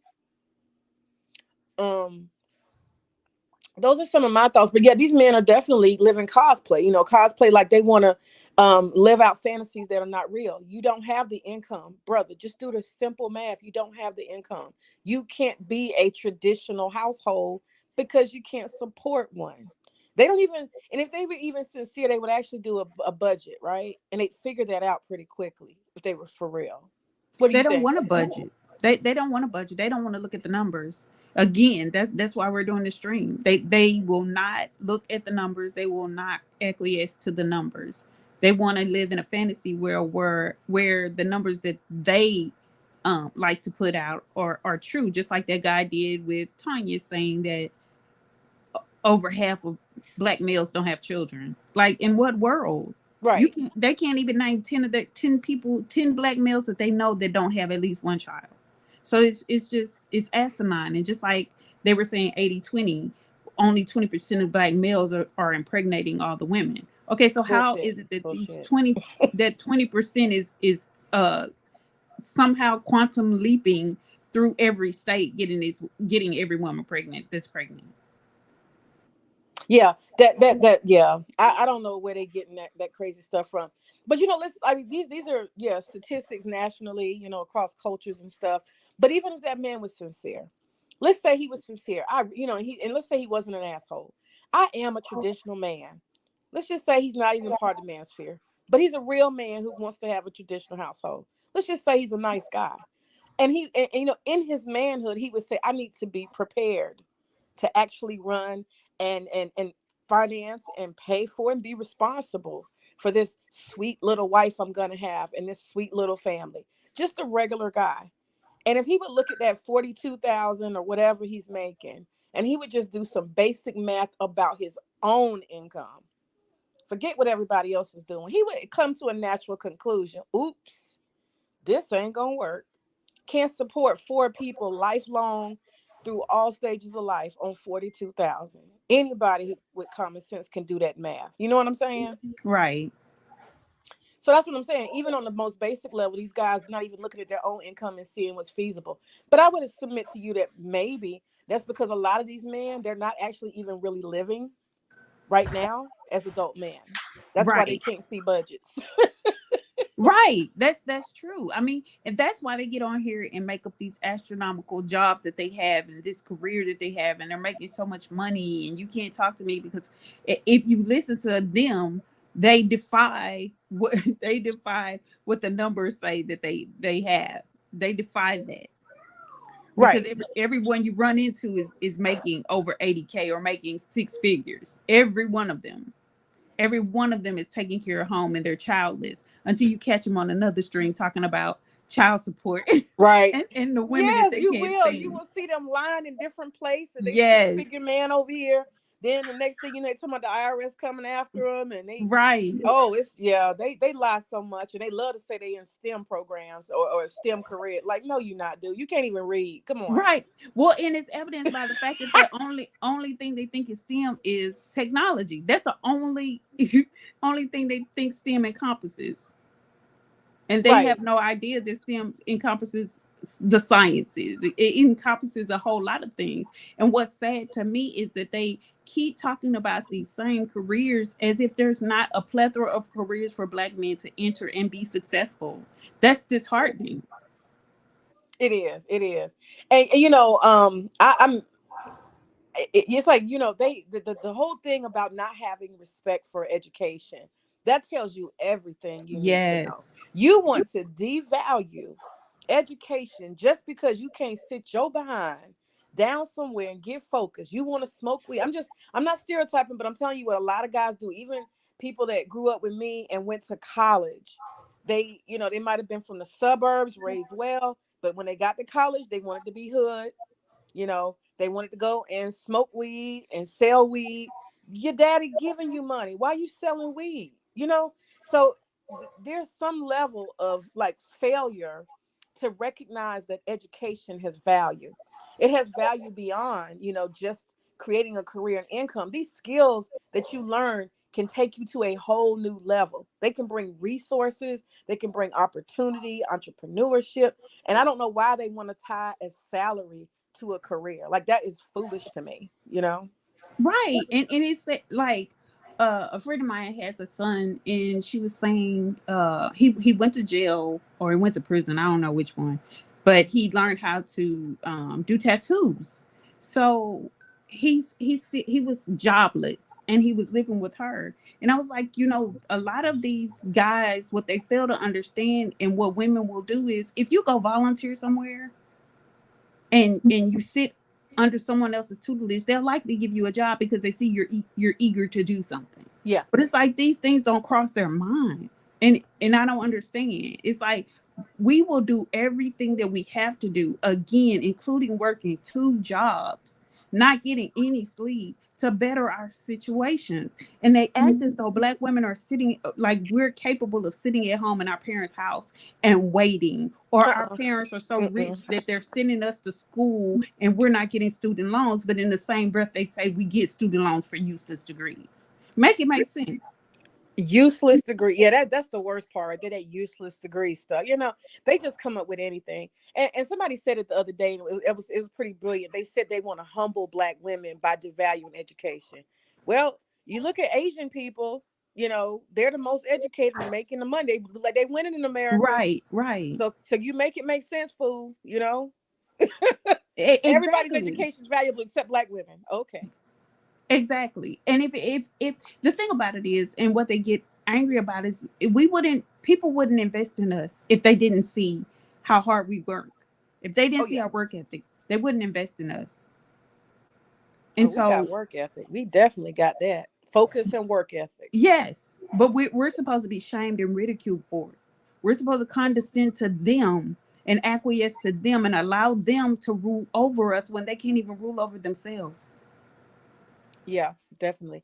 One of the things I wanted to enter into the conversation too is one thing that frustrated me about just even the whole Manosphere and red pill conversation.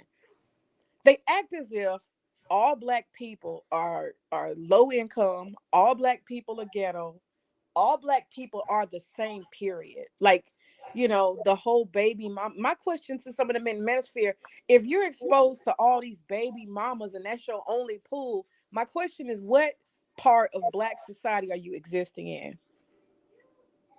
That's a damn good it. point. Yes, I do. Go ahead, DJ. I'm sorry. No, I was just agreeing. That was some bars right there. I just want to know where you living at, bro. That actually made it. And as Melinda was talking yesterday, and someone else, the truth was talking.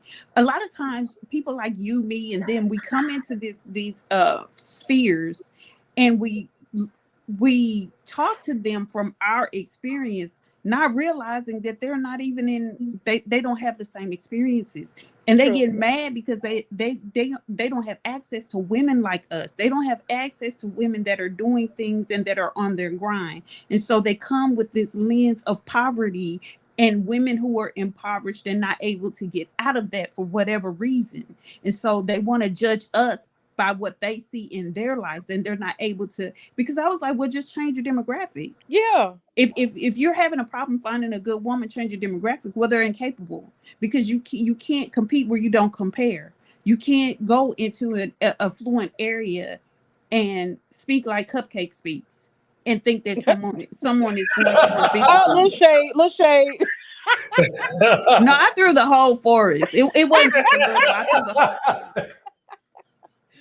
And you can't do that. Women won't be receptive to you. And what women will think is that you're working at the place that they're shopping at, as opposed to you being in there shopping. So that they're angry about that. They're angry that they don't have access to women like us, and that they can't even go into areas that we can go to. See, that's it right there. That's it right there. They don't even know where the places are and wouldn't know how to act, look, or be in such environments.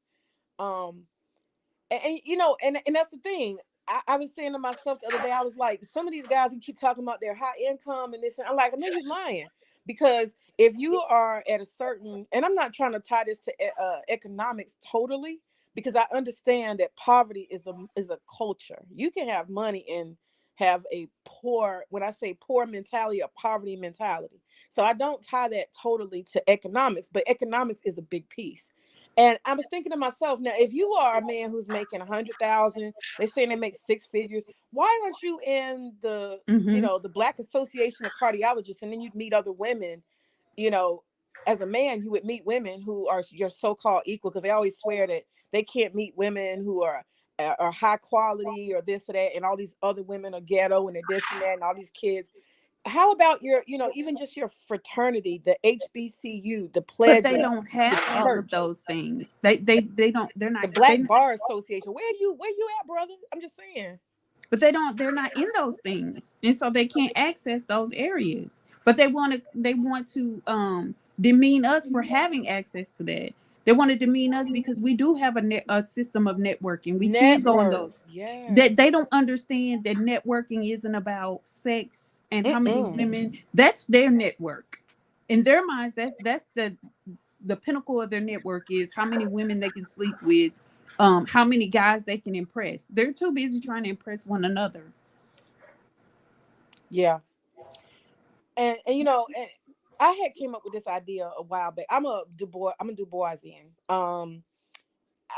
I personally, this is my little perspective.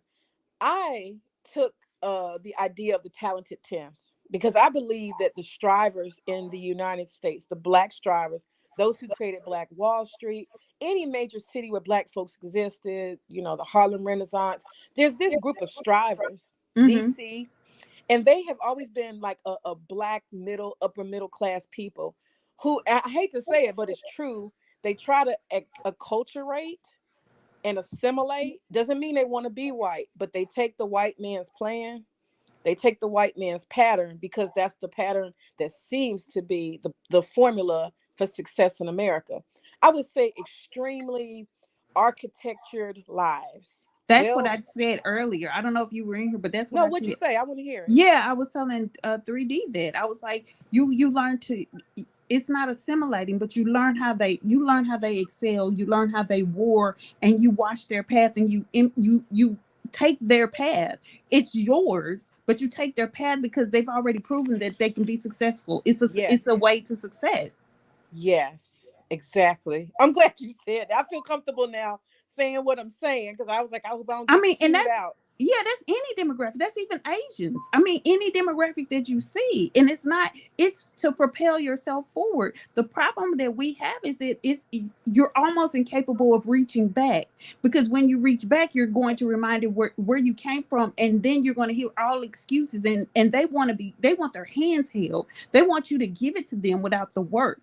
And they see the work that we put in, but they don't want to go the path that it took for us to do it. When I talk about women working 2 and 3 jobs and not sleeping and barely eating and still taking care of their kids, these men don't want to take that path. They think that for some reason that Black women are magically doing this stuff out of I don't know what. So that's why I say obviously we have a superpower that we haven't tapped into, Black women, because people want to follow us. People want to see what we're doing, and they want to emulate what we're doing. And so it behooves us to move out of this mindset where we want to take everybody with us, especially Black men. You can't drag everybody with you. Everybody won't be able to make the journey. And I think that's where I find my peace of mind, because I've realized, at least in my mind, I believe that those who have become strivers generationally, that those are the people who I keep my eye on. I say those are my people, because all people ain't your people just because they brown. And so I don't mourn when I see folks and they, going through this and hollering about child support. I'm like, you ain't my people anyway, because my people don't think the way you think. You see what I'm saying? Right. Yes. And so I have decided, like, this is my demographic. This is my tribe. These are the people who have set a pattern, and we're in alignment, and we're striving together. So I consider myself a striver, and I see strivers for the most part because they emulate the patterns that work in America, doing very well. But it takes a lot of discipline. And when I say it takes a lot of discipline, in my mind, it takes a lot of discipline, a lot of focus, and you have to have a life where you have planned through discipline to do step 1, step 2, step 3 according to the formula. And when you get outside of that pattern, that's when shit gets tricky. Right. And a lot of people would love to be able to ascend. And when I say ascend, I mean do better generationally, Right. More education next generation, better resources next generation, more owning more, having more next generation. To build like that, you have to have a culture in your family where you hand these traditions down. If we study the Rockefellers, you see them do it very well. Right. But we got that's the code for the strivers in Black America. And they are the outliers to a certain extent, because they're not the common. That's what everyone else is talking about. All the, child support. But we think about this, but bring it down just straight and simple. Our inability to control our sex organs, and I say that for male and female alike, that is essentially our downfall. I think. And it comes from, I'm going to read Henry Mars comment, and I'm going to come back to what you just said. A lot of the older men, I feel bad for many because they made the wrong choices early on and can't catch up, but they blame their poor decisions on others. That's what bothers me the most. Mm-mm. And I really don't feel sorry for them either, because everybody, the thing is, they people pretend as though everybody doesn't go through some type of adversity. The difference is those who go through the adversity dust themselves off and keep it pushing. Like, you can't live in that. And that's the survivor gene that a lot of us have. The people that excel, the people that just will not quit at May. I'm saying at May, like I'm talking to you in the chat. But Oh yeah,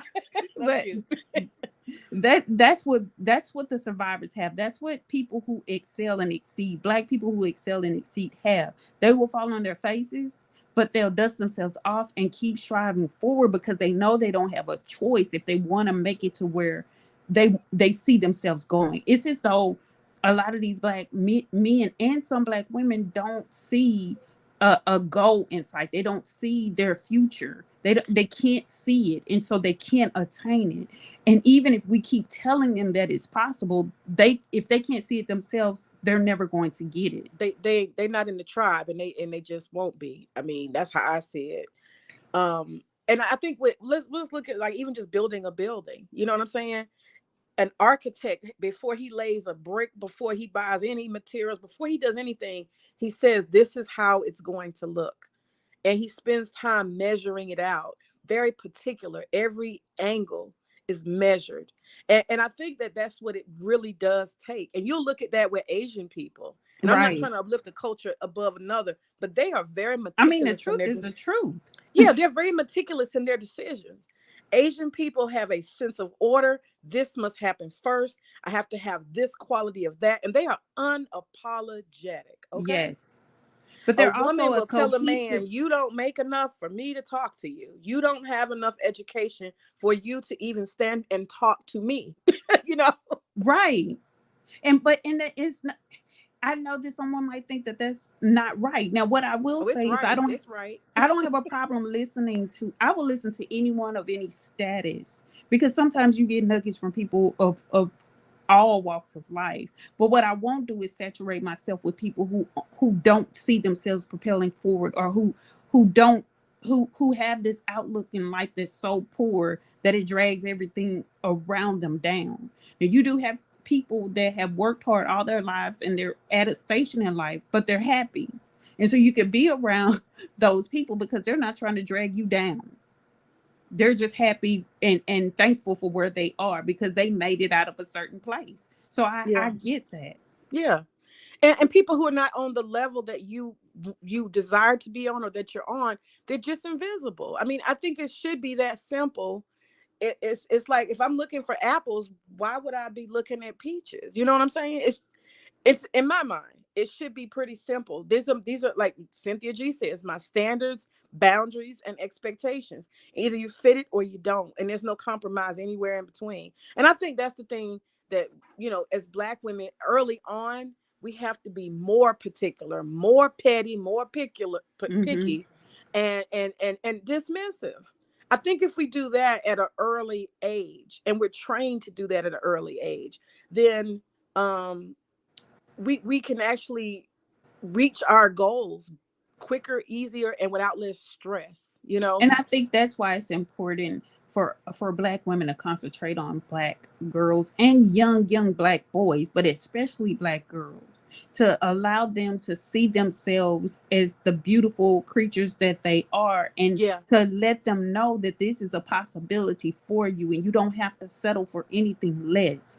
It's going to be up to you for your future, and don't worry about males, because they're going to do whatever they're going to do, and they will, as evidenced by the number of femicide with these young Black girls that are graduating colleges and starting businesses. It seems like those are the young Black women that are being killed the most frequent by these males that they're leaving behind, because these males can't keep up.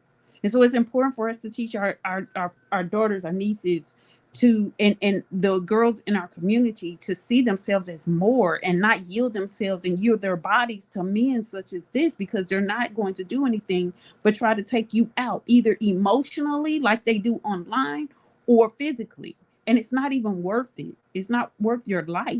Yeah. Well, the thing too is that a lot of us sisters, all of us who understand what it is, we are also raising males that are out here being the perpetrators. You know what I'm saying? Right. Those 14 and 15-year-old boys. They're some of our not, I'm gonna say mine, but they're different sisters, friends. Right. They're cousins. And matter of fact, I got a cousin too that's raising a thug. And that's the hard part, because we're seeing it still manifesting. It's kind of, the other daddy is missing, but I don't know what to do. I don't know what, it's a chicken and egg thing. It's kind of hard. And that's why I say at the end of the day, I think that self-control in the Black community, because I had an idea tagging off of the whole talented 10th, that the race can rise through a group of trained, high quality professionals who can uplift the race. I really do believe that is key as far as a total, racial upliftment, piecemeal, not all at one time. But the thing that gets in the way is the fact that the average Black person will have to have self-control and focus, because before you know it, whether it's teenage pregnancy, having a child out of wedlock, unplanned, all these things throw off your potential to grow as a person and financially. We cannot sit here and deny that it doesn't impact you. The young men who have 3 and 4 kids by the time they're 24, now they're on child support. You can't say that doesn't have a financial and long-term impact over how much you can bring. And we're thinking so low. When I see a Black man, I want to be thinking, "Ooh, I wonder how many jobs he can create in America." Right.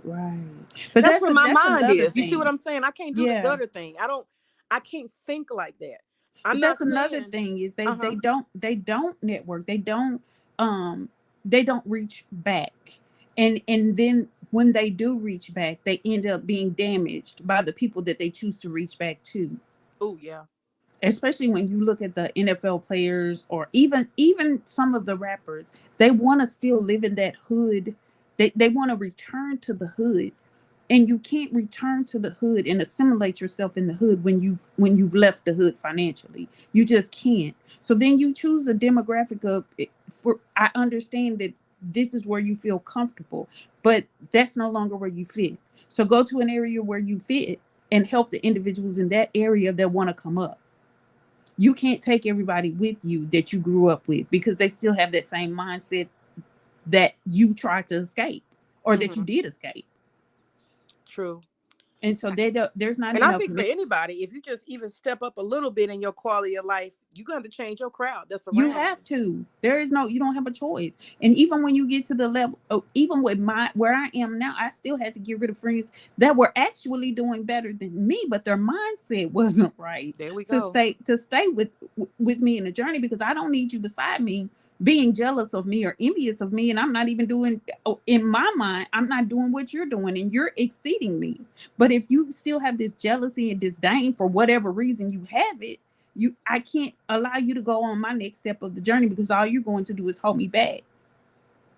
Exactly. So that's why I was having mental orgasms when y'all was talking about self-preservation. I was like, oh my God, it is so relevant. It is so relevant as a Black woman who is constantly striving. You don't want to have to fight your man to be your best. You don't want to have to fight your friends and your family. You almost have to go into battle mode unless you eliminate a whole lot of people. Right. And it's like Siobhan said, they can't make honest connections for the sake of lying about who and what they are. And so if you're not honest with yourself, and that's the thing, a lot of people are they don't have any introspection. They don't have any self-awareness. And so they're incapable of moving forward, because their mindset keeps them back, and they want to lie to everyone else on the outside when it's plain for us to see the lies. Like, you can call out a lie, you can call out some bull crap just from a few things that you see in the chat. Well, dude, earlier in the chat 20 minutes ago, you said this. Now you're saying this. So they lie so incessantly that they can't propel themselves forward because they're living in fantasy. Exactly. So I'm curious because you have a very balanced way of looking at stuff, and this is a question I really have, and it's probably the stupidest question, because, and I have to say, with my background, I'm a little bit from the suburbs, so I might be lame in my thinking, but I can admit to that. That's a downside. But in the Black community, in general, and I would say lower to middle class for the most part. I'm speaking on not the outliers and celebrities and stuff. Just regular everyday people. Doesn't it seem like there's an issue with having children unplanned? Oh yes. So what Most is that about? definitely. That's what I want to ask you. What exactly is the root of that? Because we as Black women have to know that it puts us at a disadvantage to have unplanned children. And especially, I mean, I'm just not for children outside of wedlock. That's my own personal thing. But unplanned, like, what is that? What do you think There's that's several about? dynamics. There are several dynamics at play. One thing is that this need for love, the need to be needed, and the need to love. And a lot of young girls will have kids because they just want someone to love or to love them unconditionally. So there's that factor, and that So hold happens. on, you think even despite the fact that might not be the best Yes, possible? because in their mind that is the best for them at that moment. They're not thinking futuristically how financially this will affect them. That dire need is more important than anything else. Do you think they're aware that they may place their child into generational poverty? Do you think they're aware? It doesn't matter. Okay. That's not what the need, the incessant need for love and to be loved is more important than anything else to them. Okay. And another thing is, even though it's crazy, they still have this mindset of keeping a man around by having his offspring. Well, we know that. Well, we should know that doesn't. We know that. They run when they get a kid. What do you? Yeah, we know that. But for some reason, there's still that mindset that they think that they can keep this person in their life by having their child.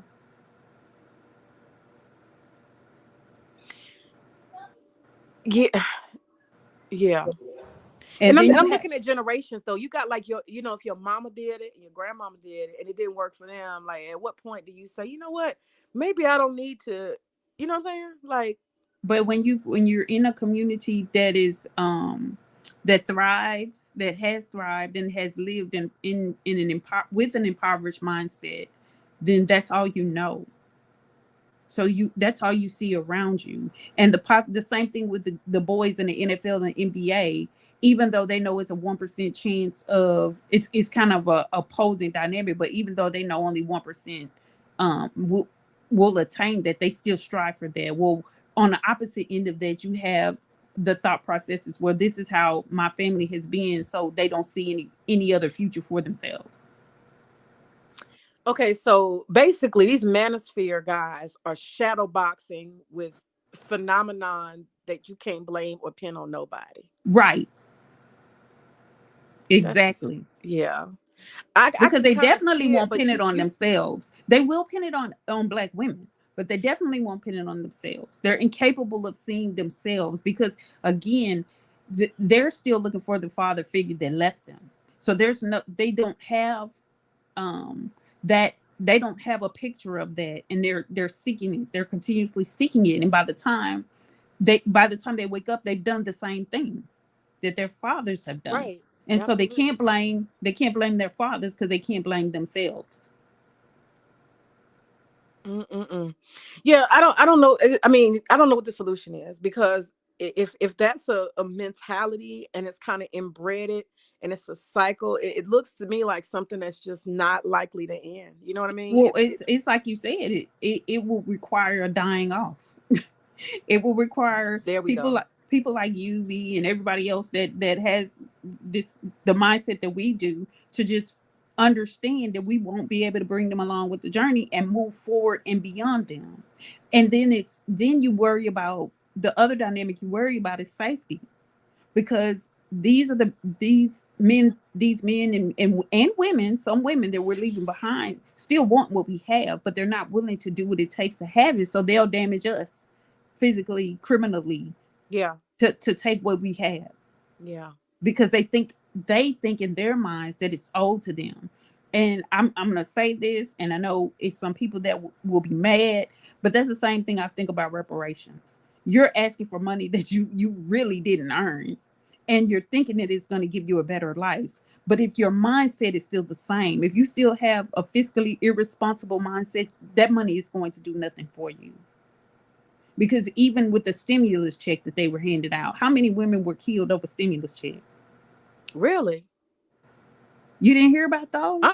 No. Oh my goodness. It was a few baby mothers that got killed over stimulus. Oh And then my God.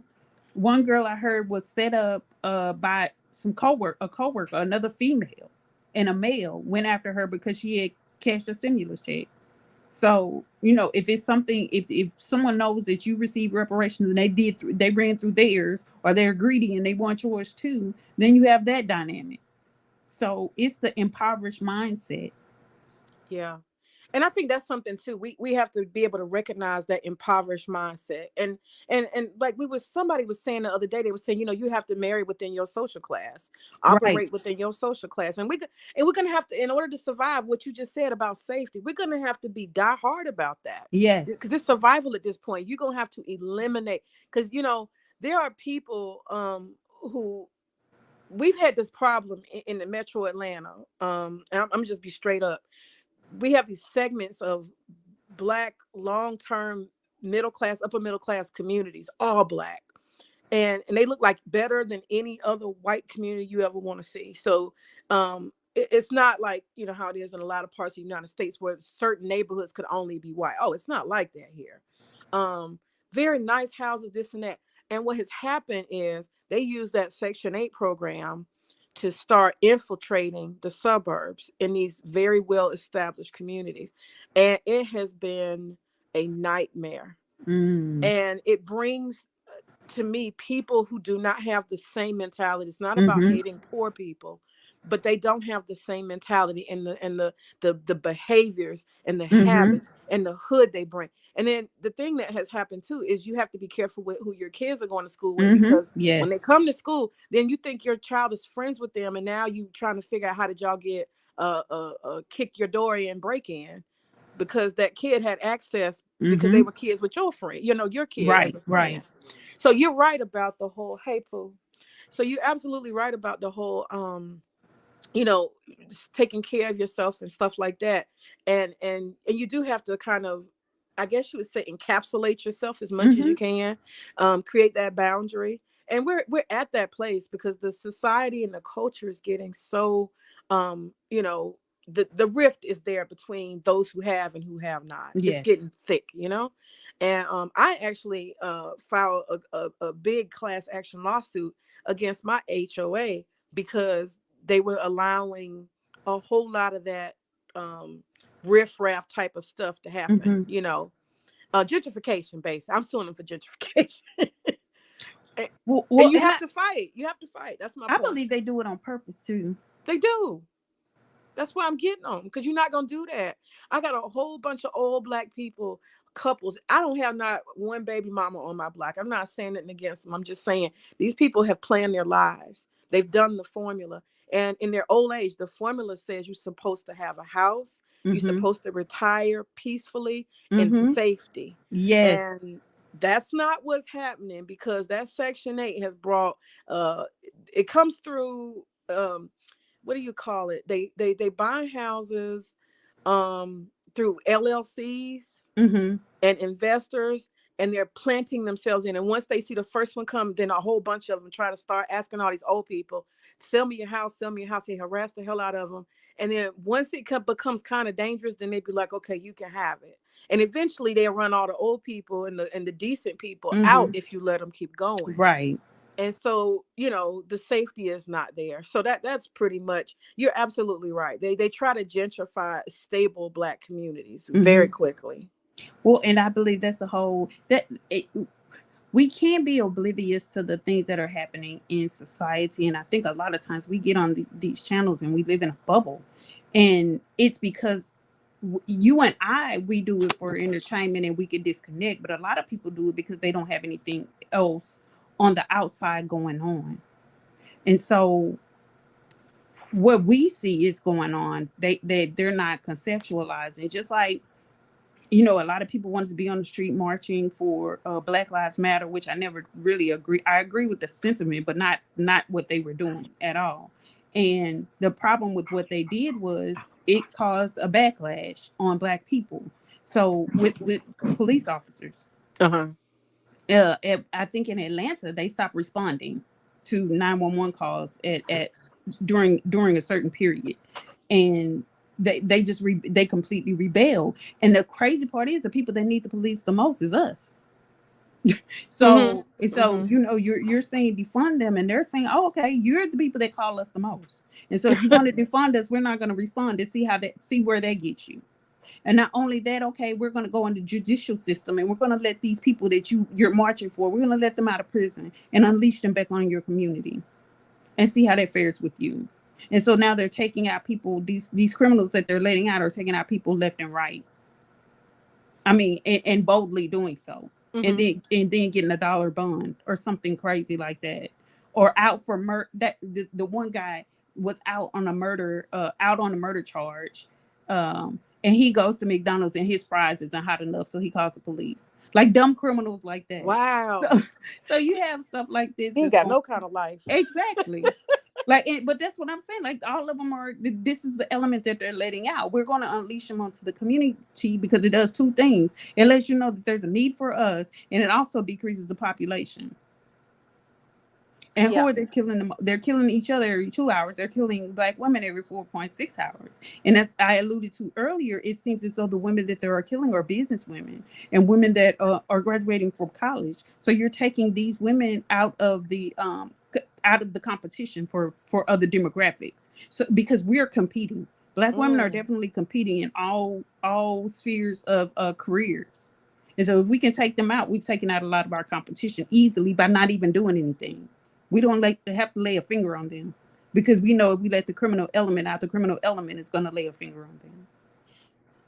Yeah, it's tough. It is really tough because I mean, like I said, you look around every which way, you just like the tribe is small. That's all I can say. The tribe is small. It is. It's only going to be so many people that can fit on the boat, man. It just is. And you know, I've made peace with that. I've accepted that. Exactly. But you know, I think the Manosphere made me angry because I saw the lowest of the low, the poorest of the poor, the least able, asserting themselves with entitlement, and that just enraged me. It really irritated me. I guess it's the lies. It's the incessant lies that it's clear as day. And then you have these people following this hate train. And it's like, do you even know why you're following the hate train? Like, do you even understand what's going on? And then they're influencing 14, 15, 16-year-old boys to have the same mindset, and they haven't even lived. It's disheartening. It's truly disheartening. And just like Tonya TKO played that video earlier. I don't know if you were here of the Black guy talking about how he came to this epiphany where he was listening to the Manosphere. He was saying he didn't want to get married because he didn't want a woman to take half his stuff, take half his home. And then he stopped and said, wait, what half? I don't even have a home yet. Yeah. You know, but they don't come to that. It's like, why aren't they all coming to this epiphany? You don't even have anything for a woman to take. Well, that's the maddening thing that this particular segment, this ain't all, you know, this is a particular segment that has made themselves known on social media, made themselves and their thoughts available and visible and hearable to all of us. So we get to see the madness that actually goes on in the mind. And they have created this little community. And they have created a culture and a whole bunch of talking points and a philosophy. And the sad thing is that they are some of the lowest of the low when it comes to intelligence, IQ, skill set, ability. These are the guys who are supposed to be victims of survival of the fittest. They are supposed to die out and be purged. And they are over asserting they're they're doing the actual opposite. They're asserting entitlement. They're asserting that they're supposed to thrive, and it's beneath all fact, reason, and logic. These guys can't even get a basic education. These guys can't even control their dick. You know, they have And no they self-discipline. fight against those things. They fight against everything good. I mean, with fervency, like that, there's this fierceness to fight against an education, to fight against getting a skill. It's incredible, but they fight for having as many women as they possibly can, even though they can't afford them. So then all of a sudden, we're going to manipulate women into lowering their standard because we can't get access because we aren't willing to do the work. So you need to lower your standard to give us access to you. And it never crossed their mind that maybe the reason why you get so-called, at least if they're not making this up, they swear to getting such low quality women who do this to them and that to them and scheme on them. That's a reflection of you, because all women are not winners. All women are not winners, and all men are not winners. That's a reflection of you, brother. You attract what you are. And I'm telling you, when I came naive because I was like, what are you talking about? Like, I don't associate, I don't have any friends like that. I don't see people like that. Me neither. But then I had to realize these people aren't coming for where I come from, you know, and where I've attained to be. And so they're talking about their situation and their standard of living that we can't relate to. So it's not even for us to even try to conceptualize it. It's just where they are and where they'll stay because they're not interested in being better and doing better. And even if they could get into the world that we're in and be with a woman like us, they would ruin us and ruin themselves. Yeah, I mean, those men just have to stay invisible. That's what they're supposed to be. And that's why they're so desperate. They know they're invisible. They are literally walking around knowing they're invisible, which is why they are ready to go and spend whatever little chump change they have to jump on the plane and go be with a woman that costs $3. You know, right? Who will make them feel like they're the greatest thing since sliced bread. I wanted to go back to something you said earlier about it reminded me of them leaving their offspring everywhere, just drizzling their offspring everywhere. And you see how that offspring is treated in those countries. Yeah. And that lets you know that they were supposed to die off. They really weren't supposed to be producing. Yeah, they were not. They're supposed to be purged, and they're trying to defeat that.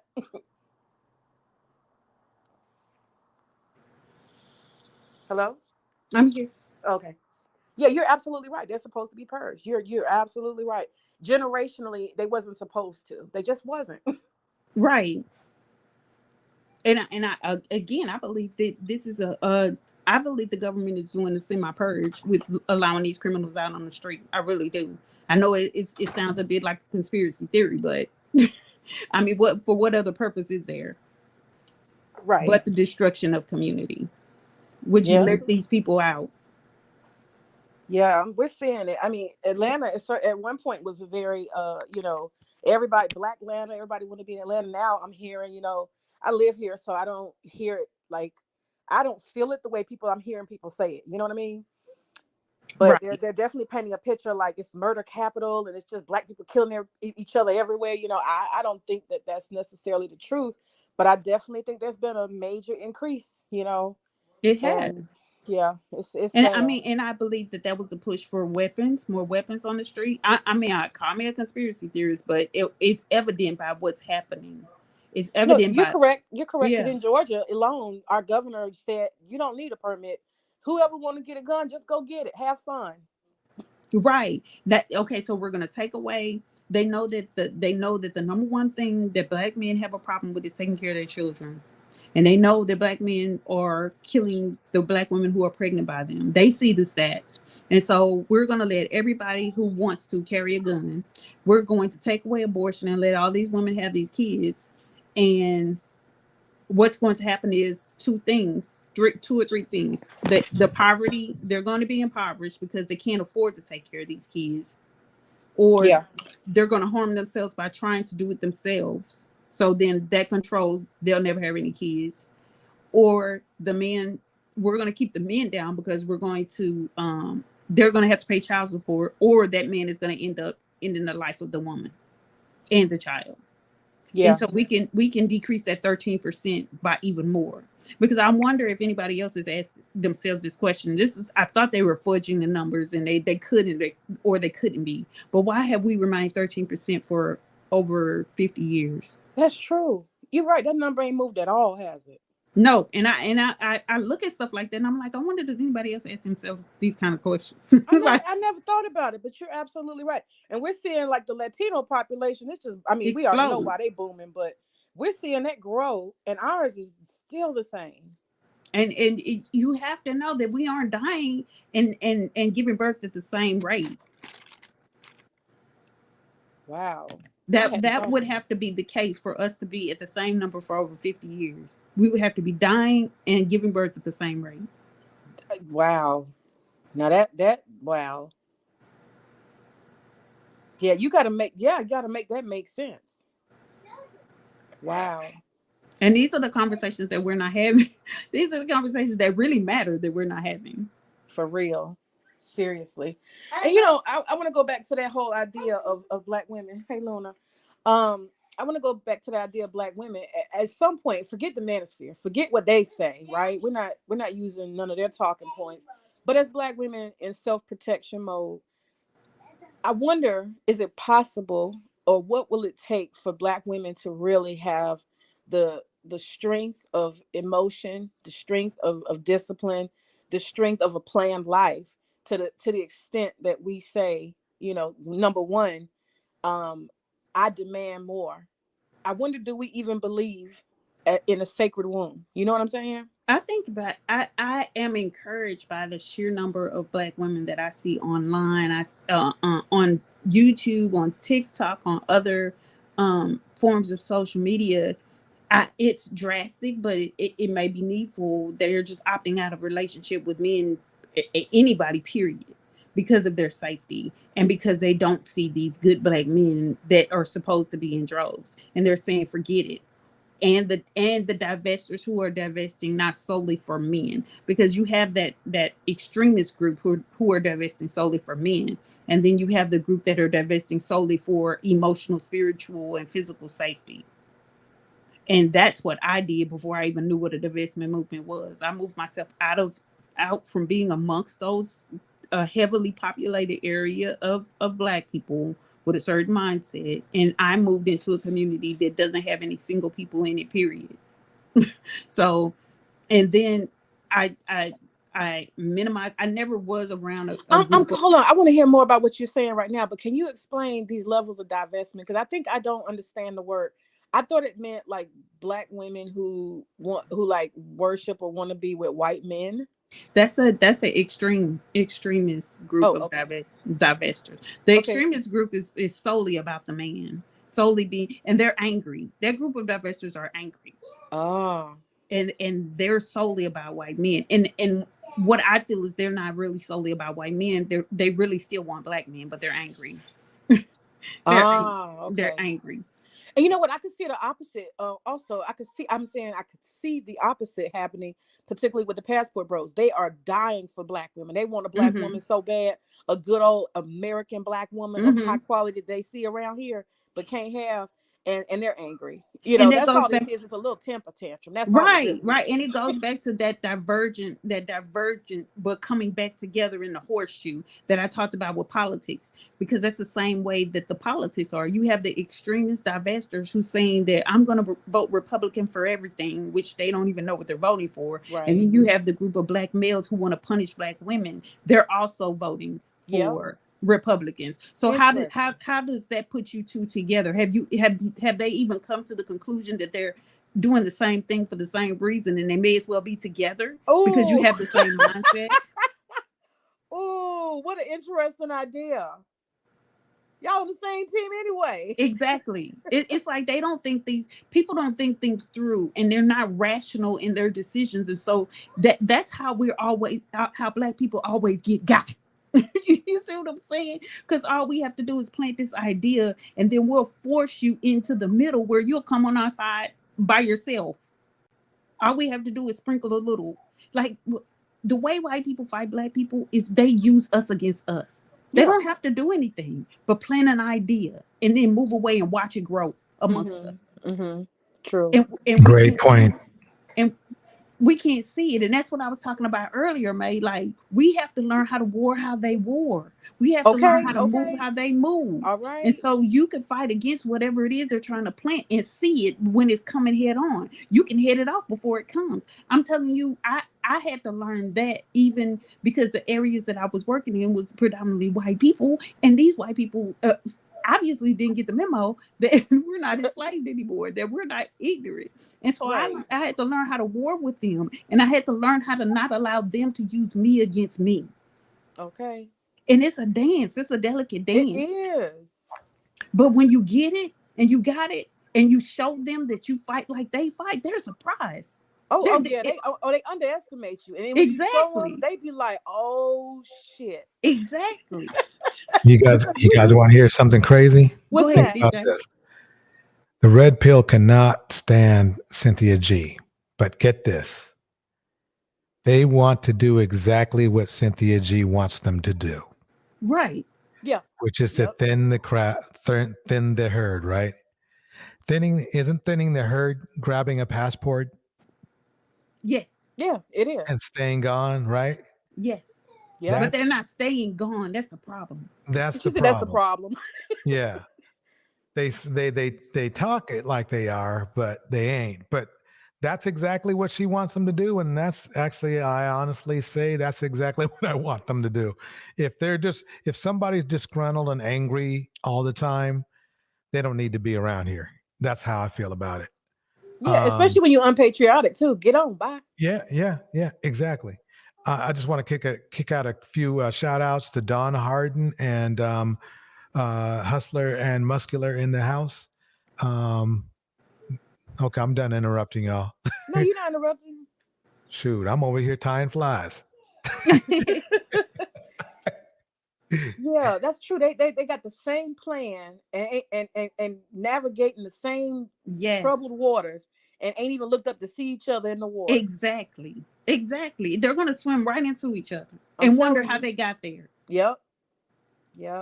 That's crazy. So when you were saying something about yourself, because I didn't mean to interrupt you, but I didn't understand the definition exactly of divester. And as you're saying, there's another type where you're self-protective, as it relates to yourself. So what were you saying about that? Well, completely removing myself from that mindset of people, even in my neighborhood, where I live, removing myself from those type of people, having them in my circle, even in employment, avoiding that type of mindset, even though where I'm employed, you really can't even have that type of mindset. But just moving it, completely divorcing myself from that mindset and those people, period, where I'm not inundated with that. Because what people don't understand, a lot of people on the internet don't understand, is you can turn this off. Like, I don't have to allow this into my prism. It's up to me to log in or to log out. And I'm never around these kind of people. And so for my own safety's sake, I'm not around them. I don't even go in those areas when I'm driving or when I want to shop. I don't shop in those areas where I know it's going to be a lot of us's. I just don't. And it's for my own safety and my own peace of mind, because it's nothing like being able to walk in your neighborhood and not feel like you're going to be attacked by something other than a dog. Now, when you say us's, are you saying that you don't be around any Black people, or are you just saying people who have a certain mentality? Certain mentality, but and a lot of us have that mentality. But in my neighborhood, there's when I first moved here, there was only 2 other Black, and they were married. They were couples and they were African. Now it's more, but every one of them are families. And so it's into a community where the socioeconomic status is better. And that's why I tell women, do whatever you can to move out of your socioeconomic environment that will bring you into a safer environment. And that's not necessarily all white people, because it is impoverished white people as well. But into an area where people are like-minded and you see them moving up, and you see families around you, and you see husbands actually live with with their your wives. tribe. Exactly.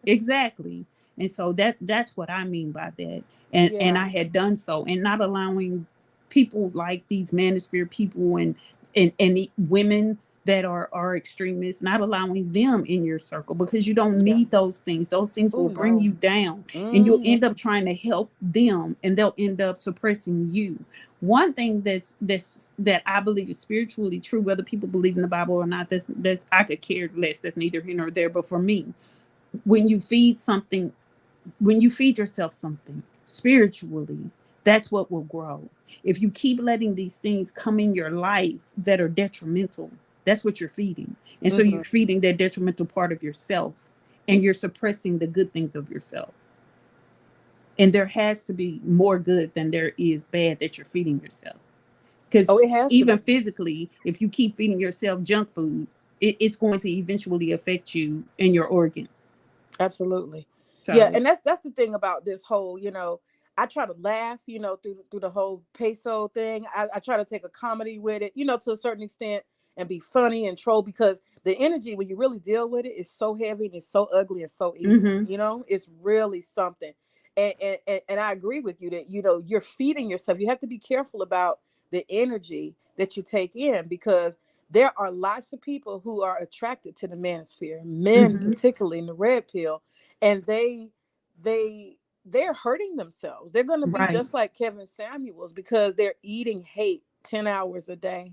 They're saying ugly things. They're thinking ugly things. You can't say every cell in your body is not affected by that negative vibe. Right. And women especially, I did it too when I first got here, because I didn't know any better. I hadn't been around that mindset. I purposely was not around that mindset. Right. And you go into a place and you go into it with your own mindset, and you're thinking there has to be someone in this room that doesn't think like this. And truly it isn't. When you go in those spaces, they all think like that. They commiserate together. And they feed each other, and they continuously feed the same mindset. They feed the same ideology, and it grows and grows and grows until it explodes. And that's why you have these men out here who listen to stuff like that, attacking women who've done nothing to them but said no. Because I was just going to say, because now they've been they've been indoctrinated to believe that they're entitled to any woman that they see. Yeah. And the thing is, though, they're going to take themselves out, because they're going to get heart attacks and high blood pressure. You can't deal with that negative energy. They actually get pumped up. You know what I mean? Like their adrenaline starts flowing, the cortisol, all of that stuff. Because I've seen them yelling and screaming and going crazy. And it's just YouTube. But that's why I call it cosplay, because it's like there's nothing real about anything. It's all fictional. They've created in their own minds. And they're actually doing a lot of heavy impact to their bodies. I saw that with even Austin. He started taking Red Bull. I don't know if you saw that. Did you see him drinking Red Bull? No. Yeah, he was in Thailand, and he was getting stressed out because he just got kicked out of Brazil. And that's the first thing he grabbed. And so I think somebody, I can't remember who it was, they zeroed in on the Red Bull. They were like, there go that Red Bull. And there's a lot of Black men who are frustrated and angry, and they're depressed. And, depression makes you tired, lethargic. And not only that, it covers up heart disease. Because, you can get shocks of adrenaline, So they're doing some stuff to themselves. They're treating their, like the dude that called in the other night, drunk. Right. They're treating it with Red Bull. That's how they get energy. And then they go into a cycle of taking alcohol in. Kevin Samuels was doing both. So they're alcohol, Red Bull, stimulant. And alcohol, you can see it in his eyes. You can even see it on his face and in his eyes, how he was just run down. His eyes were just so puffy and like the man hadn't gotten any rest in years. So everything was weighing on him. And it's because these people the success that he got was so quick. It made his head spin, and he wasn't able to catch himself, because he fed into this lifestyle. And I honestly believe that this is not who he wanted to be, but it was giving him success. And so he kept feeding into it, because that's not how he started out. And now it's just going to be stress, because he's going to have a higher levels of stress because Right. he's living a cosplay life. Everything around him is completely fantasy and made up. He's got all these handlers telling him what to do and who to be, and none of it's really him, which makes him feel worse about himself because he's the Yes. loser, and he's having to pretend to be someone else and make himself cool when he's really corny. I mean, he has so many conflicts that he's facing on a daily Right. basis, and he's got to Right. churn out this content. And he has this Asian girl he hates because she's not Brazilian, and then he also hates her because he's got to pay her, which is proof that he ain't still arrived nowhere because nobody wants to be around him for free. I mean, there's so many layers of losing. You know You what? It's so have funny. to. You were talking about Austin, and I was talking about Kevin. But what No, was so they're the fun? same person. Exactly. That's what I was like. She was talking about. Wait a minute. She talking about Austin. I'm talking about Kevin, but it matches. It's the same thing. They're all the same same. thing. All of those guys are the Yep. same. They're all in fantasy. They're all victims of natural selection, and they all refuse to take accountability. They all refuse to grow, and they're just I mean, some people, like you said, everybody can't win. Some people Right. somebody got to be at the bottom of the barrel, the scrappings, the leftovers. Somebody Right. got to be there. And they're not And- alone. There's lots of women that are in that space too. but they don't want those. They don't want those women. That's I the know. crazy part. They don't want those women. That's And that those women entitlement. desperately want them, but they don't want those women. But that's where their level is. Absolutely. So you said that what you practice, which is like a self-preservation, you said that you call that divestment, or do you have another word for it?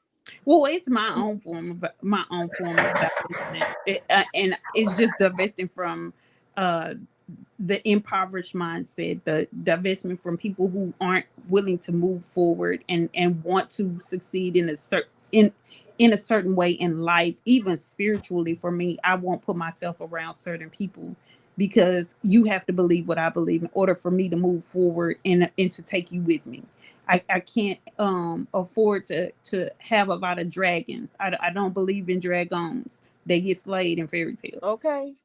So, Well, you need to coin a phrase for it. I would be interested to know what you call it, because yeah, like I guess the die means two or apart, separate. So divest, so it's the word itself just means to separate, really. Right. Okay. Yeah, I would be interested in a working term for that, because it's unique. It's not about race, and it's just really about insulating yourself with Right. like-minded people and avoiding all the undesirable things, people, places, and circumstances. I like that. Right. And like I initially thought when I went into the little community, the divestment community, that's what it was about. But then I learned that there are branches. Like with everything you see, there are a lot of spinoffs and a lot of branches, because I thought it was what I was thinking, But okay. you do have some who are of the same mind as me. But then you have a lot of other factions that are extremist or middle of the line, or they're impoverished, but they want to divest because they think that they're going to magically meet someone that's going to take them out of their impoverished situation, as opposed to them getting themselves out. Free rider. Yeah. Wow, interesting. Yeah, I mean, I guess I can relate, because I mean, I think I have done the same thing. I know I was somewhere at some point and I said a comment, and people were like, "What the hell?"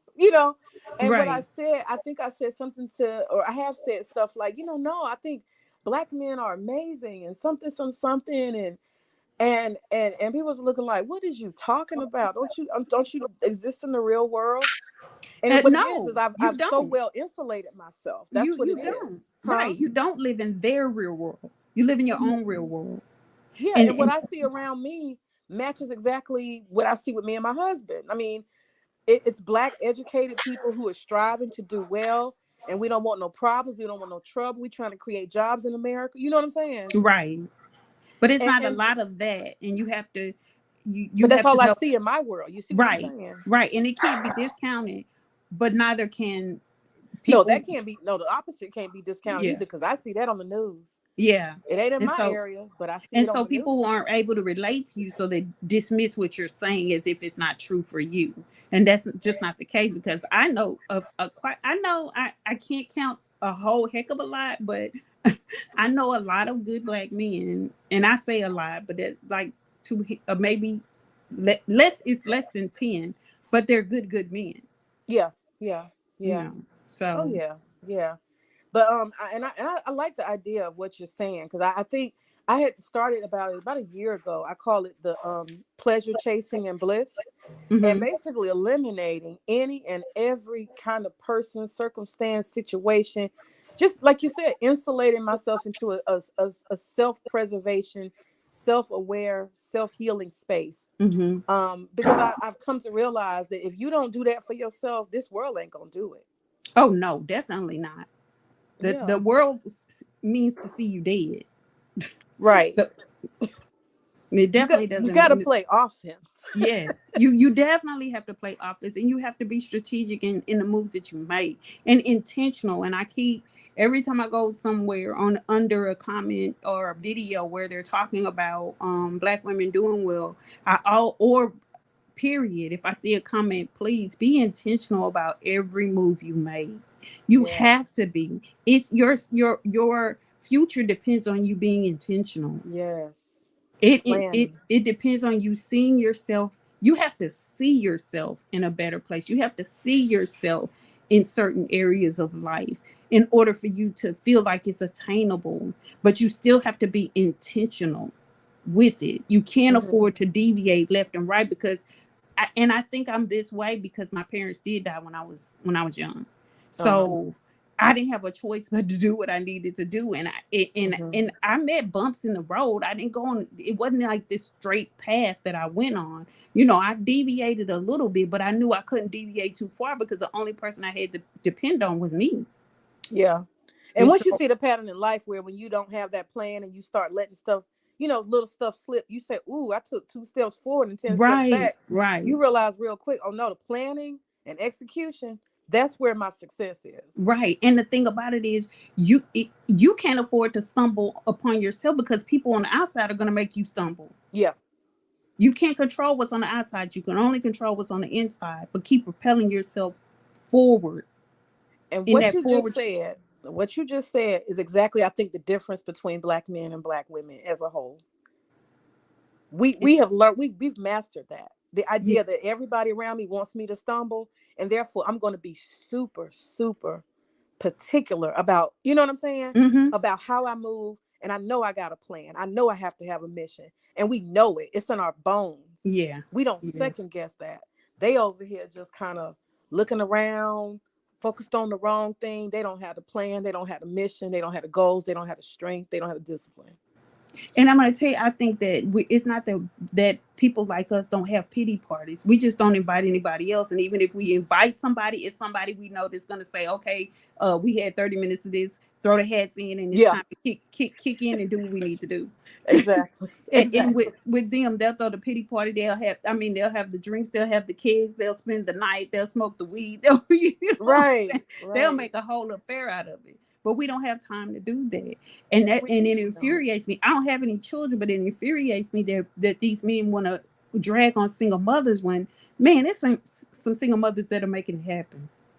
Oh yeah, definitely, definitely. And, Despite of their my friends laugh at me because they just be like they just like, "Why don't you shut up?" Like nobody cares about black women crying, first of all, but second of all, my friends are like, "You got first world problems. Nobody wants to hear." You know what I'm saying? Like right. you ain't starving, you ain't got the leg falling off. You got first world problems. These are not real, and it's true. It's true. And I guess that's a privilege to be able to just have first world problems. Um, but that, yeah, I think that's just something that we have to do. We have to work on that, because I think the insulating ourselves is the next level. You know what I'm saying? Right. It really is. That is the next level of just like you said, you got to protect what you have, and I think for Right. me, that's kind of what happened to me. I was living in my little suburb bubble where all these older Black folks who've been striving their whole life, retirees, and then that's when the hood showed up 2 doors down. And I mean, when I say I had a fucking fit, I was like, I will not leave. You will not take my kid. I mean, I went crazy to the point where, yeah, I called the defects on, not defects, what's it called? The housing authority. Oh, I mean, I was called everybody but the government. They got to go, and I finally got them out after 3 years. But it was a battle, you know, and I had to file a class action lawsuit to get some of that done. So I'm here, you know what I'm saying, to fight for my tribe, my people, live around people who look like me, think like me, operate like me. And I think I'm a safer place because I'm like that, you know.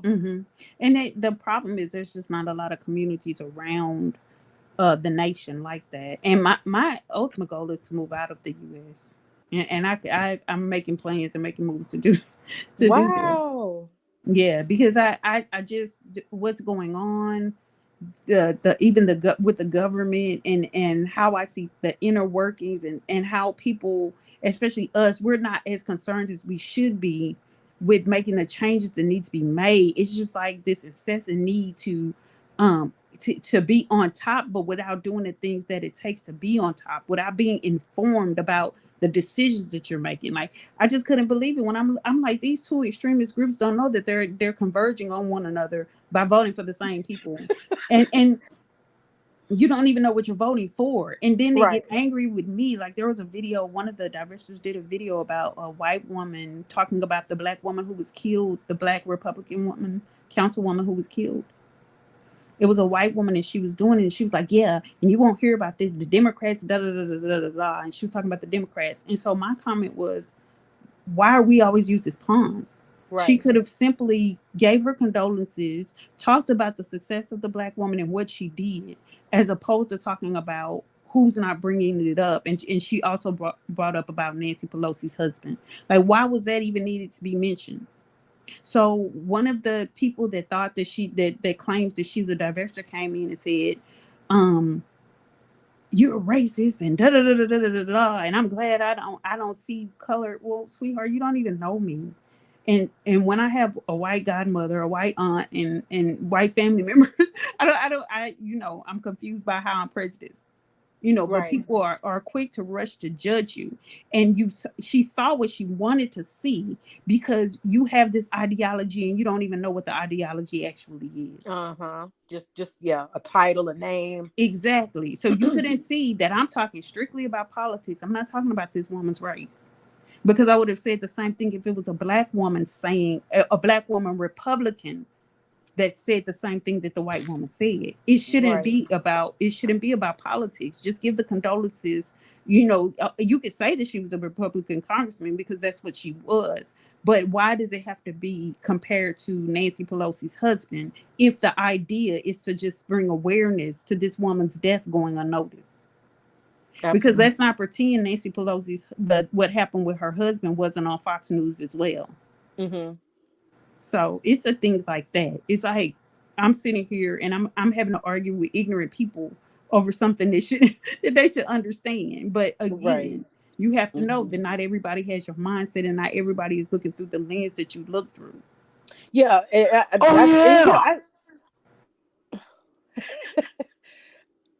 You know what, DJ? That's MJ, isn't it? I was cracking up. Yeah, probably so. What did he say? Oh, I was just saying, I think that was MJ, so I had to put him on mute. I'm sorry, what were you saying, May? I was saying, I was laughing. Did you see DJ Toy? Did you see Southern Belle's comment? She said it's official. May is a Karen. I was dying. I hadn't thought about it like that. I guess I am a Black Karen. Damn. Yeah, I called everybody. No. Karens are Karens for no reason at all. Oh, you know what I'm saying? They're not rational. Like a Karen, though. I ain't gonna lie. I acted like one. But they're not rational at all. Right. I did some rational. They have perceived slights against them. They have this perceived entitlement only because of the color of their skin. They think they can go anywhere and tell anybody anything. Yeah, walk up to somebody. I want to see your ID. Bitch, who is you? Yep. Yep. But yeah, that's just really interesting. So I like that. I don't know. Yeah, and y'all in the chat, what do y'all think about the idea of insulating yourself from people who do not share common goals, morals, values, outlooks, ambition, safety needs? I'd be interested to see what. It's a good idea. I mean, depending, obviously, if the mismatch has to, to do with more so them trending down and you wanting to trend up, absolutely. Yeah. Because I've learned it the hard way that you can't really save anybody. You can't. Mm-mm. You can't. And you'll waste a lot of energy trying to, and that's what I was saying the other day. When it comes to people, I've learned a long time ago, let people be who they want to be. Let people say what they want. I'm not saying just run roughshod and talk shit. I don't mean that. But I just mean when people have genuine, authentic feelings about who I'm not talking about Red Pill and Manosphere either, because they're crazy. But, just whatever it may be, people, they have everything they come to life with. And all of that can't be put into a quick, fast sentence to be understood by all. We're very diverse people. I'm interested in what a lady found. The Black Manosphere glossary. Oh Lord, they even created a glossary. I think someone outside of the group created this glossary. Yeah. I'm just thinking the fact that they need a glossary. Well, I joke. I don't know if you've heard me. I joke about them having a 2-page pamphlet, and on the back of it is a glossary of terms, terminology that they use in arguments.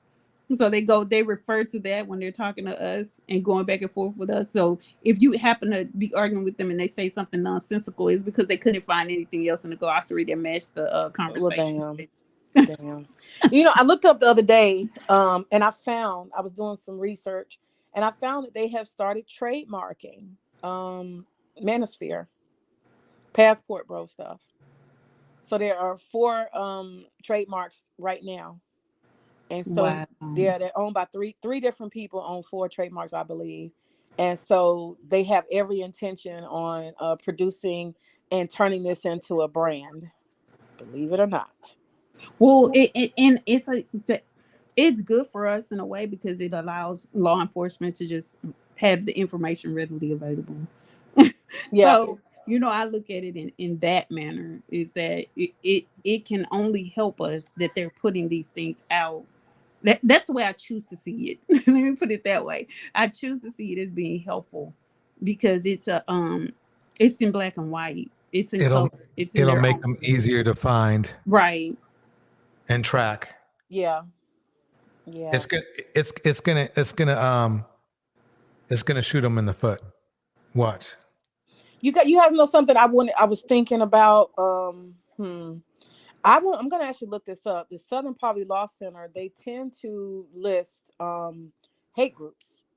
And so I'm gonna look into it and see, have they started categorizing this femicide and this Manosphere red pill, you know what I'm saying? Mm-hmm. This whole thing, because that might need to be part of the equation, getting officially considered a hate group. Right. And being recognized that way, because there are plenty of ways, extremists that they could be dealt with, investigated, and all kind of other stuff. And that we need to start moving in that direction. And I can't wait until I collaborate with some people about YouTube's policies. And it's not to pinpoint any particular person. They need to change their policies. They haven't. Yes, they do. Yeah, they got to. They got to. And it's going to take us to lobby for it, because this is asinine that a group of men can get up on, have multiple channels and make millions of dollars on the degradation of Black women. Yeah, and Google thinks they woke. That's the thing. You think you branding yourself as woke, but you literally have men who are using YouTube to finance sex tourism and sex trafficking. Right. You're the helping to crazy commit thing is, international crime and fund it. I mean, come on now. are you able to chat, make certain comments in under videos? Like, I've been censored. I can no longer I can no longer give statistics. I can't give data. I can't say certain things. I can't even go back and forth with someone and use certain and tell them, what they're saying is incorrect. I have to figure out magical, mystical ways of communicating. You talking about in YouTube? Yes. Wow. So they're censoring you. Yes. They're censoring me, and people can say whatever it is they want to say to me without me Wow. being able to respond in the same manner. Well, I can tell you, I've been lighting up a whole bunch of different folks, and I ain't gonna say no names, but I light up. I do a round every day. I do a whole round, report, and it's like a science for me. And I've been doing it for a while. And I go back and I look at my report. It's supposed to tell you what they did, how they resolved it when you report it. When I tell you, I am not happy. I am not happy. The results are not paying off. Something's wrong. I believe you, because they're not for us, and that's what people have to understand. It's their platform, and again, it goes back to what I was saying earlier. It's a ploy. If you have to know that it's intentional, that they're not stopping this. Again, it keeps Black women where if we can get these men to hate, we can get them to kill, and it's essentially that. Mm-hmm. And they're saying they have this AI, and the AI doesn't catch stuff. Right, but the AI seems to catch a lot about what I'm saying, and I don't even use curse words. Yeah, that's what I'm saying. That's why I know they're lying, because I see words, and I don't want to talk about my strategy, but I have certain words. I'm like, okay, I hit based on what I think AI will see, and AI ain't seeing it. And then when I report it, AI still ain't seeing it. I'm like, I'm not buying it. Now, I'll tell you one thing: if I got on YouTube and I was trying to post a video that said something to the effect of COVID, Pfizer, coronavirus, these type of words, scam, scheme, conspiracy theory. Oh, that thing will be taken down in 10 seconds if it even get up there. You see what I'm saying? They can find, even on Facebook, they can find some coronavirus now quick, because as soon as you say something about COVID or blah, blah, blah, instantly a correction pops up telling you that you're wrong. You see? They got the technology. They ain't lying to me. Right. This is what a lady put in the chat with the glossary. The Black Manosphere glossary. Oh, okay. You put it on the screen. I'm sorry, I was looking at the chat. Okay.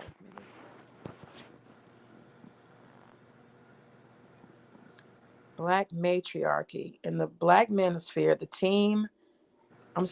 this team allows Black men to make Black women liable for every social ill affecting the Black community. Black matriarchy. That's the glossary that a lady, that DJ pulled up. That's the glossary a lady put in the chat. You see it? Read. Go ahead. Let's see. Scroll. Let's see. Let's see. But can you move the banner? What the comment, DJ? Can y'all read some of it? Because I'm on the phone, so I can't read Yeah, I'm it. trying to get DJ to move the comment so I can read. I ain't gonna move that comment. It stays right there. No, I'm just. Oops. Let me move that one too. Okay. I should like and subscribe though. Like and subscribe. Okay. So go up. Black matriarchy, a largely debated historical term. Wait, stop. What are all those terms? What are they saying? Wait, first word. DJ, I'm trying to read Black matriarchy. Okay. Okay, I forgot you're on your phone. Okay, go ahead. A largely debated historical term that labels Black communities as, is that constituent? What is that? Constituting? What is that? That's Constituting? Manosphere. They probably can't spell. Constituting. If you don't stop moving the thing, DJ, as constituting a matriarchy where single mother-headed households are associated with matriarchal rule. In the Black Manosphere, this term allows Black men to make Black women liable for every social ill affecting Black people. Black Vagina Vision Media. Wow. Move the Now, is this a guide to help people who are not Manosphere understand what they're doing, or? Yes, this guy was saying, scroll back up, DJ, because it's not someone who's Oh, promoting. now you want me to scroll. Yes, please, sir. Can you scroll up? Like this? Can you be my Vanna White and scroll up? It says to serve as companion piece to the article, the Black Manosphere is not an ally to Black women. I have created a glossary to explain many of the group's esoteric terminology. Manosphere glossaries are available readily online, and because the Black counterpart borrows the same vocabulary, I have provided 2 links for reference here and here. This list does not serve to be comprehensive. Some terms derive from African American slang and other online subcultures. Oh wow! And I bet they got that SBE in there. That Shane was it Shane Lane explain. They got all these acronyms and crap. Let's scroll up and see what all they have that's familiar to us. Because some of this is even new to me. Bottom shelf Belky, bottom shelf Brad. Checking for brothers. A phrase that portrays women abroad as having a strong sexual or romantic desire for American Black men. Black Manosphere dogma insists that it comes from jealous men. That's interesting. Cleanup man. The belief that once Black women have dated unreliable men in their youth and are left with children, they seek a beta male provider to bail them out of their troubles.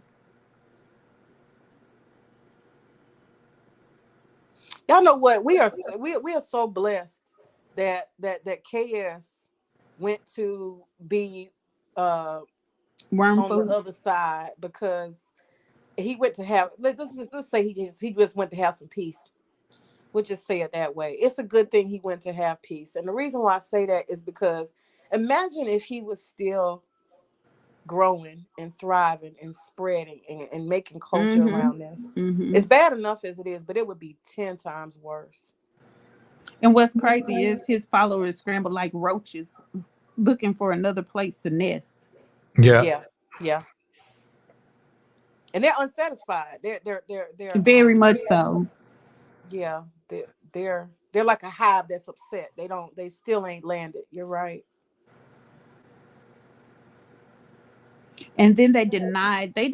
You can put a video up of him saying the things that he used to say, and they would deny that that's what he meant, or that's what he said. When we put up the video about him saying men need to be with men, right. I still haven't found. I know Reed was looking for it, but I looked for it for a little bit about him saying about in Roman times how the men took out boys to sleep with them in battle.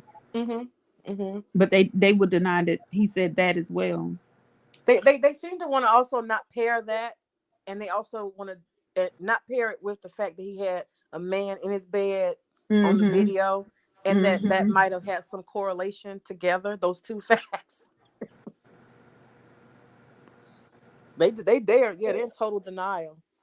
And it's kind of weird because it's like all of these guys are kind of, and I'm not picking at gay men or anything, but all of them have a tinge or a complete. Yes, they do. Yeah, they all do, and all the followers seem to be the same, and the leader is the same. They have this not androgynous, was the ambiguous sexuality. And Austin has it.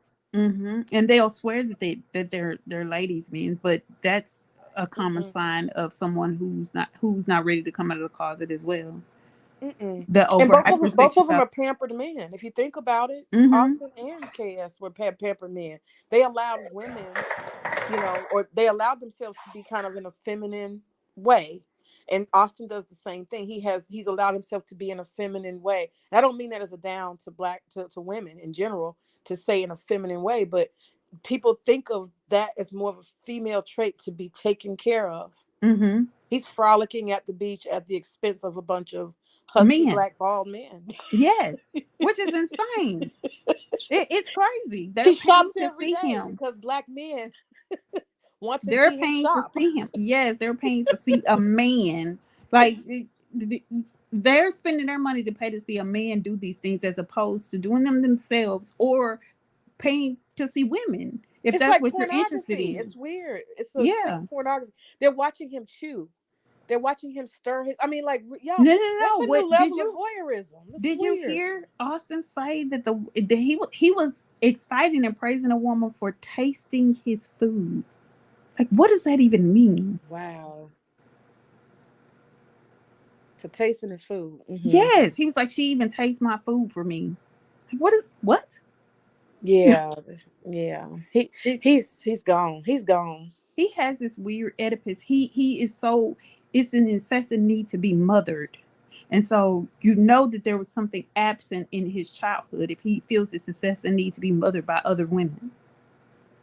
You know what I thought about Austin? I thought to myself, I mean, I don't mean to be mean to his mom, but I don't even know if this got anything to do with his mom. But what I imagine could have happened to him is he might, there's these little kids and they like all they want is their mom, and they're a certain age, maybe 3, 4 years old.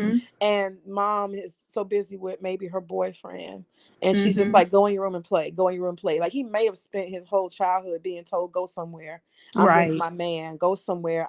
Because that hatred he has is deep. Is bone and blood deep. He is a neglected child.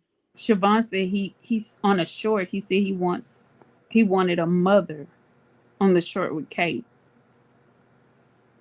So that's what he did. I saw it. That's what he's missing. So he didn't, and apparently he didn't have either one because he could say he had I mean, just the verbiage he used lets you know that his father wasn't in his life. He said, "Yes, I know my father to this day."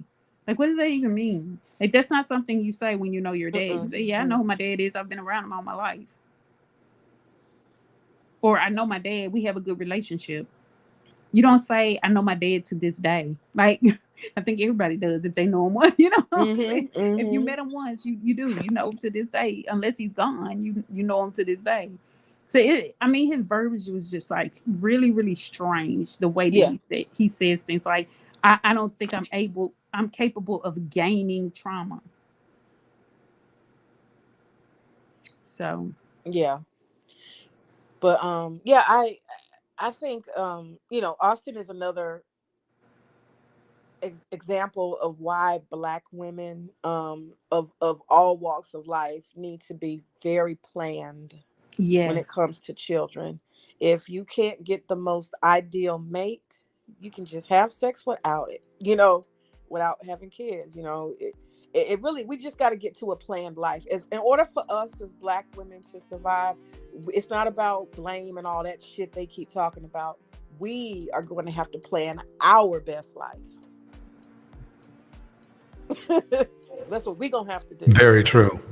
We're going to have to plan our best life. That's how I'm going to look at it. Because if you let these other folks, you see how it's not winning at all. It is not winning.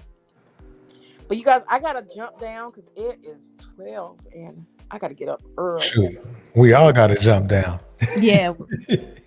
Thank you, May, for coming over. May, thank you so much for your knowledge. Thank you. And I appreciate you guys giving me the space to talk. And I learned so much tonight. Thanks, Gemini. Oh, thank you. And thanks, Dr. Don't be a stranger now. Absolutely. All right, now, y'all. Bye. Okay. Bye. All right. We'll give everybody a last second chance to come up if you want. Otherwise, we're gonna call it a night. I think another 6 hour live is pretty decent, Yeah. But really I heard that Gemini, she wants to stay up for another 4 hours. So, hey, where'd you go? Anyway, I'm going to bring up a little music and then We'll let everybody go. Thank you so much for everybody who came through. This was actually a really, really good live tonight. I think I'll need to split this up in some replays because there were some gems dropped tonight.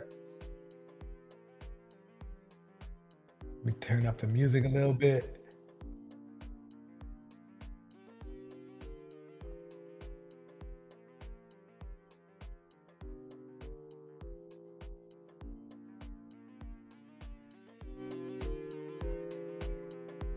All right, everybody, thanks for coming through.